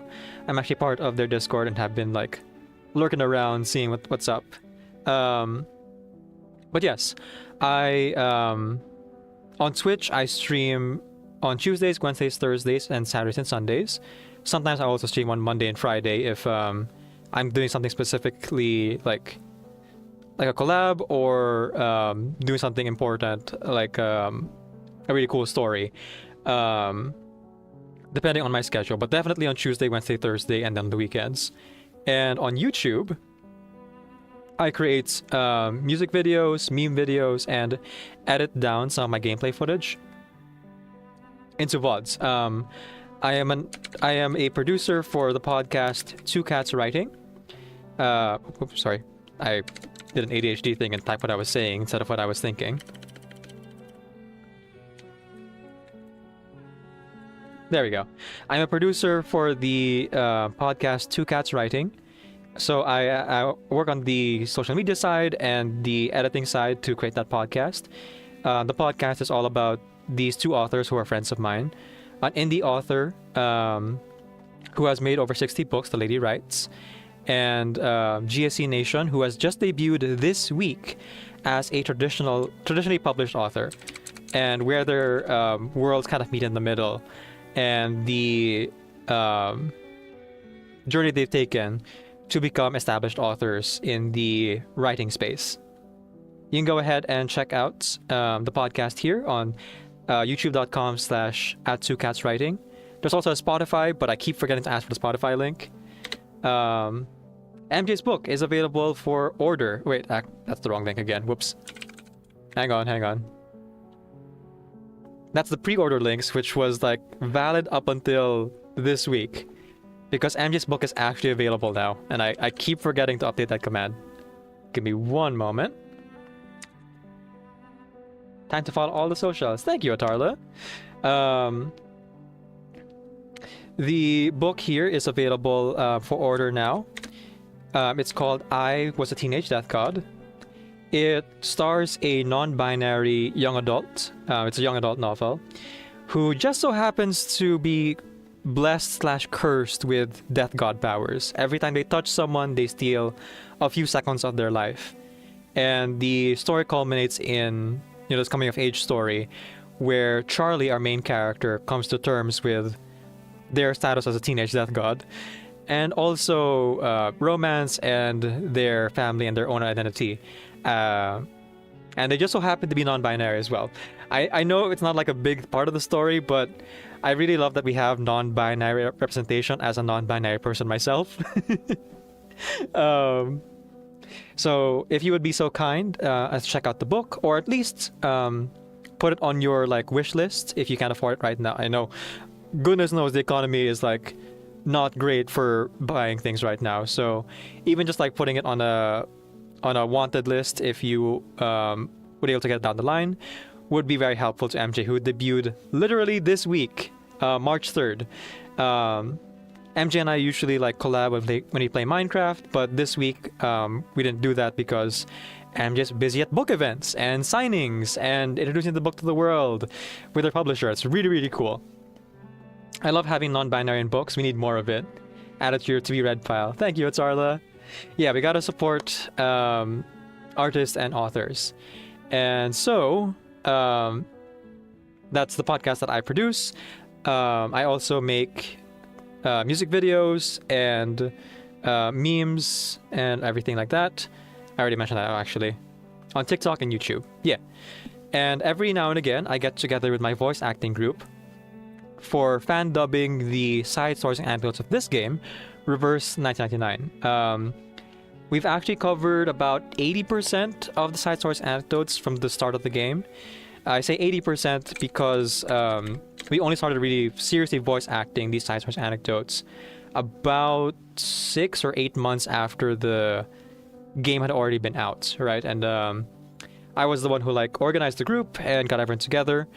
And now I also work with them on collaborative projects where we do those meme videos I mentioned, or make fan videos of this game, Reverse 1999, among other cool things.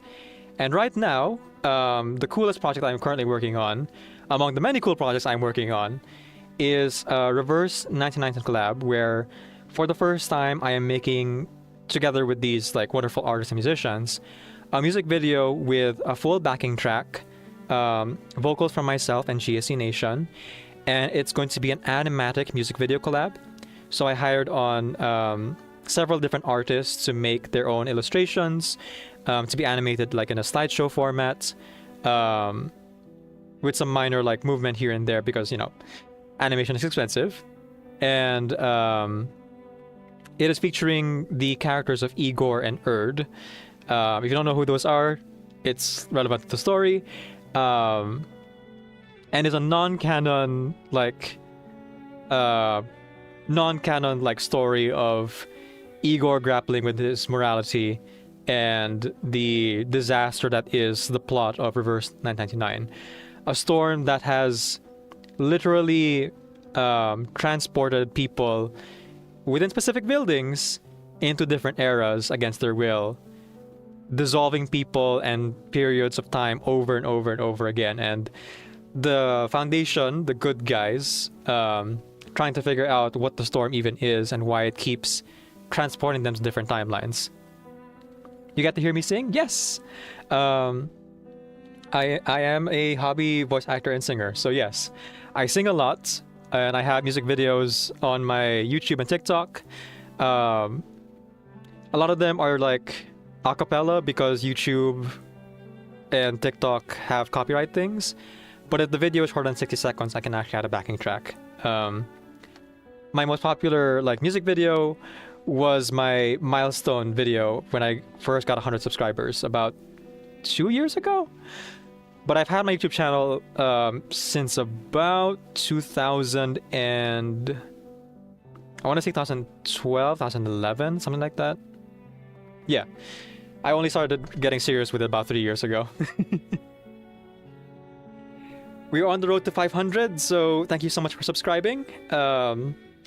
I have gotten a lot of growth recently because I became a Reverse 1999 content creator, and I have so many like cool projects in the works.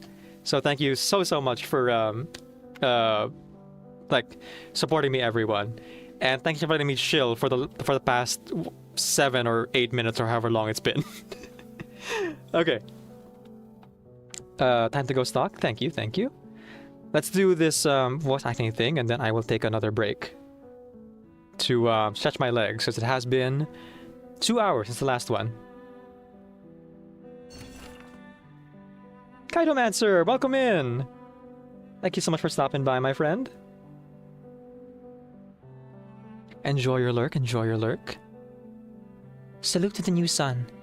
The crumpled drafts in the bin prove how much thought she put into this. Claim notice.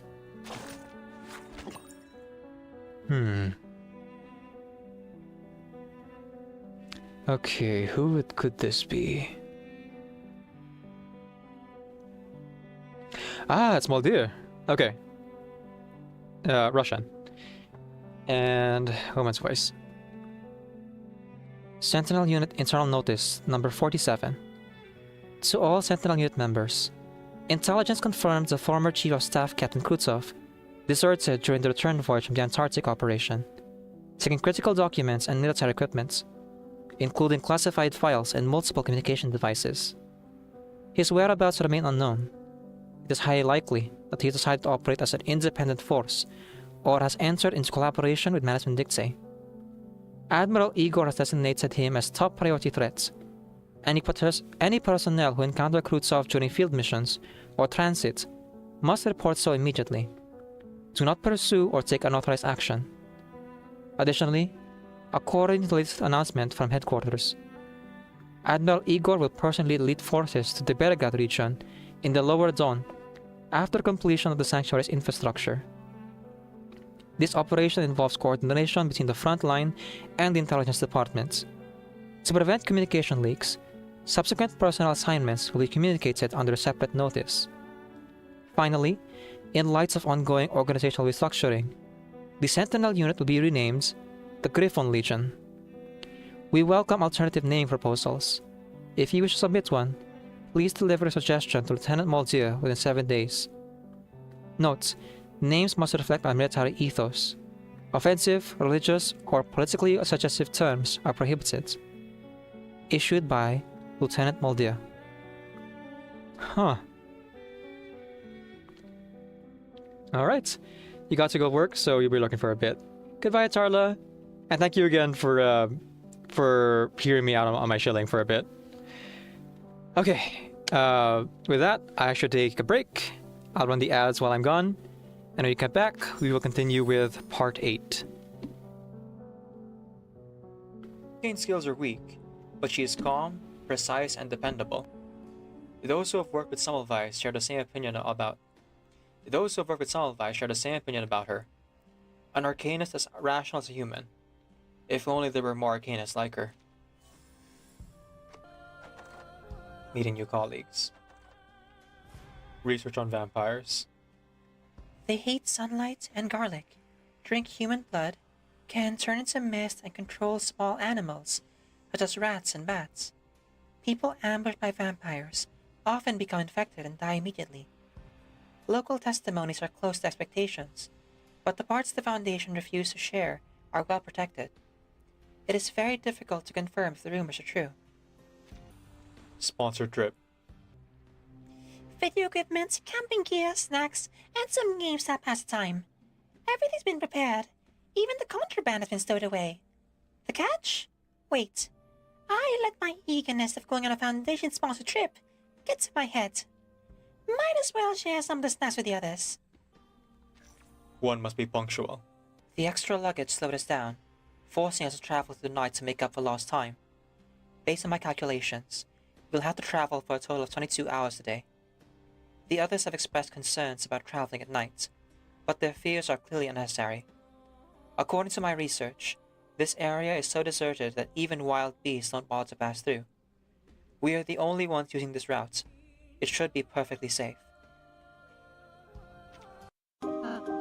Here, Chris, Susie, have a cake. Oh. A little thick on the frosting. A little thick on the frosting. That was for sharing. Hey, anyone is free to make an interception. Okay, now make a chocolate one. He opened the chest. Inside was Mystic Band. Mystic Band's anti-armors. Don't kill me! It's some kind of statue. Shh. This is a statue of our holy ancestor. A shame we could not meet. What brilliant sermon of peace might we have heard? Our holy ancestor. Our holy ancestor. Our holy ancestor. Our holy ancestor. Our holy ancestor. Our holy ancestor. Our holy ancestor. Our holy ancestor. Our holy ancestor. Our holy ancestor. Bye!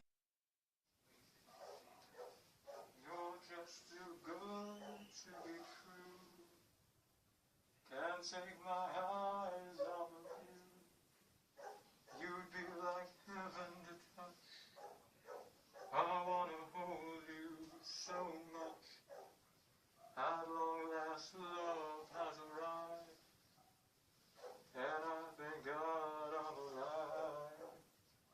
You're just too good to be true. Can't take my eyes off of you. And pardon the way that I stare. There's nothing else to compare. The thought of you leaves me weak. There are no words left to speak.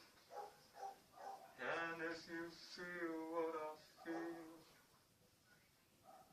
then please let me know that it's real. Oh, just too good to be true. Can't take my eyes off of you.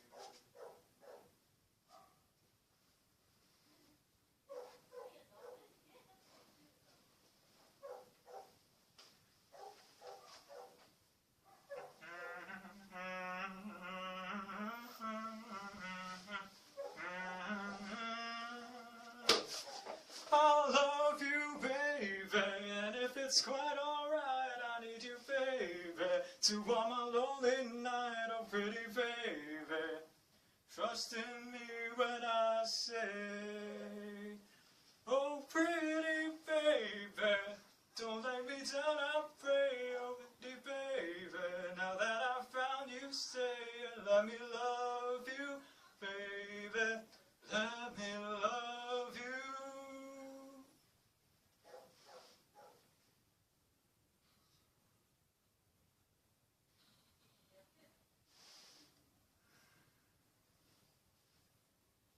Let me love you.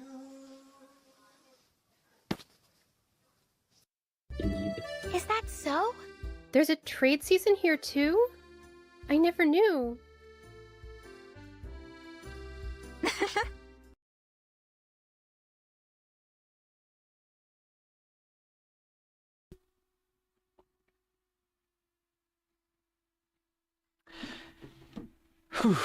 Alright.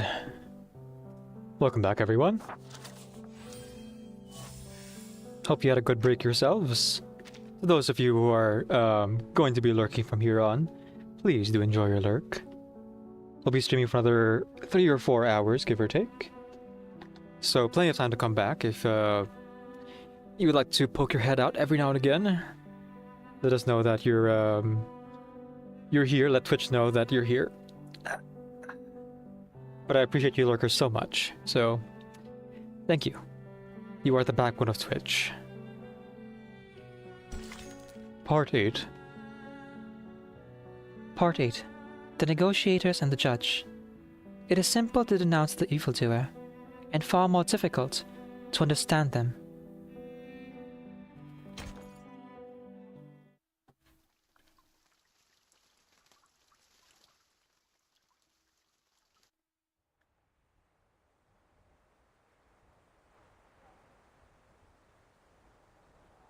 A shadow valley separates two armies. The wind stirs seeds and dust. The war horses grow restless under the eerie silence. I'll be damned. It's really him, Igor. After all this time, he just shows up here in Belgrade? What's he trying to do, exactly? Whatever it is, he should do it soon so we can end him. I bet he wants to take his chances against us, too. Not so fast. You know Igor parted ways with Manus Vindicte after the Antarctic operation. Are you on that traitor's side? He parted ways with us, too! The roar of broom engines on their return flight. The roar of broom engines on their return flight briefly drowns out the quarrel below.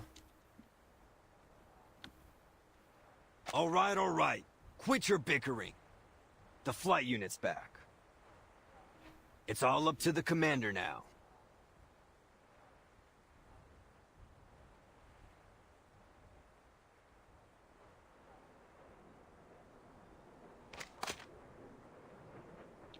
The commander lowers his telescope as he awaits the Flying Witch's news. Lilia emerges from a whirl of dust stirred up by the S-Unit 02. Status. It's weird. It's Igor, all right? Triple ace and all, but they didn't attack. I flew low, too. Even looked eye to eye with the soldiers, but they still held fire. As for the city, there's no signs of damage. Or of Igor's men. His soldiers are all outside the city? Yeah, got his main force positioned along the main road to it. It's like he wants us to see him. He wants us to see him. A trap? If he wanted to stop our advance, capturing the city would have been the best bet. Right. It's almost like he's welcoming us.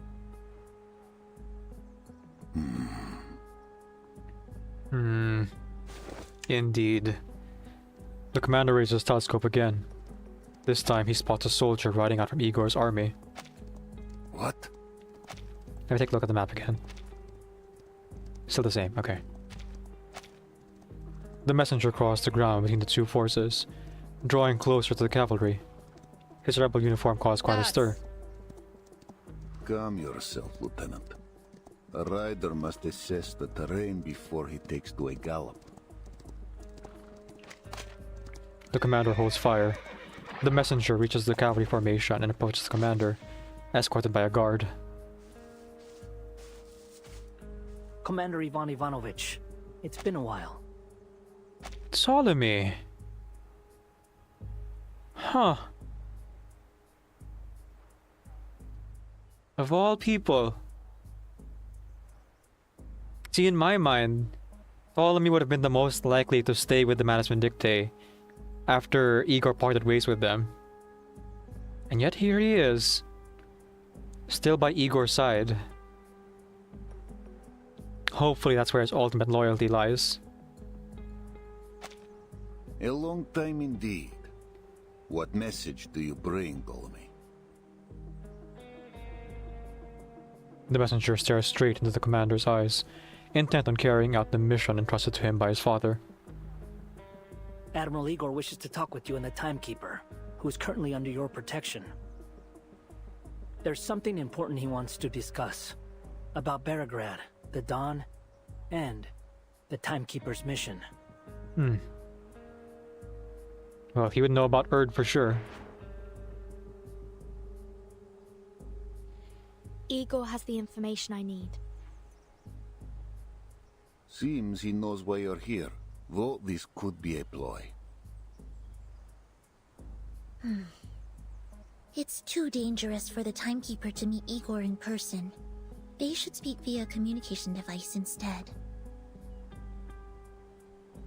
They could easily have reached us through such devices, given this message was brought by one of his most trusted subordinates.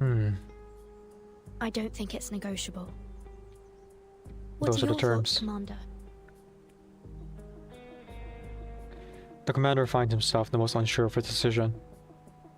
I want to know his purpose here, and him stationing outside the city does look like a gesture of goodwill. That said, I shouldn't meet him in private. Word will surely reach the Joint Committee. I understand your concerns, but either way, I'll meet him. Timekeeper? I currently have almost no information on my mission. I'd like to know what he has to say, even if it's a lie. Especially if it's a lie. The commander paused to consider. Our orders are to avoid confrontation. Accepting his request may be the way to do that. But whether I join the meeting is your decision. Me? The committee will not question your motivations. If I attend, let it be by your bidding. Then if they question me, I will have my defense. I see. I'll make the decision. But how can we ensure the safety of the Timekeeper and the others?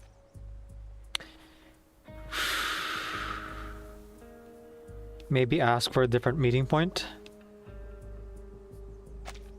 Meeting Igor, huh? Take me with you, Wurtzen. I'd like to hear what he's got to say. I would too. All right. I accept Igor's invitation, and I request the commander join me. To ensure the safety of both parties, I suggest we each bring our own bodyguards. Lilia will be ours. You could use another Timekeeper. Soneto, you're the only one who knows the details of the mission besides myself. One of us should stay in a safe place. Relax. I'll bring Wurtzen back in one piece. Understood. Please be careful, Timekeeper. I'll prepare a teleport disc for you. So it stands. I'll send a rider to Igor's messenger. Okay. We meet on the open plain, within striking distance of both sides. Ooh, tension. Spitting distance, eh? In that space between armies, the air seems to tighten. On the antagonistic waves of both sides.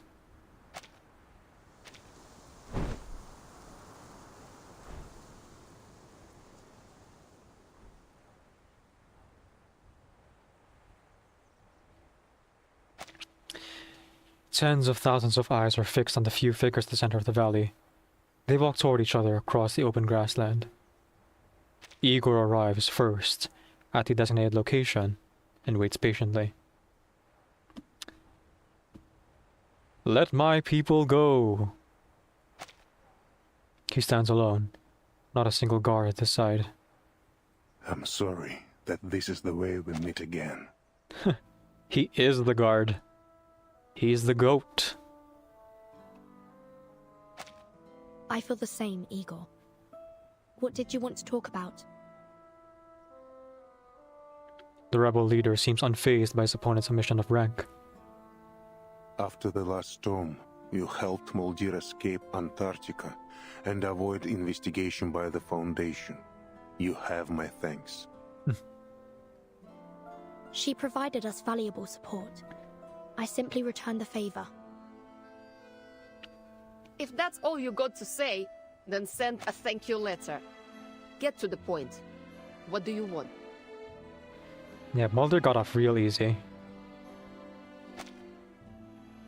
Igor glances at Ivan, who watches in silence. There are some matters I want to clarify. Okay. Where you want to start? From the first time you put on the Xeno uniform? Or from Sao Paulo? Sao Paulo. Let's start there. Okay. At least he's like meeting them on their terms. I would have thought he'd be like, you must see the bigger picture. Well, he probably still will. But let's see. Explain. To everyone's surprise, the Admiral lets out a city's name. The sound of it almost stings. The corner of Ivan's eye twitches. Before I arrived in Sao Paulo, I struck a deal with the dead Arcana. You communicated with Arcana after her death? The headphones? Yes. You witnessed the events in Antarctica. I trust there is no need to explain why I heard her voice. Death and resurrection are part of the myth she aimed to construct. I refused to become her follower, but I desperately needed the reward only she could provide. So there's a running theory now, with the comparisons of Persona 5 and the A Flowing Feast chapter, that possibly the storm is a symptom of the Sea of Collective Unconscious, the Jungian philosophy of the collective will of all living things affecting reality. By creating stories, by creating myths, and having the depths of myth and the Sea of Collective Unconscious touch reality this deeply, maybe that's where the source of all arcane skills come from. And the storm itself is just a immune response of reality trying to fix itself. Keep the collective unconscious within the unconscious world, within its own dimension. So, if you were to like convince enough people of an idea, whether it be through politics, religion, or belief, it could then affect the collective unconscious, and then as above, so below, affect reality. So the myth of resurrection, of Arcana being beyond death, would in turn become true because the collective unconscious would affect reality, because it's touching the reality in this way. If that makes any sense. Again, it's all heady stuff, but these are things that are like explored in the Persona games, and is a possible explanation for what's going on in the world of Reverse. Arcana needed Erd to complete her resurrection ritual. What did you need? A true shelter. A boon, a hidden place. A promise from the surpassing excellence. She used many words for this little cube. A promise from the surpassing excellence. Why says I wish I could like you, Igor? Strong words. Is it familiar to you, Timekeeper? The material's similar to the Tear of Kamala. Right. The origin is the same, but their function is different. Affecting reality. Igor clenches his fist, and the black cube disappears. Why make a deal with Arcana if just to avoid the storm? The Foundation already provides you shelter.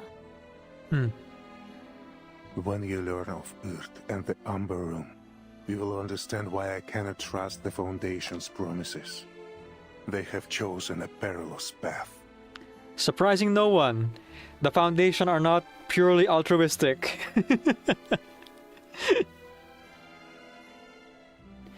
Well, until we learn what the Peace Council's true goals are, we can't really trust them all too much. And maybe Igor knows a bit, well, definitely Igor knows more than we do about the Foundation's true goals and why they choose the methods they do. You think he needs more work to be redeemed? Probably. I will reserve my judgment.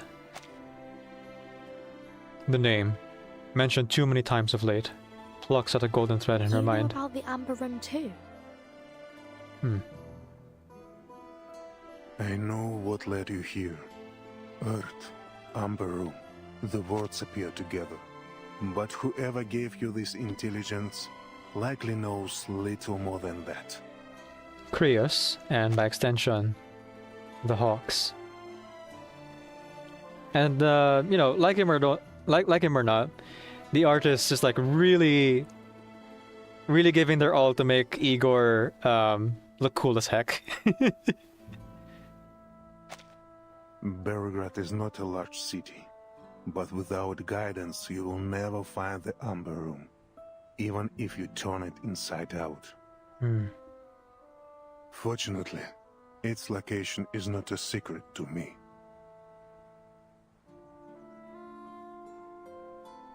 Because I was involved in it all.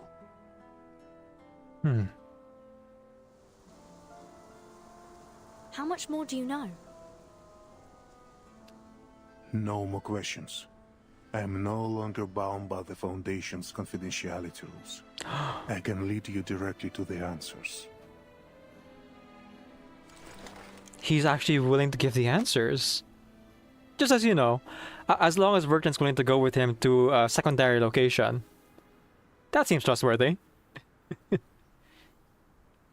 I'm being sarcastic. Igor gives them space to consider the deal, then turns to the cavalry commander, who has not spoken a word. Why says, definitely Delf-worthy. Just too bad I'd rather punch him. Huh? ¿Por qué no los dos? Ivan, I know you care deeply for the Dawn. I admit some responsibility for the looting of the upstream villages. Then, it was you? It was Krutov. Oh. Krutov. Hear you. What difference is there? He betrayed Zeno at your site in Sao Paulo. He follows your orders. Oh, okay. So the third faction here, Igor's faction, all has a schism. Which again, I'm surprised Ptolemy stood by Igor's side and didn't join the Manus Vindictae. But Krutov did. And he's the one helping the bandits. With Igor's supplies. Not since Antarctica. With the new era, Krutov has taken his own path. We have some differences of opinion. The Manus deal was a one-off, but Krutov wants more. He believed our reward should be greater, that receiving only a small black cube was like pleasing a child with a toy. A traitor among traitors. Guess people do get what they deserve. Sharp. You're right. I should have known that without Zeno, his desire would grow beyond my control. I will take the blame for his madness. And for the Xeno soldiers you killed in Sao Paulo. Mm-hmm. I will not deny it, and I will atone. Huh. Straightforward. Unfortunately, I still have work to do or something like that. You know? Unfortunately, we are short-handed. There's a reason why in the Xeno anecdote, which featured Lilia as one of the main characters, the soldier who, like, dispatched his teammate is still part of the army and is still, like, doing his job. Instead of being court-martialed, they just, like, as a formality, put him on a trial, but in reality, ethics, morals, utility, above all, seems to be the way of the Foundation at this time. If you have a use, then the Foundation will find a use for you. Otherwise, well, can't let the Manos get a hold of you. But I must first stop what Krutov has done to the Don Basin. I trusted him, trained him under my command, but failed to see his inflating ambition. I did not snuff it when I had the chance. In the end, he built an army from my soldiers and weapons, and from the Manos and other sources. In this era, our relationship has become rancorous.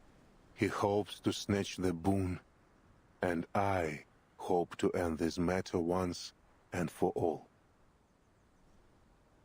Then he and his bandit forces now belong to Manus Vindicte. Okay.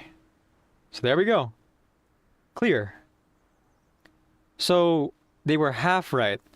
It's Igor's resources, but it's Manus Vindicte. It's a defecting faction of Igor's forces who took the local people to join up with Manus Vindicte. At least the Arcanists, because goodness knows the humans are...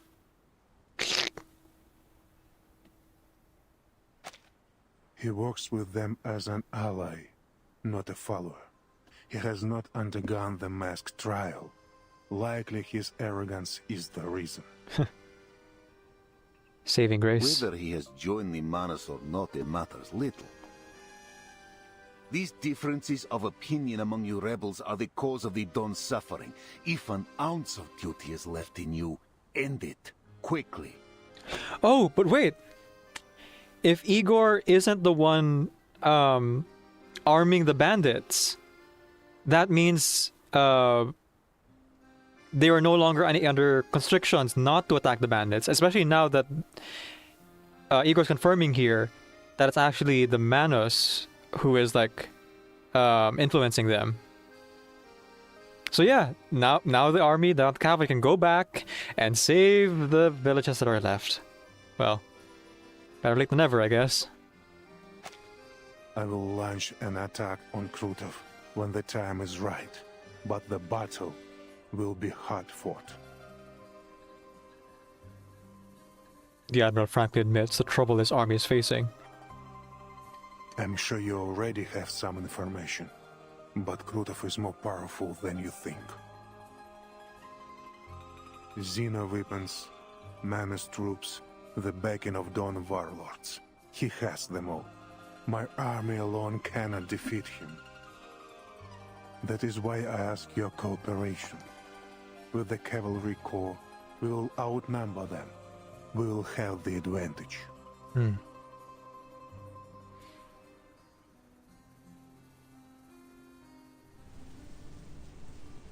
Igor's words are like a shaska sunk into the mud, waiting for the other to pull it free.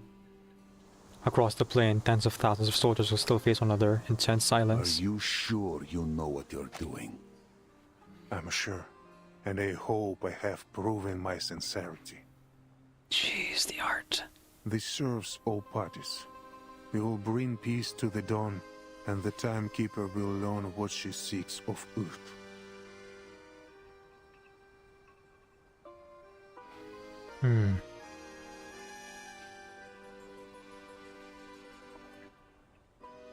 The only thing that's shaky about this is the fact that he's not saying it in words.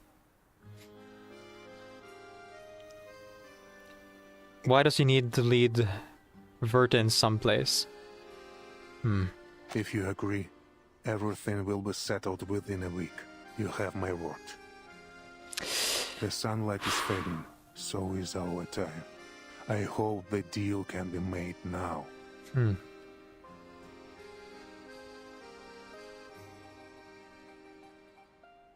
Incredibly enticing. Information on Erd, the Amber Room, the Storm, and he'll take care of his own defecting rebels and the bandits. I mean, the only thing they have to lose is like morale and the danger of them betraying them.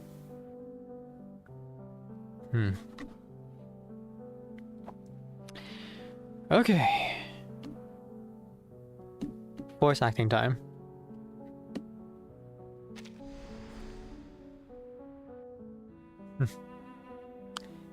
Right, another chart. Or another part of the network, rather. Let's start with Lilia. Disgusted by betrayal. Neutral. Lilia temporarily leads the newly formed Flying Witches. She gets a new S-102 Veille, allowing her to carry out missions while her old Red 38 is out of commission.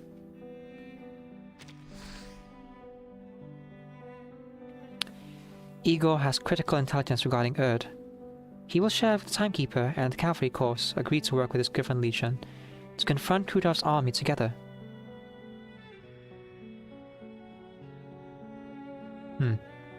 Hey! Vertin and Ivan are now friendly. I wasn't sure if they were before. But the line is white. I don't think they were white before, I think they were blue. Yeah, he's still blue between Lilia and himself, but white now. Or was it always white?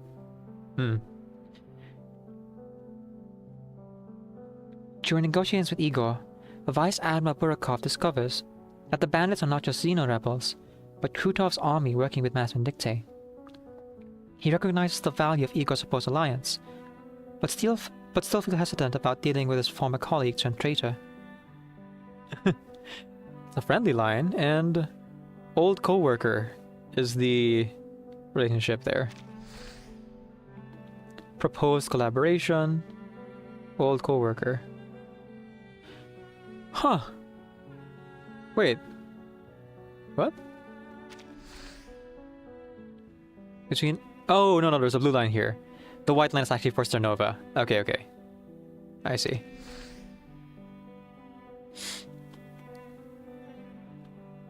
Igor. Faction is the Griffin Legion. A former Xeno admiral, Igor defected during the Sao Paulo incident, taking his forces to join Manus Vindicte. After the Antarctic incident, he separated from Manus Vindicte, causing a split with his close ally Krutov, who continues to work with the Manus. Igor proposes forming a cooperative alliance with Timekeeper and Vice Admiral Burakov to stop Krutov's forces. And what's Ptolemy about? Proposed collaboration, old co-worker. No description. Ptolemy, the Griffin Legion. Ptolemy is Igor's adopted son. He believes that his father's actions are justified and works tirelessly to achieve Igor's goals. In the outskirts of Belgrade, he acts as Igor's messenger, delivering messages to the Timekeeper and Vice Admiral Burakov. Well. Oh. Keyword. Words are like stones beneath the river, catching the sunlight and guiding the currents. Decrypt.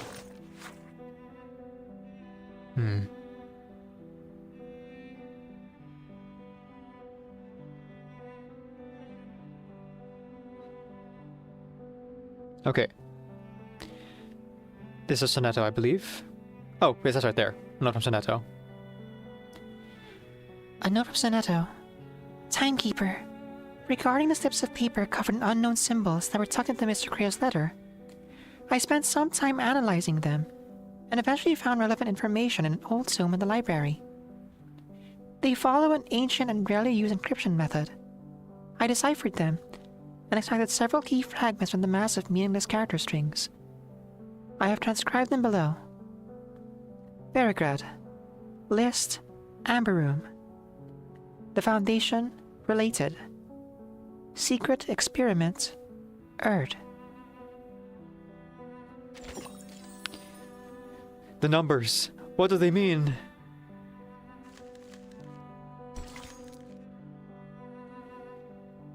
Almost 5 hours in and we're not even halfway through. Nope. Yeah, we're definitely doing another long stream for this. For sure. Oof. I got about 2 more hours in me, maybe? 3 if I really push it. Part 9. Part 9. White Knight. Comrades may be united in loyalty or by other means. Hatred will do. No fight in this one.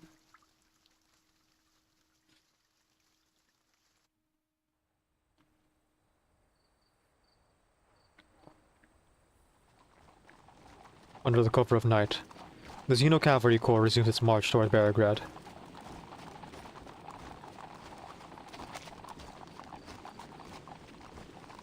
The Griffin Legion holds position by the main road to the city. Both armies remain on high alert. Dan, thank you so much for stopping by, and yes, please do enjoy what do you call this? What's the words? Words. Thank you so much for stopping by, and I appreciate you being here. Understandable that you want to avoid spoilers, you'll be heading out. So you have a great rest of your day, and I will hopefully see you again once I am done with this story, or we're both done with the story, and maybe you'll join us for the anecdote or the side story voice acting sessions. Whenever you want to stop by, feel free to do so. It has been a pleasure talking with you, and I'm really glad that you're enjoying my gameplay. Farewell.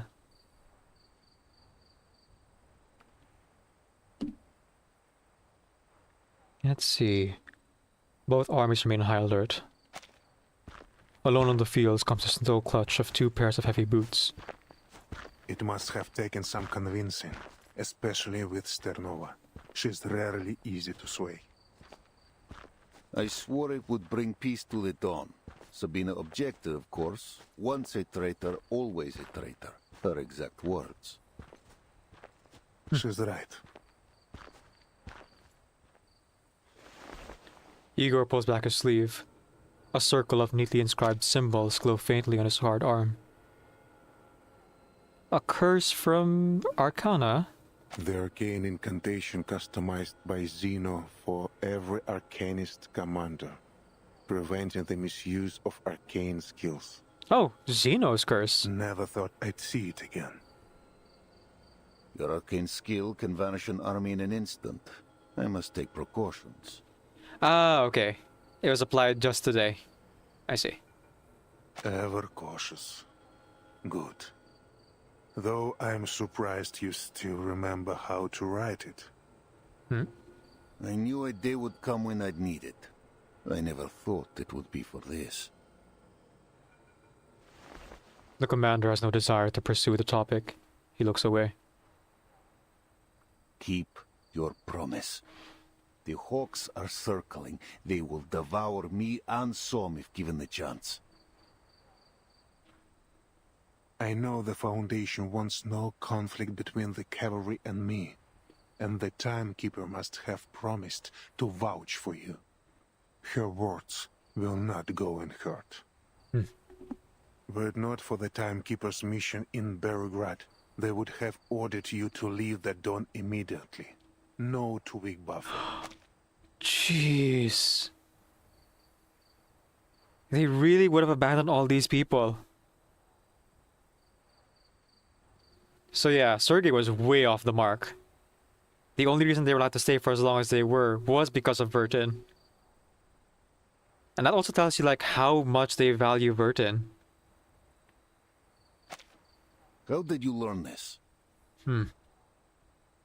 I do not need interception to know what the Joint Committee thinks, provided their membership remains unchanged. You're a Kazakh, so they sent you here to recruit new riders, for the same reason they do not want you stationed here in your hometown. Attachment. Don't speak like you know me, Igor. You and I are no longer brothers. Demotion, imprisonment, no matter what they hang upon me, I will do what I must to defend my home. Igor's eyes follow the river upstream to Beargrad's low rooftops gleaming beneath the starry sky. We were born and raised on this land. We both bade farewell to our families that day, leaving Beargrad and the steppe for the cold walls of Zeno. On a fine day, you can make out the church spire from here. The city is not as large as it was in '99. Back then, you could easily see the suburbs too. Many things are different. All this will be washed away in time. Do not put too much weight on it. But the steppe remains unchanged, and so do her people. The smell of grass and dirt is no different than at the century's end. I still cannot trust you. Krotov is but one stain on the dawn. There are many more to be blotted. The Golden Famine will strip the steppe bare. Her people will either starve or leave. Most will have to leave off their food stores. Some poor folk have none at all. What does the Foundation believe to be the cause? They're not even investigating, are they? They haven't investigated. Nope.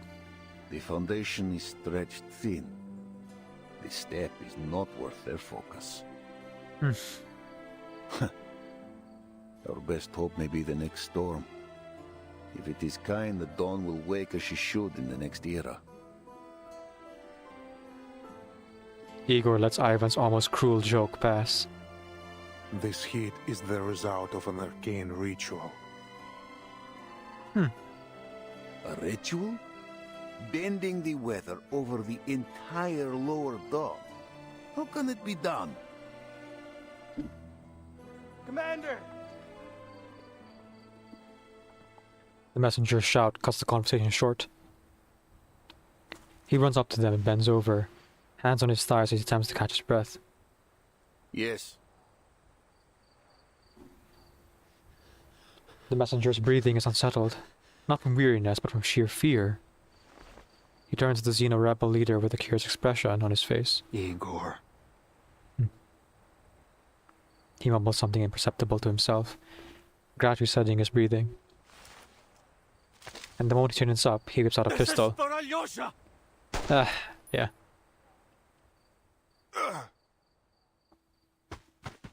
Igor staggers back 2 steps and drops to one knee. The messenger's trembling hand throws a shot off course, denying the bullet its deadly purpose.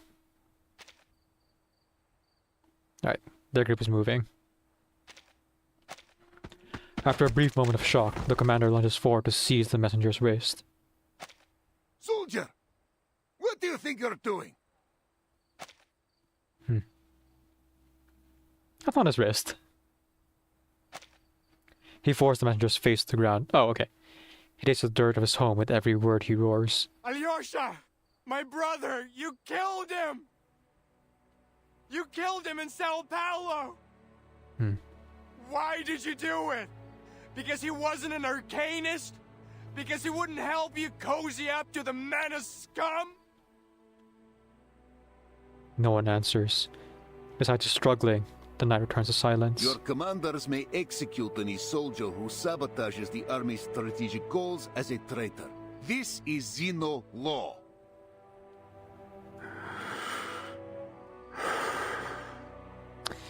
Oh.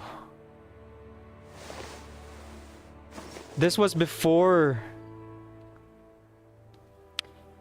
When he's saying that as a traitor, this is before Igor rebelled against the Foundation. This was him cleaning up the soldiers who betrayed their commander for the Manos. Igor rises slowly and grips the military identification tag hanging at his chest. A dent remains where the bullet struck. He's as calm as the silent nights of the dawn. He steps forward and kicks the fawn pistol away. Let him go. This is my army. You have no say here.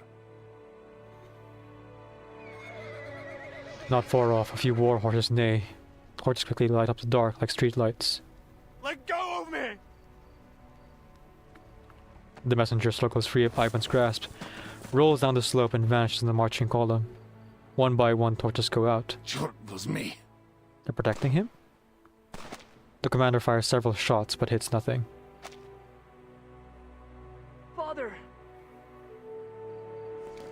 Igor's ever-loyal son rushes over. Burakov! Don't even think about protecting that bastard!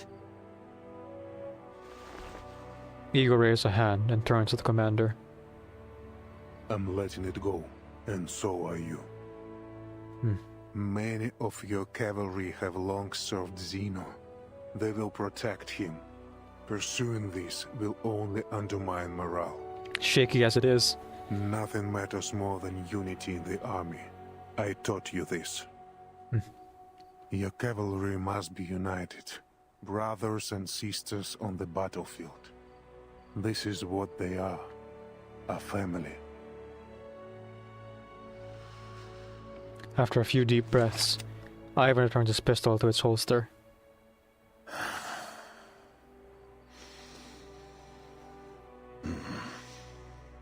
The hatred of those who once trusted you. A bullet to the chest, Krotov's betrayal, a home soon to be aflame. Remember what you have wrought, Igor. I can never forget. About the ritual that caused the Golden Famine. It was Manos Vindictor's doing, composed of multiple rites. Their goal is to expand west, first the Don, then the Dnieper. Soon, millions of square kilometers of land will grow no crops. All of Europe will face hunger. Is this their plan to bring about the next storm? What sort of ritualist has the power to change the weather over such an area? Remember, Ivan, our enemy is a resurrected deity. With Ptolemy's support, Igor makes his way down the slope.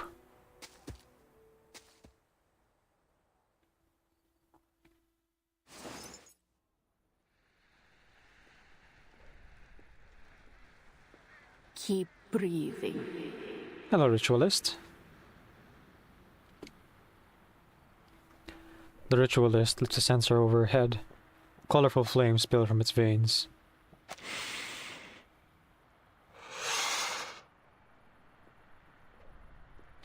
They creep around the bound captive like a gaseous myriapod.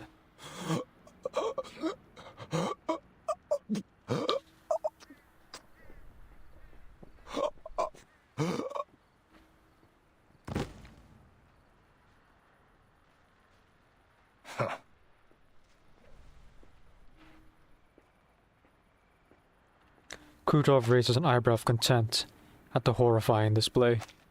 Is he dead? The ritualist gives the censer a wave. The fumes rush back inside an instant. I overestimated the human's mental capacity. Next time, I won't make the same mistake. Why not bring them to the iceberg? Or do you aim to monopolize the fruits of the experiment? Every glorious achievement is hers. The ritualist's answer is vague. Krutov waves a hand, signaling a soldier to drag the body away. I have no time for your little experiments. My army departs for Beregrad in 2 hours. Okay, I have to double check. I have a picture, I think, of the Manus at the banquet in the Flowing Feast. Let me just check if her silhouette matches any of them.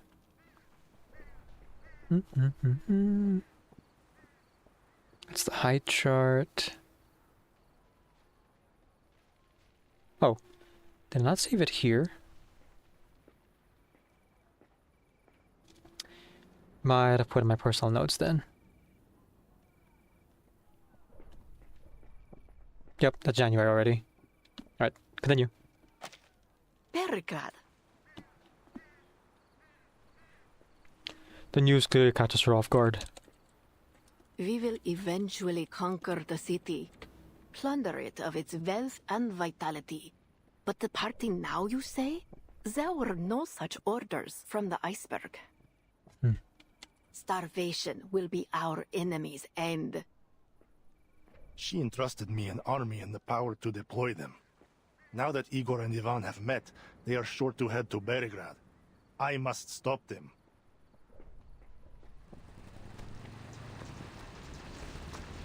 The low growl of engines roll in. The transport unit responsible for heavy weapons is departing.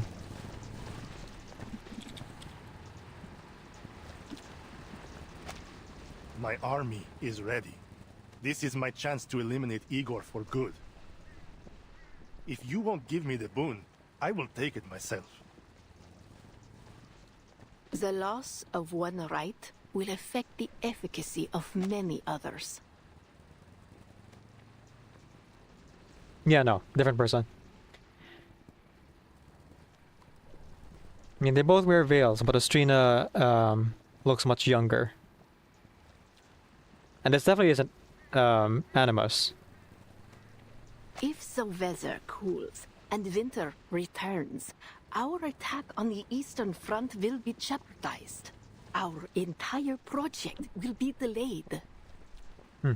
Your privilege has its limits, General. You and your followers will accept the trial. It is only a matter of time. Watch your tone, Ritualist. You never asked Igor and his men to wear the mask. You have no right to ask us.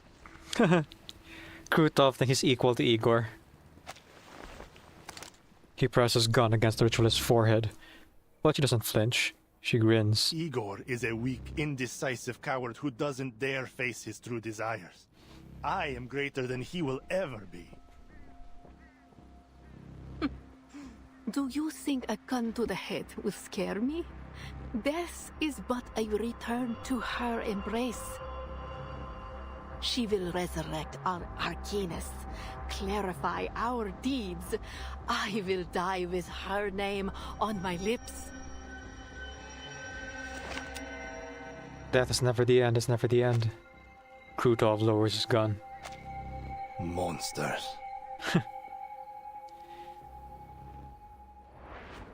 Hey, you're in bed with them. Oh, great, Karen's here. It's been a hot minute, Karen. He looks on as one of Krutov's soldiers drags a fresh corpse into camp. For the man who is already dead, this moment feels closer to withering. How many more will die for this?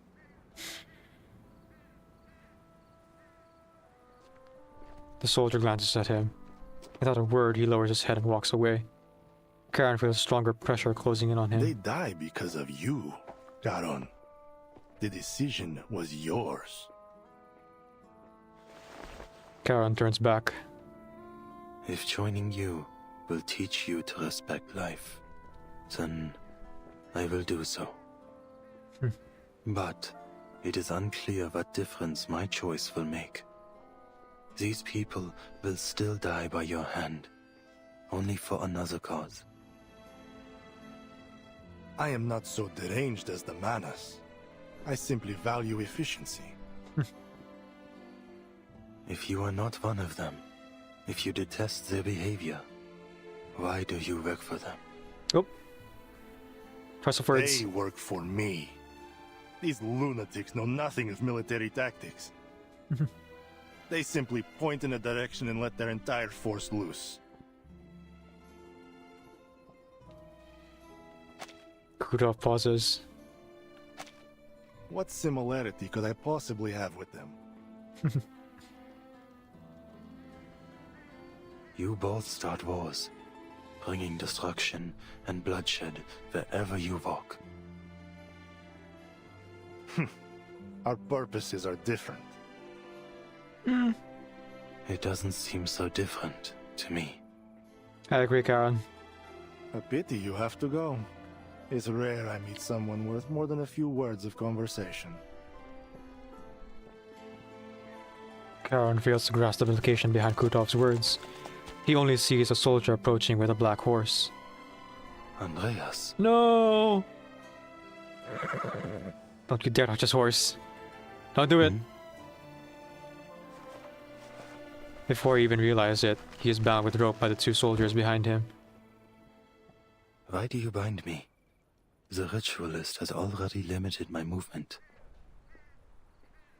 I have other plans for you.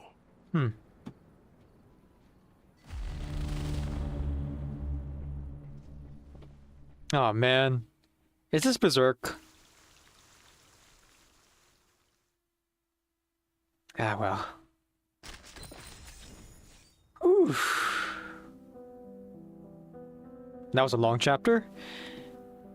Part of why we're going so slowly through this is the yapping, but also because I'm actually voice acting the narration. That's also adding time. Combination of both, but it's more the yapping. I want to defend myself with that. I think now is a good time to get her Psy Cube. Something you need? If you plan on riding far, I suggest a thick cloak and a small bag of dried grain. I've seen her powers with Spathidia's Psy Cube, and will now give her her own. Don't worry. Some of these supplies were gathered by Miss Farrell, but I trust she wouldn't take anything too important from the dead. Would she? Would she? Took me 6 hours to go through this story normally, so double that for yapping and fluff text. Yeah. And then I'm also voice acting the traces and things, so that also adds to it. So hopefully I can finish this in like 3 or 4 streams, but we'll see. What else should I get?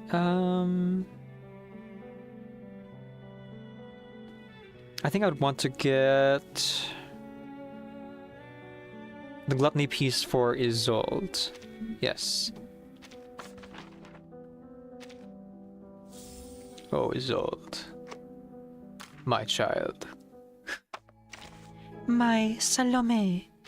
My muse. Isolde's side story lives rent-free in my head for all the time. Your poised, gentle footsteps are music to my ears. As a magic, you know what footsteps can signify. When they come fast and heavy, they often carry death on a stretcher. When allies attacked by an enemy under the burn status, damage dealt by them -2. After carry, cast an ultimate effect 120 points of lingering glow or above. Critical damage up by 12% for 3 rounds. Ooh, not bad. I don't think I'll be giving this gluttony though. I'll focus my gluttony pieces on Isolde and then Igor. Let's go ahead and max this out at the very least.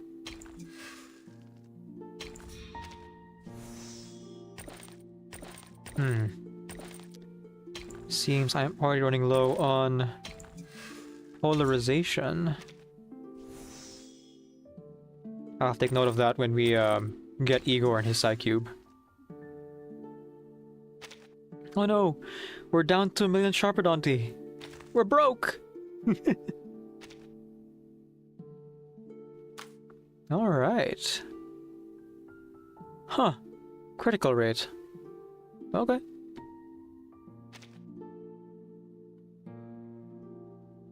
I mean, I don't think I'm using to attack all that much, but sure, I suppose.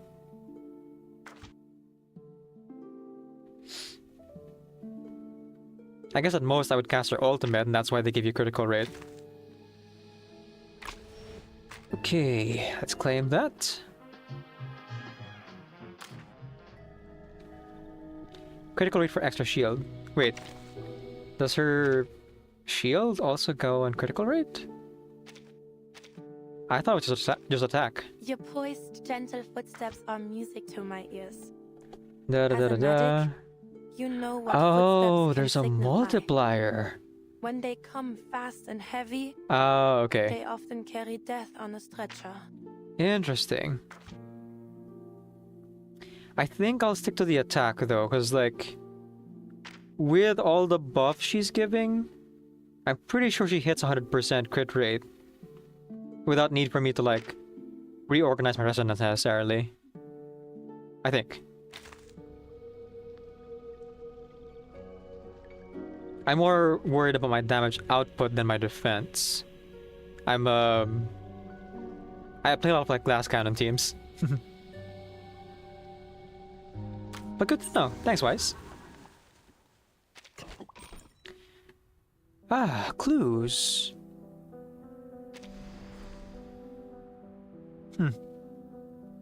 Just two. Igor and Krutov.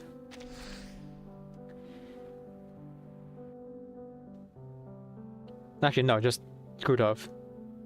Adversarial. Hostile.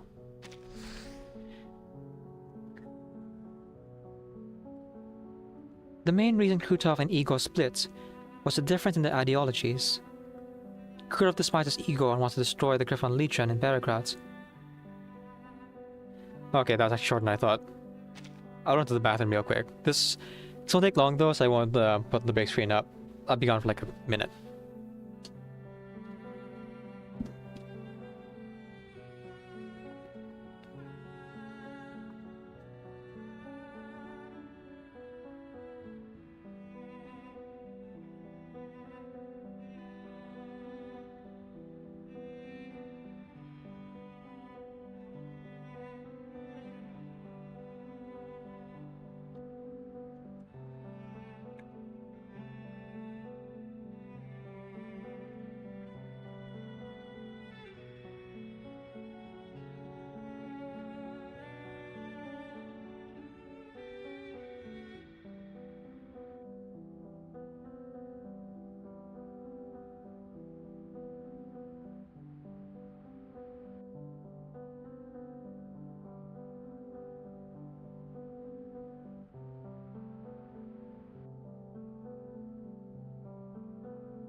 The history of the world, my sweet, is who gets eaten and who gets to eat. Hey, Ayana Dawn. Welcome to the stream, Ayana. Thank you so much for lurking. I think we are in the last leg of our stream here. I'm getting a little bit tired already, so I think like maybe 2 or 3 more chapters, and then I'd have to call it a night. Let's see how far we can get.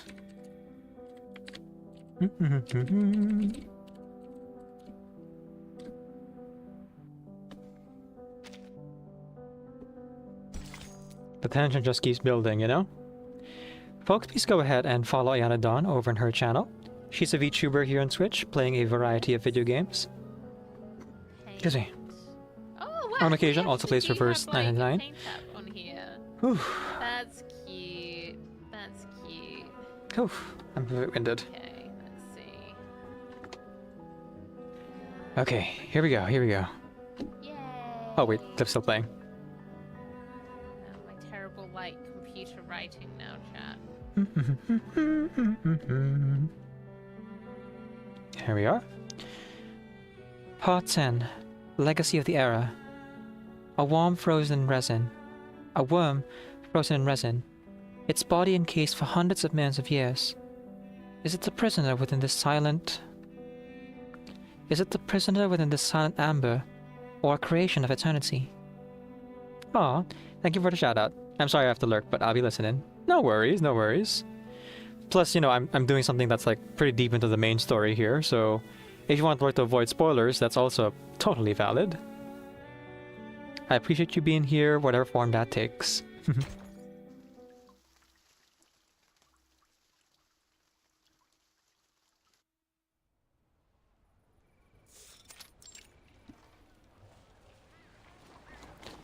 Belgrade receives the thundering hoofs of the cavalry in dead silence. It's as if the city has been deserted. Yet the soldiers sense the stares, frightened, alert, resentful, peering through every rusted doorway, every shattered stained glass window. They settle on the weary war horses, on dust-stained uniforms, and on the black barrels of their guns. What are they so scared of?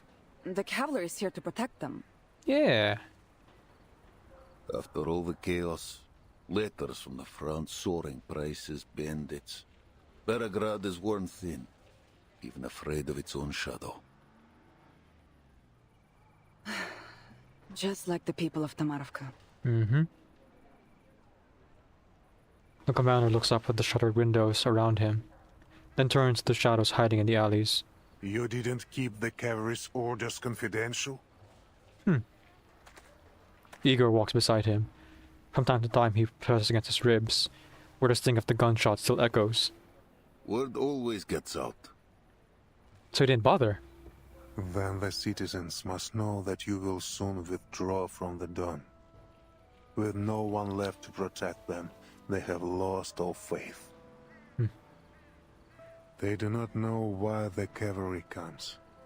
I'm certain their minds are filled with the war's possibilities. Right.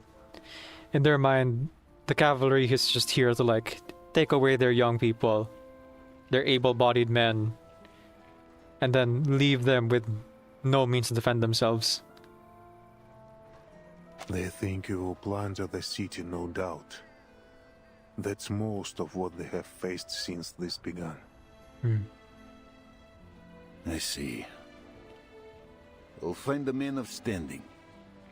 Fyodor Petrovich, perhaps, and convince him we bear no ill. Yeah, it's more of a societal issue, though. One person won't really change the tide all that much. Even though the war's supposed to be over. People don't understand what they cannot see with their own eyes, and you cannot tell them about the foundation of Xena. In the darkness, several citizens lurk with weapons in their hands. Not one of them escapes Igor's eyes. They have already formed a militia, preparing for the worst. All we can do is remain discreet and avoid adding fuel to the fire.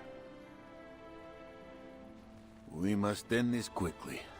Deal with Krotov. Captured or killed, it doesn't matter. Destroy the ritual and return the step to what she once was. That takes time. And aid the timekeeper in her mission. 1 week, Igor. That was your word. Do not forget it. I suggest we entrust the ritual issue to Lilia's flight unit. Oh. They have the element of surprise. An aerial strike will give the Manus little time to react. Already done. The coordinates you gave are with Lieutenant Lilia. She's working on an air raid plan as we speak. What could possibly go wrong? I will leave Belgrade to you. The timekeeper waits for me at the church. What she seeks is in a church.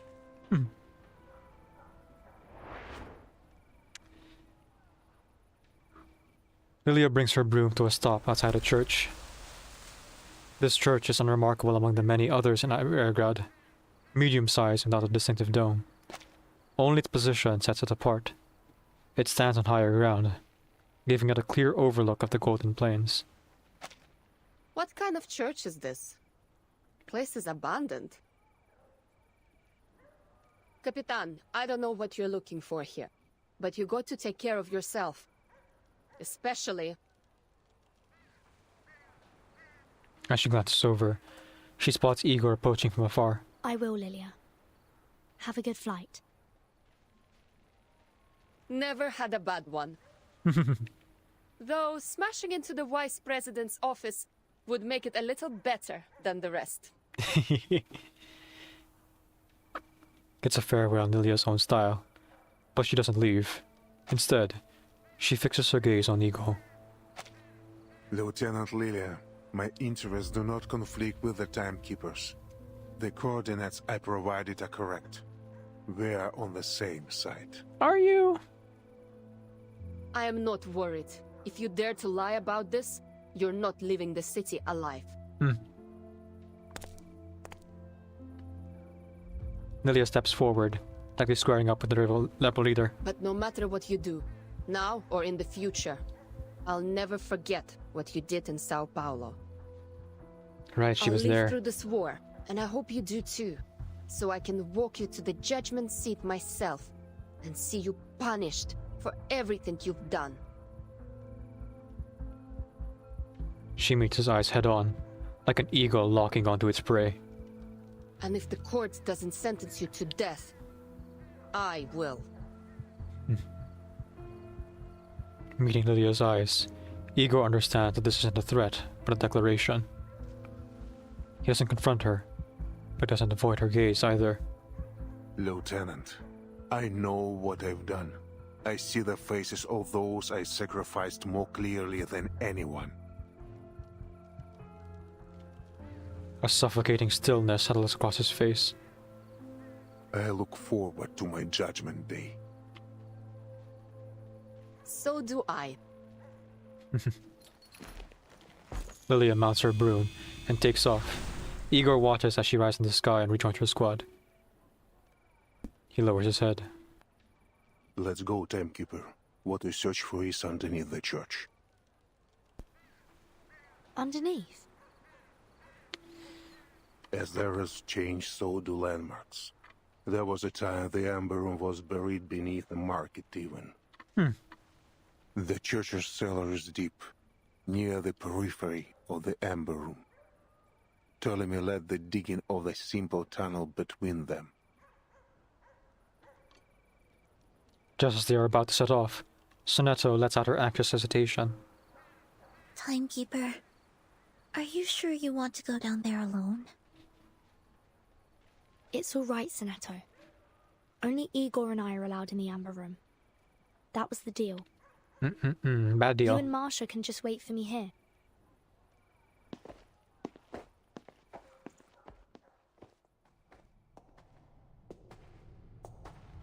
The road down is not long, but the darkness of the suffocating earth devours any sense of time. Guided by the lingering scent of gunpowder from Ptolemy's excavation, they moved toward a faint point of light in the distance. What's that light ahead? The lighting system my man built before.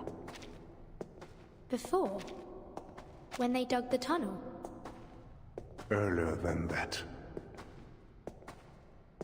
The light grows brighter, revealing an unexpectedly complex structure as they pass through the entryway.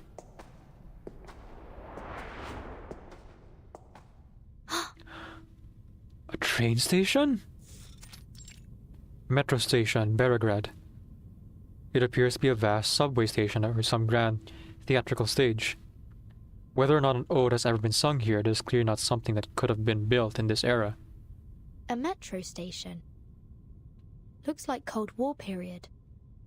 What's it doing here? 60s, 70s? It's because of the Ember Room. The range of its storm immunity expanded, covering the station. Oh. The immunity range expanded? So this isn't the center of the Amber Room? Of course not. There was a metro station here when the Foundation and Zeno built the laboratory. A laboratory built in collaboration between the Foundation and Zeno? There is still some distance to the Amber Room. Let's talk on the way. Much remains to explain. Now they have entered the subway station. The aged traitor finally seems to shed the veiled wording in his speech. The Foundation and Zeno have worked on many projects together, of many security levels. I am now free to talk of them. Pretty sure NDA is still a thing, but okay. You did betray them, so I guess technically you're free. After the second storm, several Xeno generals and committee members requested my military support for a research project on the storm. At first, I thought it was similar to the Changeling project. Shady perhaps, but not too harmful. I'm sorry? The project that made Jessica? Oh, okay. I guess Igor knew about Nightmare at Green Lake. That project still caused harm to tourists at the Green Lake campsite and the surrounding residents. This is nothing compared to what the Ember Room did. After I joined the project, my orders were to station on the outskirts of Beregrad and build a military zone to protect the underground site.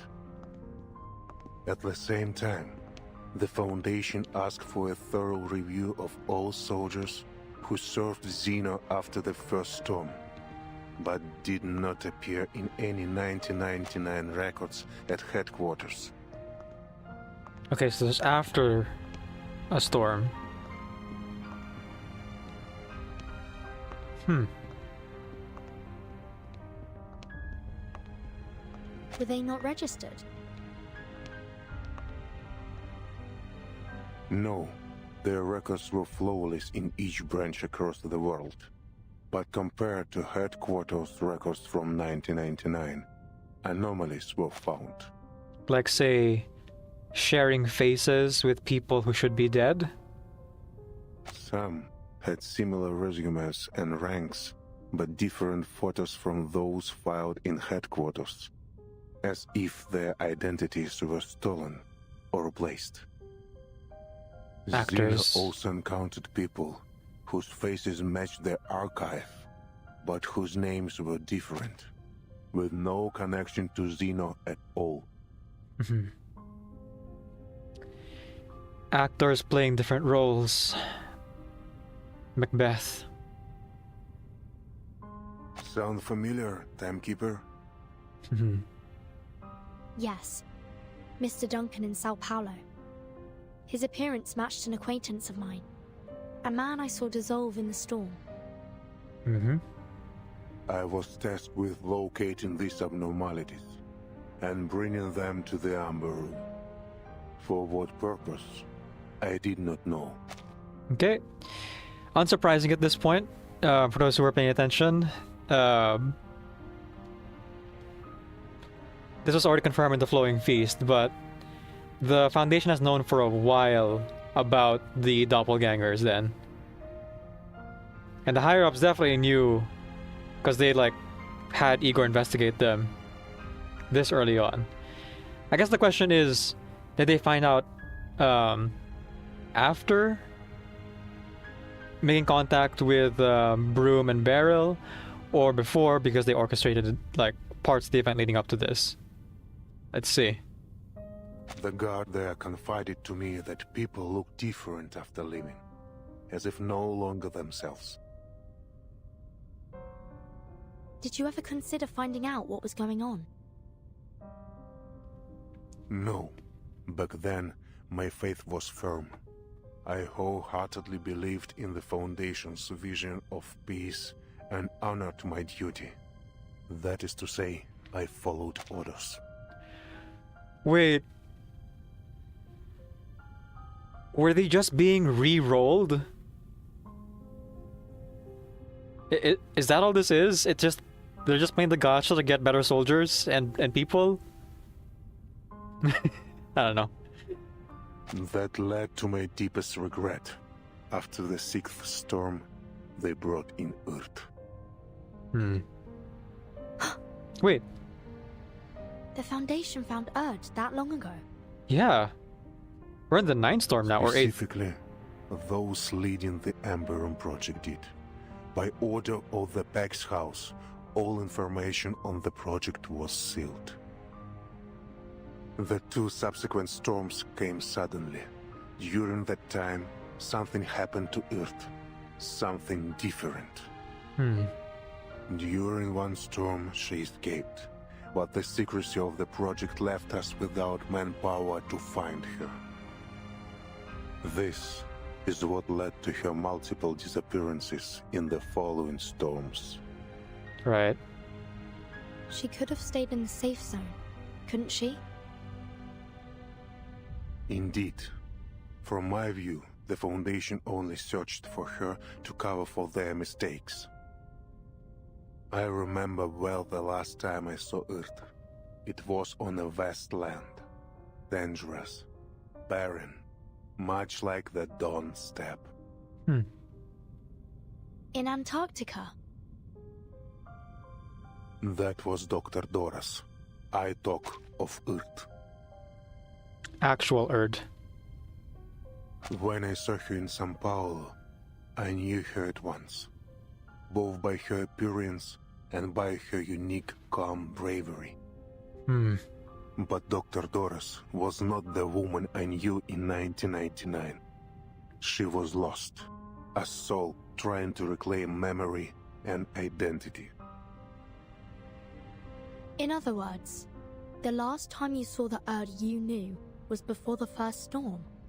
Huh. Correct. In 1999, the year the first storm rose rain from the earth. This is the second event I want to tell you about. Give me the lore. At that time, our army stood ready in Kazakhstan for a war none had ever seen before.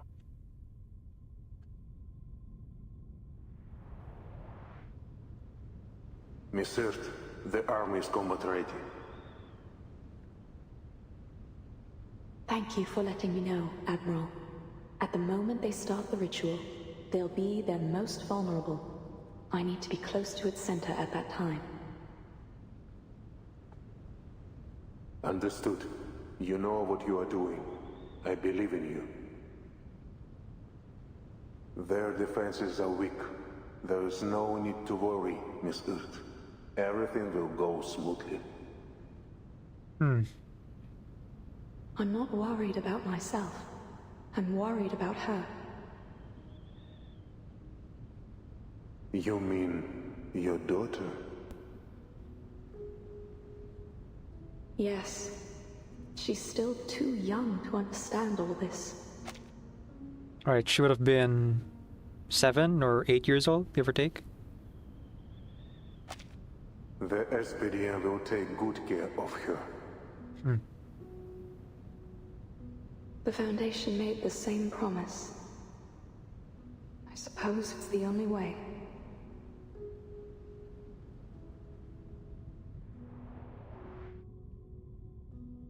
Manus Vindictae held its first space-time ritual on December 31st, 1999. If they had succeeded, that ritual would have brought time back to the blank era. Antarctica was their second attempt. There it is. The results were much the same. The flood summoned by the ritual was incomplete and turned into the first storm. Better by comparison, I guess.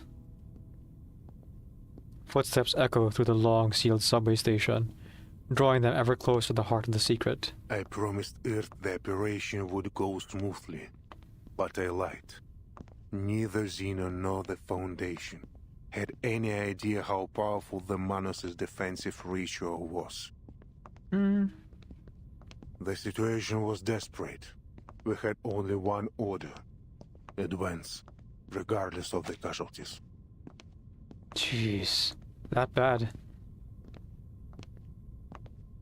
When the storm rose, it swallowed the details of the war. Yet the weight of it haunts me still. The grief of sending my soldiers to die. Right. He said one of his motivations is, I guess this isn't Manus Vindictae, it's actually Beregrad, and there's us here. Is that, he wants to be able to, like, lead his soldiers so they don't die meaningless deaths. So this is a big influence and motivation for him. Like the flame of a candle, they were extinguished in an instant. If it weren't for the storm blurring my memories, I would have left Xeno and the Foundation far sooner. What? The subway station ends, and ahead of them lies a broader space, where white light and air pour Then in. what ultimately led to your betrayal? Igor halts and turns toward an obscure door at the corner of the hall. We've arrived. It is carved from the same smooth marble as the surrounding wall, its outline only perceptible on close inspection. Unobtrusive, unremarkable even, but ever so mysterious. It was the Ember Room project. It showed me the Pax House's arrogance. By now, I don't know which shows less respect for life, the Foundation or Manus Vindictae. I once thought that we fought and sacrificed for a firm conviction, to bring a bright and peaceful future. But I can fool myself no longer. The Pax House may aim to build a peaceful future for both humans and Arcanists, but their means are no longer justifiable. And with Arcana as she is, this is a war for gods. How can we stand, let alone claim victory, as mere mortals? How I wish to have a god on my side, Timekeeper. No. There is an almost pleading note in his voice. What lies in the Ember Room, I cannot fully say. Data fragments, Miss Earth's words. Whatever it is, she wants you to have it. Destiny has seen it survive several storms, waiting for this hour, for you. This is a door only you and Miss Earth may open. Go. Walk through it. I'm still not sure if you're telling the truth. But thank you for bringing me here, Igor.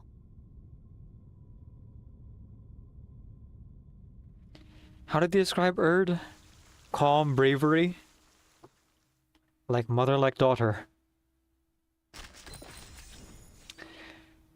Whew.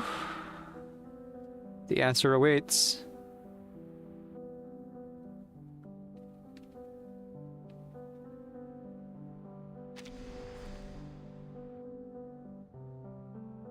Lilia.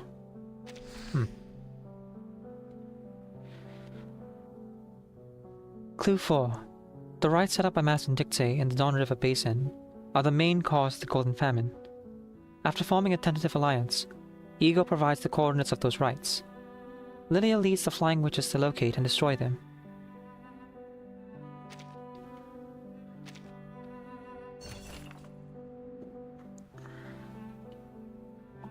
Where does the Skylark rest?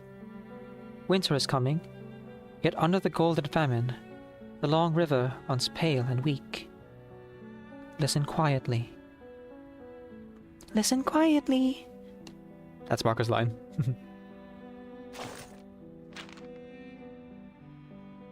Ah, okay. Voice acting. What is it, Sabina? Drink some water first. What is it, Sabina? Drink some water first. Take your time. I can't, Commander. You might throw me down the well for what I'm about to say. Please, give us the order to arrest those rotten merchants. They must be punished. This is unlike you. Weren't you the one who told the quartermaster to keep the well clean, because you will drink from it again? I have to do something. Those lying bastards are running the markets into the grounds. Banknotes are nothing more than worthless scraps now. You need solid gold just to buy a bucket of moldy, rotten potatoes. It's outrageous. Hoarding goods and profits here from the war are nothing new. The prices here have been sky high for ages. A small patch of salt now costs as much as a quartermaster's monthly wage. Do you really expect us to stand by and do nothing? The golden famine is still spreading. The flour mill shut down after its workers enlisted. Life in Belgrade keeps getting harder. I understand. I'll speak with Fyodor Petrovich. We can't let these parasites bleed the city dry.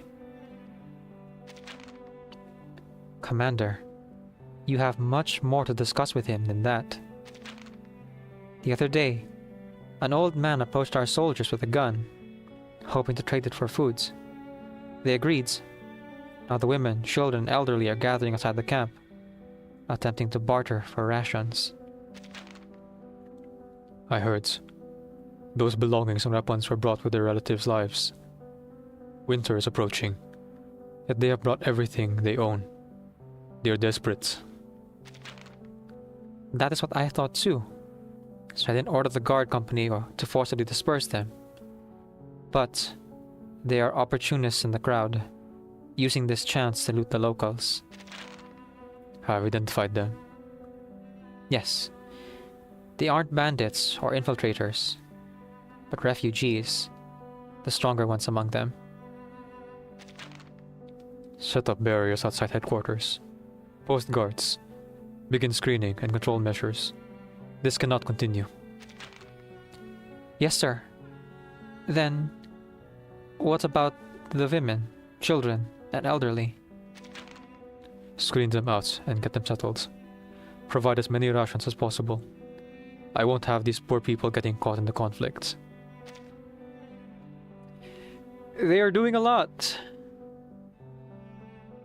They are doing a lot, but they themselves don't have a lot to work with.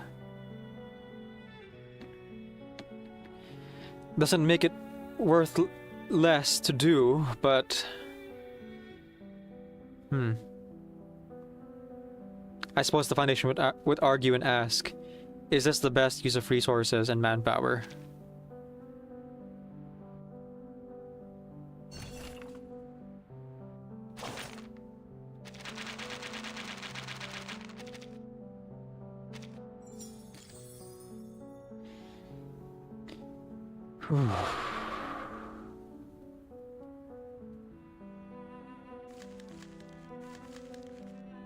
Part 11. The Defender's Oath. An ancient proclamation arrives at the foreign city's gate, clad in blood and dust. Alright, I gotta clear that first. Got it. Okay. I can be patient.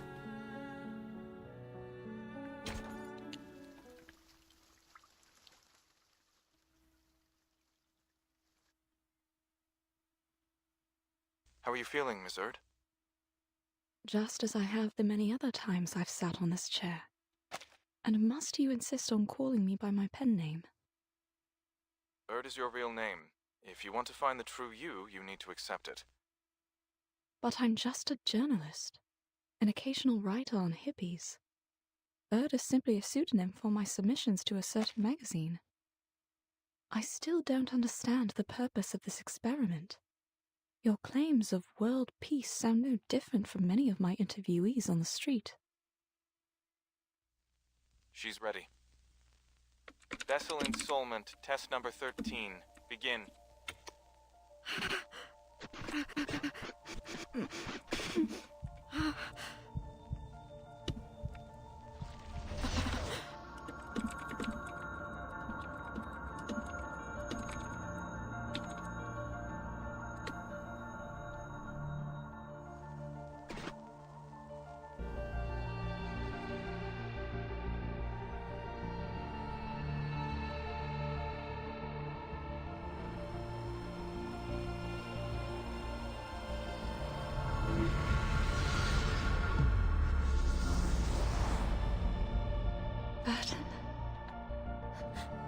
Mom? It really is you, my child. It's been so very long. You're slighter than I'd imagined, but how wonderful it is to see how you've grown. Why are you here? This isn't reality. I can feel it. Where are you really? Where can I find you? Don't cry, my child. This is but a moment from the past. I can only tell you what has already happened.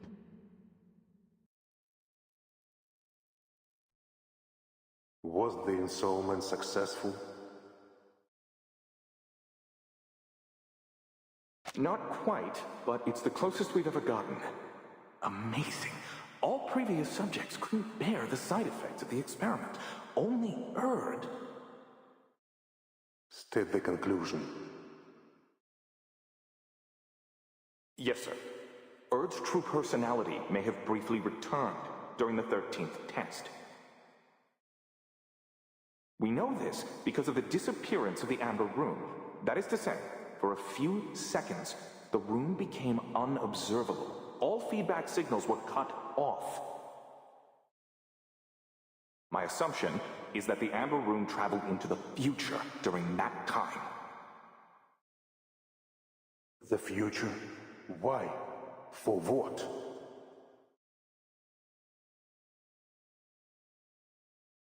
Only time will tell.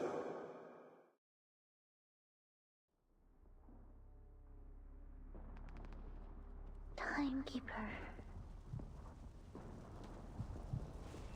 Timekeeper? What? Timekeeper! Are you awake? Whether it's the ground beneath her or herself that is shaking, she can't tell. The cloud of noise around her, it's as though she's just been thrown into a hurricane. Sonetto, is the timekeeper alright? The manas are moved in. Ah, shoot. So Lilia failed then. She's awake. Sonetto? Marsha? Her mind still lingers in her time, while her eyes struggle to grasp where she truly is. What's happening? Is Beregrad... Krutov launched a surprise attack on Beregrad an hour ago. Some bandits have broken into the city under the cover of their air force. The cavalry and the militia have formed a defense. Igor went to contact his people for reinforcements. We need to get you to safety as soon as possible. How long was I down there? 15 minutes, right? 50 minutes? Timekeeper, you've been gone for almost 12 hours. I just brought you back above ground. Huh? Timekeeper, sorry for asking so soon, but are you able to move? Looks like Erd wasn't the only one who traveled forward in time. Yes, I'm fine. Just give me one more minute. Alright, here's the situation. Krutov's vanguard has occupied part of the outskirts. Though this church is currently within the safe zone, it won't be for long. We need to retreat a few streets back. 10 minutes ago, a small force cut off our retreat. I'll attempt to break through a route connecting us to the militia stronghold. Wait for my signal, timekeeper. Alright, let's see who lives through this. Place your bets, folks. Which NPCs are gonna make it through? Alright. Marsha and Sonetto. Fitting. Okay. I need to run to the bathroom again. Because I'm starting to like get real tired and the coffee's wearing off. So I think this would be the last chapter for the day, and then after this we would end up like raiding out. So be right back, folks. Be right back.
Here we go.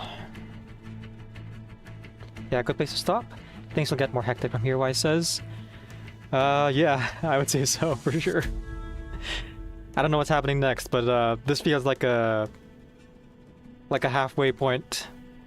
What was it called? Something pyramid. Where the climax is in the middle, and then we have the falling action for the tragedy halfway. Rather than a 3-act structure, we have a pyramid structure. Let's see. Airstrike guidance. Ah, cool. Lily will be able to help. Underground devil. A devil hatched from darkness beneath Mother Earth, born from folklore. It exiled its soul to unreachable shadow, rendering its shell immortal. from attack by air support or rank 2 incantation. This probably needs channel statuses. Tachanka, horse-drawn machine gun. A mobile fire platform combining firepower and mobility. The heavy gun now moves with swift hoofbeats, like Death himself charging on horseback.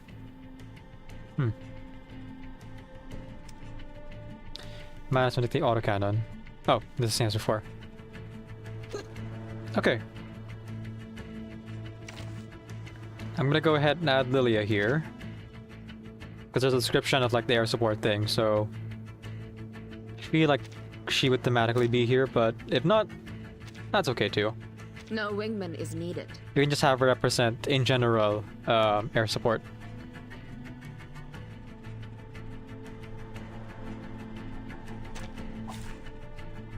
Look at my back.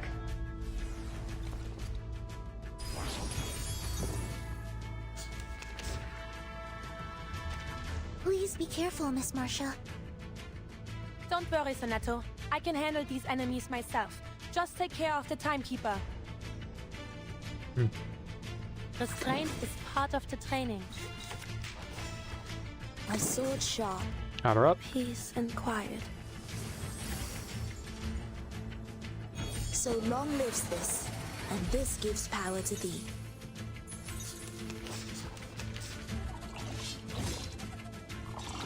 Hit us with your best shot. Oh, I didn't notice the hand was moving it. We can't get close with this firepower pinning us down. Hey, down there! Go do something about it! Ah! Well, you know, I was right. Lilia did show up. Yeah. They've turned their machine guns to fire at the flying witches. Oh. I need to do something quick to neutralize the enemy's machine guns.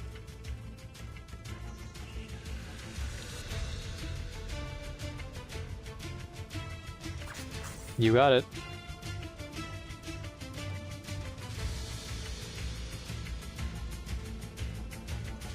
Let me handle the pain. Restraint is part of the training.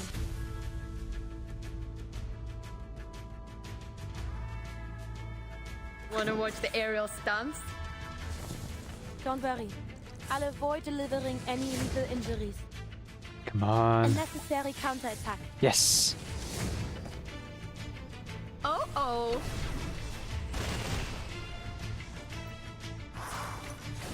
Okay, teams have lowered. Eyes up, dusters. Your flying witches have arrived. Here we go. Nice. No machine gun for you.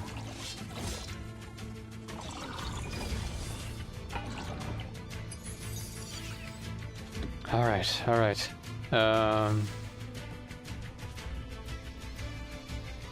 Ja, let's do our ult. Ich schwor, zu beschützen und zu helfen. Let me handle the pain. I believe in you. I will remember your names.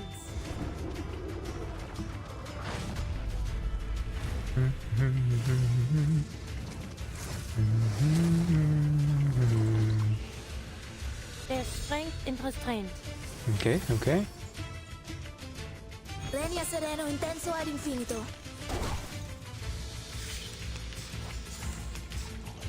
It's all right. Air support, please. And quiet.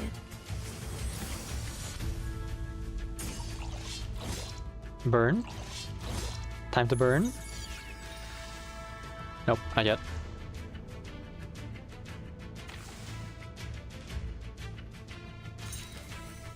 Let's do this and this for the fun of it. You found the right verse for me. I know the moon, and this is an alien city. Lilia, please.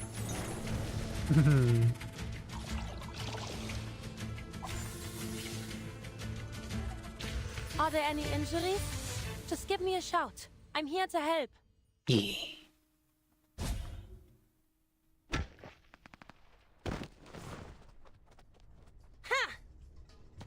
Oh good, the sky's back to normal. The Knight's Trench Club proves an effective weapon in the crumpled alleys of the city. It isn't long before Marcia has cleared a path.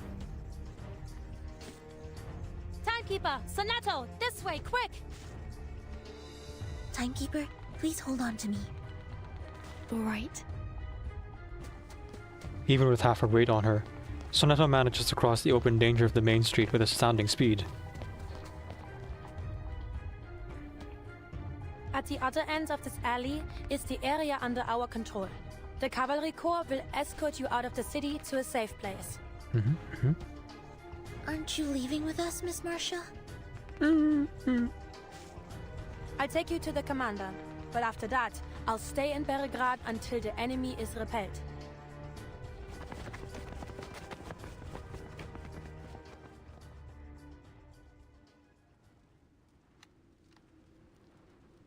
The wreckage of a warplane shot down just moments ago by Igor's anti-aircraft guns lies dodged in the dome of a church. Before that, several shells had been launched in the militia camp, hospitals, churches, and residences, setting the hard-kept peace ablaze. Friendlies! It's friendlies! They're back! Okay. Meryl lowers her binoculars and calls on the militia guarding the street fortifications to clear a path, allowing the three young women to fall back into their formation. The commander strides forward at the sound of her voice. Are you alright, Timekeeper? You don't seem well. Yeah. It's okay. I'm not hurt. Just a bit dizzy. Just, split herself into several different timelines for a couple of minutes to a few hours. No big deal. The Timekeeper hasn't eaten anything for over 12 hours. Her blood sugar might be the problem. I'll take her to have some food. If it only were that easy. I see. When you finish, take her to the siege outside of the city. Timekeeper, you're not yourself when you're hungry. Have a Kit Kat. This fight will not end soon. The city is no place to linger.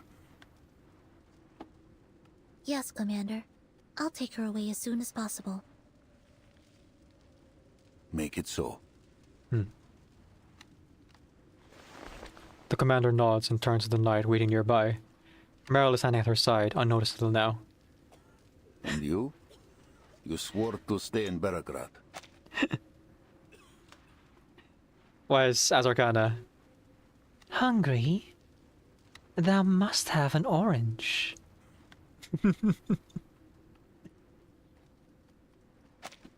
Yes, sir. I can join the militia rescue team. Many medical staff in the city cannot defend themselves. Marcia just carrying the whole army on her back. Oof. Good. Medics of the Cavalry Corps and Griffin Legion will stay as well. You will aid each other. Of course. I'm coming with you, Marcia. Fine, but do as I say. Okay. The commander looks around for Igor. The two leaders agreed to stay in the city. Igor standing nearby, still holding a telescope, his gaze fixed on the city gates. What's he looking for? He doesn't move for a long time. What do you see? Beyond the gate lies only the vast golden plain. I know Krutov. If this is his declaration of war, he will not stop at bombs and bombers. What? You mean... He has a disposable... It's coming. He has a disposable lunatic army who just kind of, in his words, let themselves loose. So... The grass blows. The grass bows low as black galloping The grass bows low as black galloping hooves carve a path straight to the city. Suicide bomber? Is it Karen?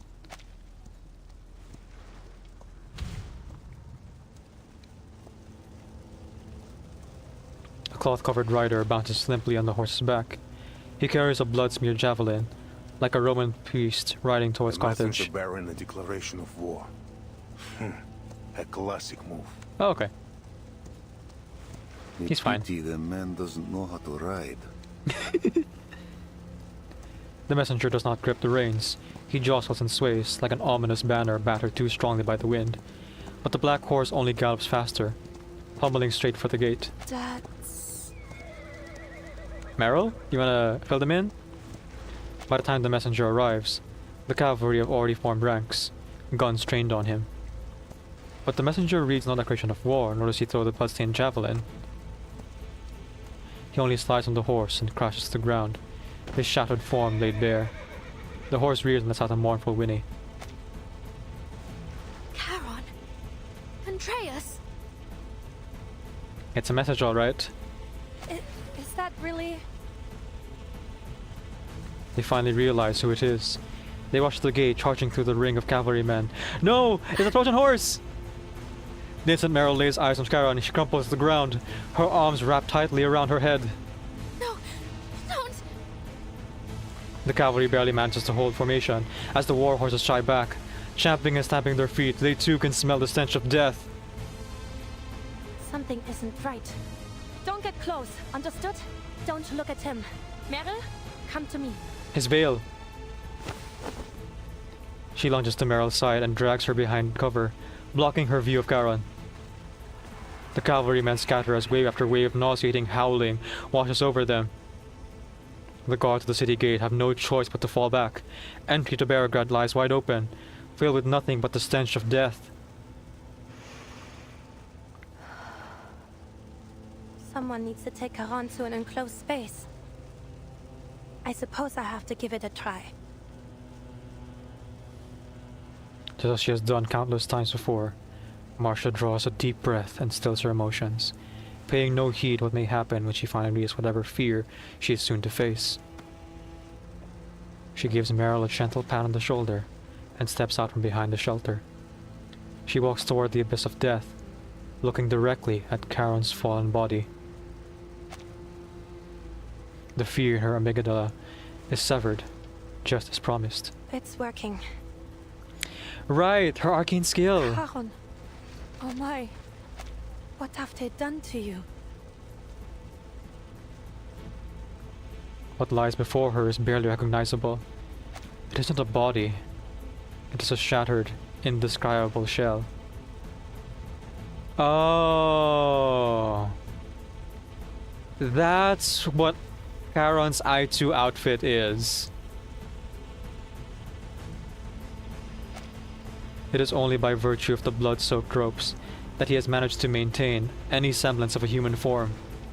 With his coverings gone and free from the constraints of a complete form, death seeps out from beneath Charon's clothes.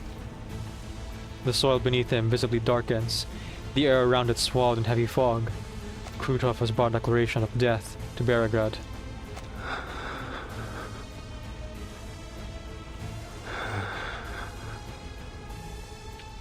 With the shrapnel sticking out of his body, and the javelin. Yes, Charon? What is it? Welcome back, Ardarla. Marshall leans in close in an attempt to catch whatever sound his ruined body is still able to give voice to. A message from Krutov. He swears to destroy Beregrad. Unless... Igor? You hand over Igor. Oh, of course. Petty.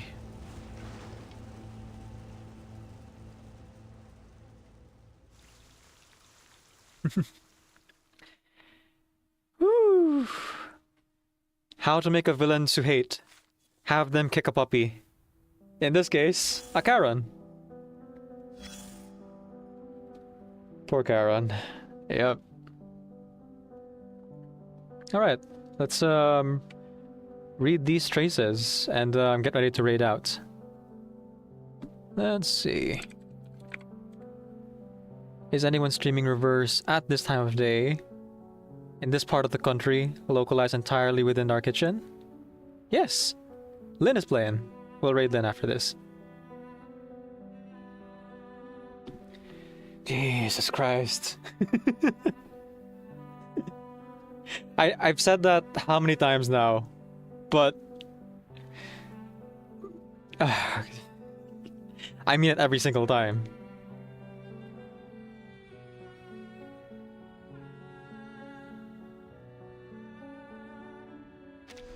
Let's start light. Clue updated.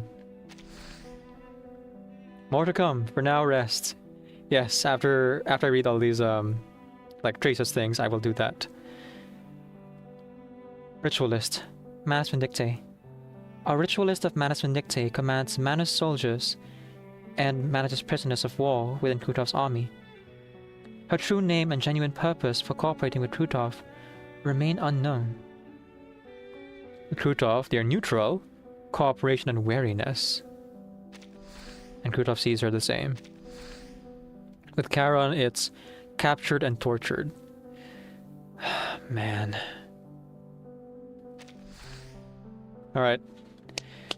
If it's a fight they want. Before the war starts, Mr. Charon endures horrific torture at the hands of Krutov's soldiers. His bound and mangled body is sent to Beregrad as a declaration of war. I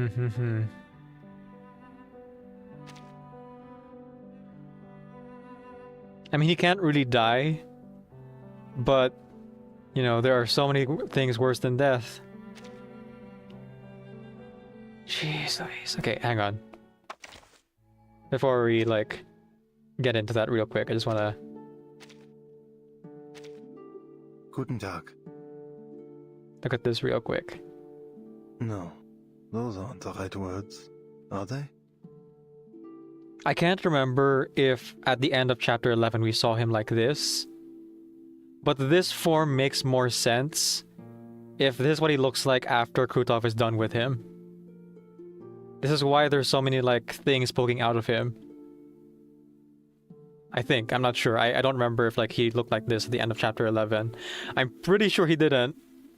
But I genuinely am too shocked to, like, recall right now.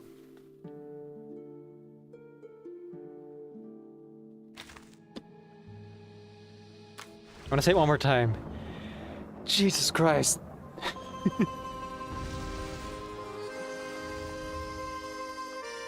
I need to relieve tension, and that's all I can think to say and do.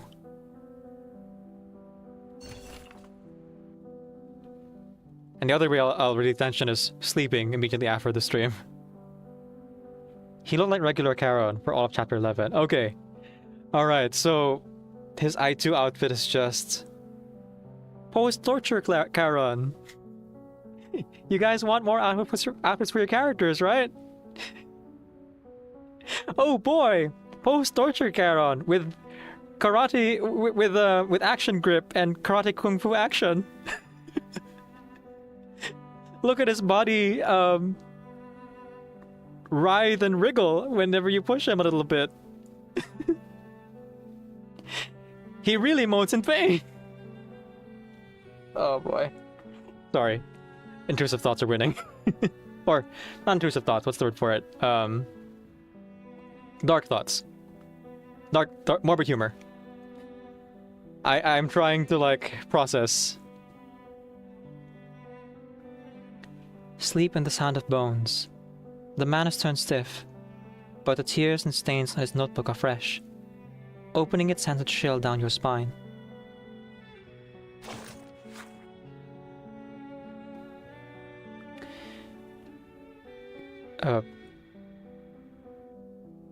Okay.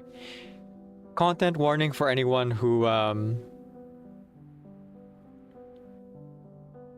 is squeamish about torture and descriptions of it in text. Please feel free to step away. This theme's pretty heavy. The Lost Diary of a Captive. An old diary with black, viscous stains smeared across its cover. The corners are torn and dog-eared. It seems the owner abandoned it recently. November 11. Every night since my capture, I have heard terrifying, fragmented whispers coming from outside, and screams. Not just one or two people, but many, shrieking and wailing in pain. I can also smell something burning and rotting. Damn it. Are those Manus dogs burning corpses? Or performing some twisted ritual? Oh, wait, this is someone else. Well, I'll continue reading as Karen anyway. November XX. I have lost track of the dates. Time and life hold no meaning in this god-forsaken place. I once saved lives as a doctor. Now they have used my medical instruments to brutally murder Boyashkin, Artyom, and Malyakov right in front of me. I don't care anymore. If they are going to come for me eventually, they might as well hurry and end it now. November. I don't know. I don't know how to write this. I actually survived that nightmare, which feels like a curse in itself. We were herded onto an empty clearing, where a Koldunya in black robes was chanting a song. I could barely make out the words. Inculcator of Arcanum, let me manifest decay anew. She pulled away the shrouds covering the corpse. As the black mist dissipated, a broken body lay before us. She handed me my old scalpel. Dissect it. I looked down at the remains exposed to the air. Male, early 20s, mottled, wrinkled skin, ribs collapsed and fractured. I didn't know what I was doing. Fear made me forget everything I once believed. Standing beside her, I raised the blade and started cutting. The scraping of bone was monotonous, but I freed that soul from its mortal prison. When I lowered the knife, I realized we were surrounded by a black fog, reeking of death. All the other captives had died, their faces twisted in agony. The Koldunya seized my filthy hand and laughed. Thank you, Karen. You helped me unravel death and command it, master death, and aid its power. Ryaskin, Artyom, Malyakov, they came for me. I didn't mean to. I'm sorry. I'm sorry. I'm sorry. The remaining text is obscured by black, viscous stains. The remaining text is obscured by black, viscous stains.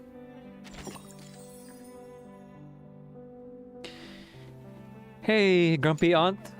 Any words of wisdom for us? Seems you've got some iron beneath that calm surface. Not everyone would sleep so soundly in a stranger's house. Soothing rest.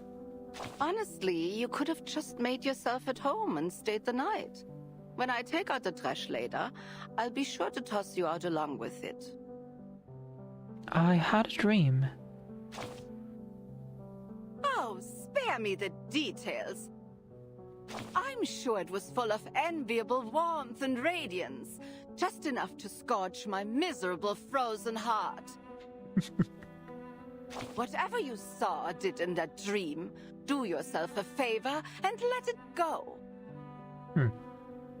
You may not like the reality served on your silver platter. No one does. But you'll have to swallow it. Blame this mess on the black robes if you want. Those cowards keep trying to drag the world back to their good old days. And the white robes preaching the future? No less clowns for their taste in uniforms, falling off their high horses again and again, brought down by their own arrogance. Who would have thought the whole universe turned into one circus, starring two troops of fools? Black and white. Literally, black and white. Why didn't that blind woman just let the world burn back then? It wouldn't have been worse than these chaotic times. And who asked her to play the martyr anyway?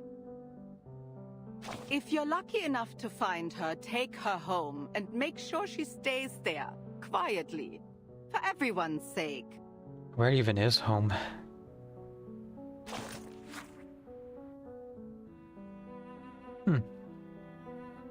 A map?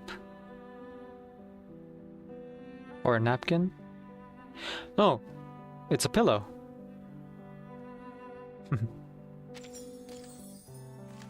Okay. So, this brings us to the end of the stream. Boy, am I tired. Physically, emotionally, mentally, spiritually. In all senses of the word. I'll be sending you guys off to Lynn to experience that again. I think Lynn, as of now, is around the beginning, like chapter 5 or 4?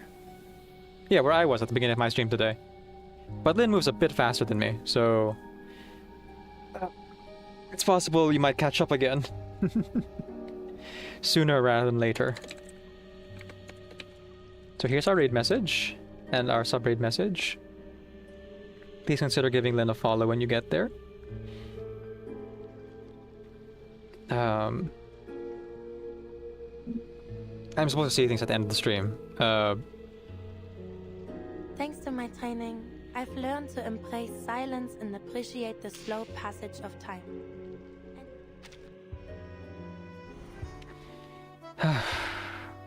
This main story, as with all the main stories, is incredibly heavy.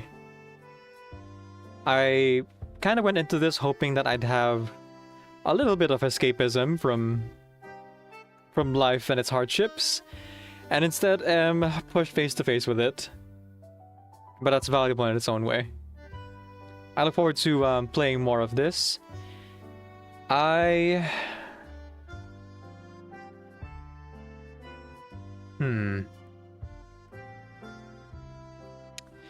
will stream this again on Thursday. Yeah. We'll do this again on Thursday. And I don't think we're going to be able to make it from like chapter 13 to chapter 25, or part 13 to part 25 in 3 hours. So the next time I would stream again would be on Saturday, same time as today, and we'd set aside time for that. And if we're still not done, then I would stream Reverse on Sunday as well. Whew. This is a lot. This is a lot. It's gonna haunt me until I can continue playing it again, but I feel like this is a good stopping point, and like I said, I need to rest. Now, outside of Reverse 1999, I will also be playing, I'll also be streaming again tomorrow, so I will see you guys possibly at, what time did I say? Yes, 7 a.m. Eastern Standard Time, so give or take about 14 hours from now, or 13 hours from now. I'm going to be editing the podcast and some other projects that I have in my backlog. And then after which I will be playing the game that I was asked by the indie developer, the Malviolence indie team. The game is called Malviolence, and I was approached by the creator Mado. It's a visual novel game, so, you know, not too dissimilar. But this one is going to be lighter, I think? It's an escape room visual novel game, so it's gonna be puzzles and stuff. So feel free to join us for that, and please do show your support by checking out the game on Steam. It is free, as well as its prequel, which is also available for free if you enjoy my stream of it tomorrow. Anything else? Anything else I'm forgetting? Thank you everyone so much for being here. I think that's about all I can think of right now. My brain is quite fried. Ah, yes. Special thanks as well. So, special thank you to the Bone Man and Urana for the follows. And thank you for the raid from Urana. I'm glad I found another Reverse 1999 streamer. And thank you for the subscription from Atarla. Sorry you joined back in with what is the heaviest emotional dramatic scene of this whole chapter so far. And I can't say it'll get better from here, but no, I can't really say it'll get better from here. I'm looking forward to more of the story, and thank you so much for being here. I appreciate it, and I appreciate the subscriptions. I can like pay artists and do cool things for the stream. I'll probably see you tomorrow after I play my sponsored stream. So, looking forward to that. Looking forward to tomorrow, because tomorrow will be better, surely. But as I send you off, keep in mind, remember that Decaf NVIDIA is going to Creative Commons Attribution, Non-Commercial Share Alike 4.0 International License. Off you get. The vampire on the train took him. His body was hidden in one of the cars, and his eyeballs embalmed and nailed to the ceilings of cars 1 and 10, so that even in death he may keep watch over his beloved train forevermore. Auto editor, Verity. Hey guys, wait. Do you guys notice that Rare Bear's corpse has a mask on top of it? Was that there before? Nah, that's just a coincidence. He's role playing. Yeah, right. Yeah. yeah. Yeah, it's Halloween. I'm the ghost of Christmas past. I'm the ghost who will guide you through. As we go back through your past to see what makes you you. Oh my god, impossible. I went to school here. I know it anywhere. I know each desk and chair. I was popular, so cool here. And who's that over there? I see a girl sitting all alone. Mom made me stay at school. Her classmates have all gone home. She was pretty cruel, spending Christmas all alone. Nothing to do, nowhere else to go. Steam Whistle Prelude. A traveler must make proper preparations, and keep a good track of time to have a pleasant journey. Therefore, it is necessary to keep accurate records. The Danube Dawn, operated by Vienna Pannonian Railways, departing from Istanbul, passing through Belgrade and Budapest, before finally arriving in Vienna. Throughout the journey, breakfast, lunch, and dinner are served, allowing passengers to enjoy freshly prepared dishes from various regions, while taking in the ever-changing scenery from the dining car. If it wasn't the year 1913, it truly would be a wonderful journey. Semmelweis, one of the companions on this journey, was born in Sasgrad, Kozgrad County, Hungary. At the age of 14, she joined the Foundation as investigator. Her arcane skills are weak, but she is calm, precise, and dependable. Those who have worked with Semmelweis share the same opinion about her. An arcanist as rational as a human. If only there were more arcanists like her. Meeting new colleagues. Research on vampires. They hate sunlight and garlic, drink human blood, can turn into mist and control small animals, such as rats and bats. People ambushed by vampires often become infected and die immediately. Local testimonies are close to expectations, but the parts the Foundation refused to share are well protected. It is very difficult to confirm if the rumors are true. Sponsored trip. Video equipment, camping gear, snacks, and some games that pass the time. Everything's been prepared. Even the contraband has been stowed away. The catch? Wait. I let my eagerness of going on a Foundation-sponsored trip get to my head. Might as well share some of the snacks with the others. One must be punctual. The extra luggage slowed us down, forcing us to travel through the night to make up for lost time.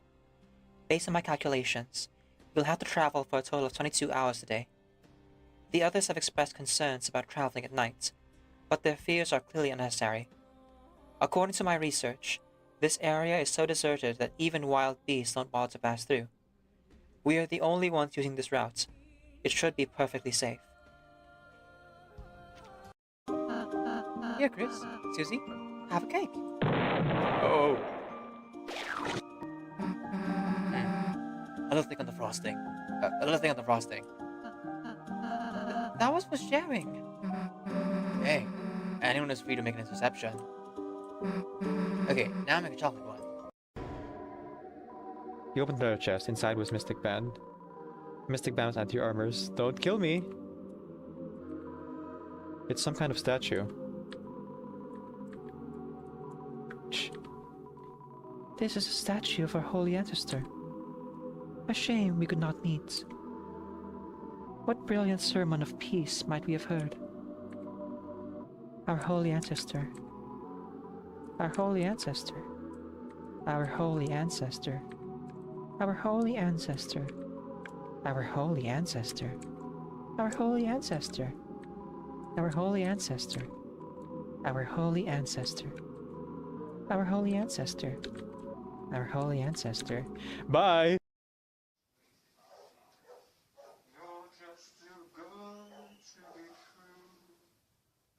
Can't take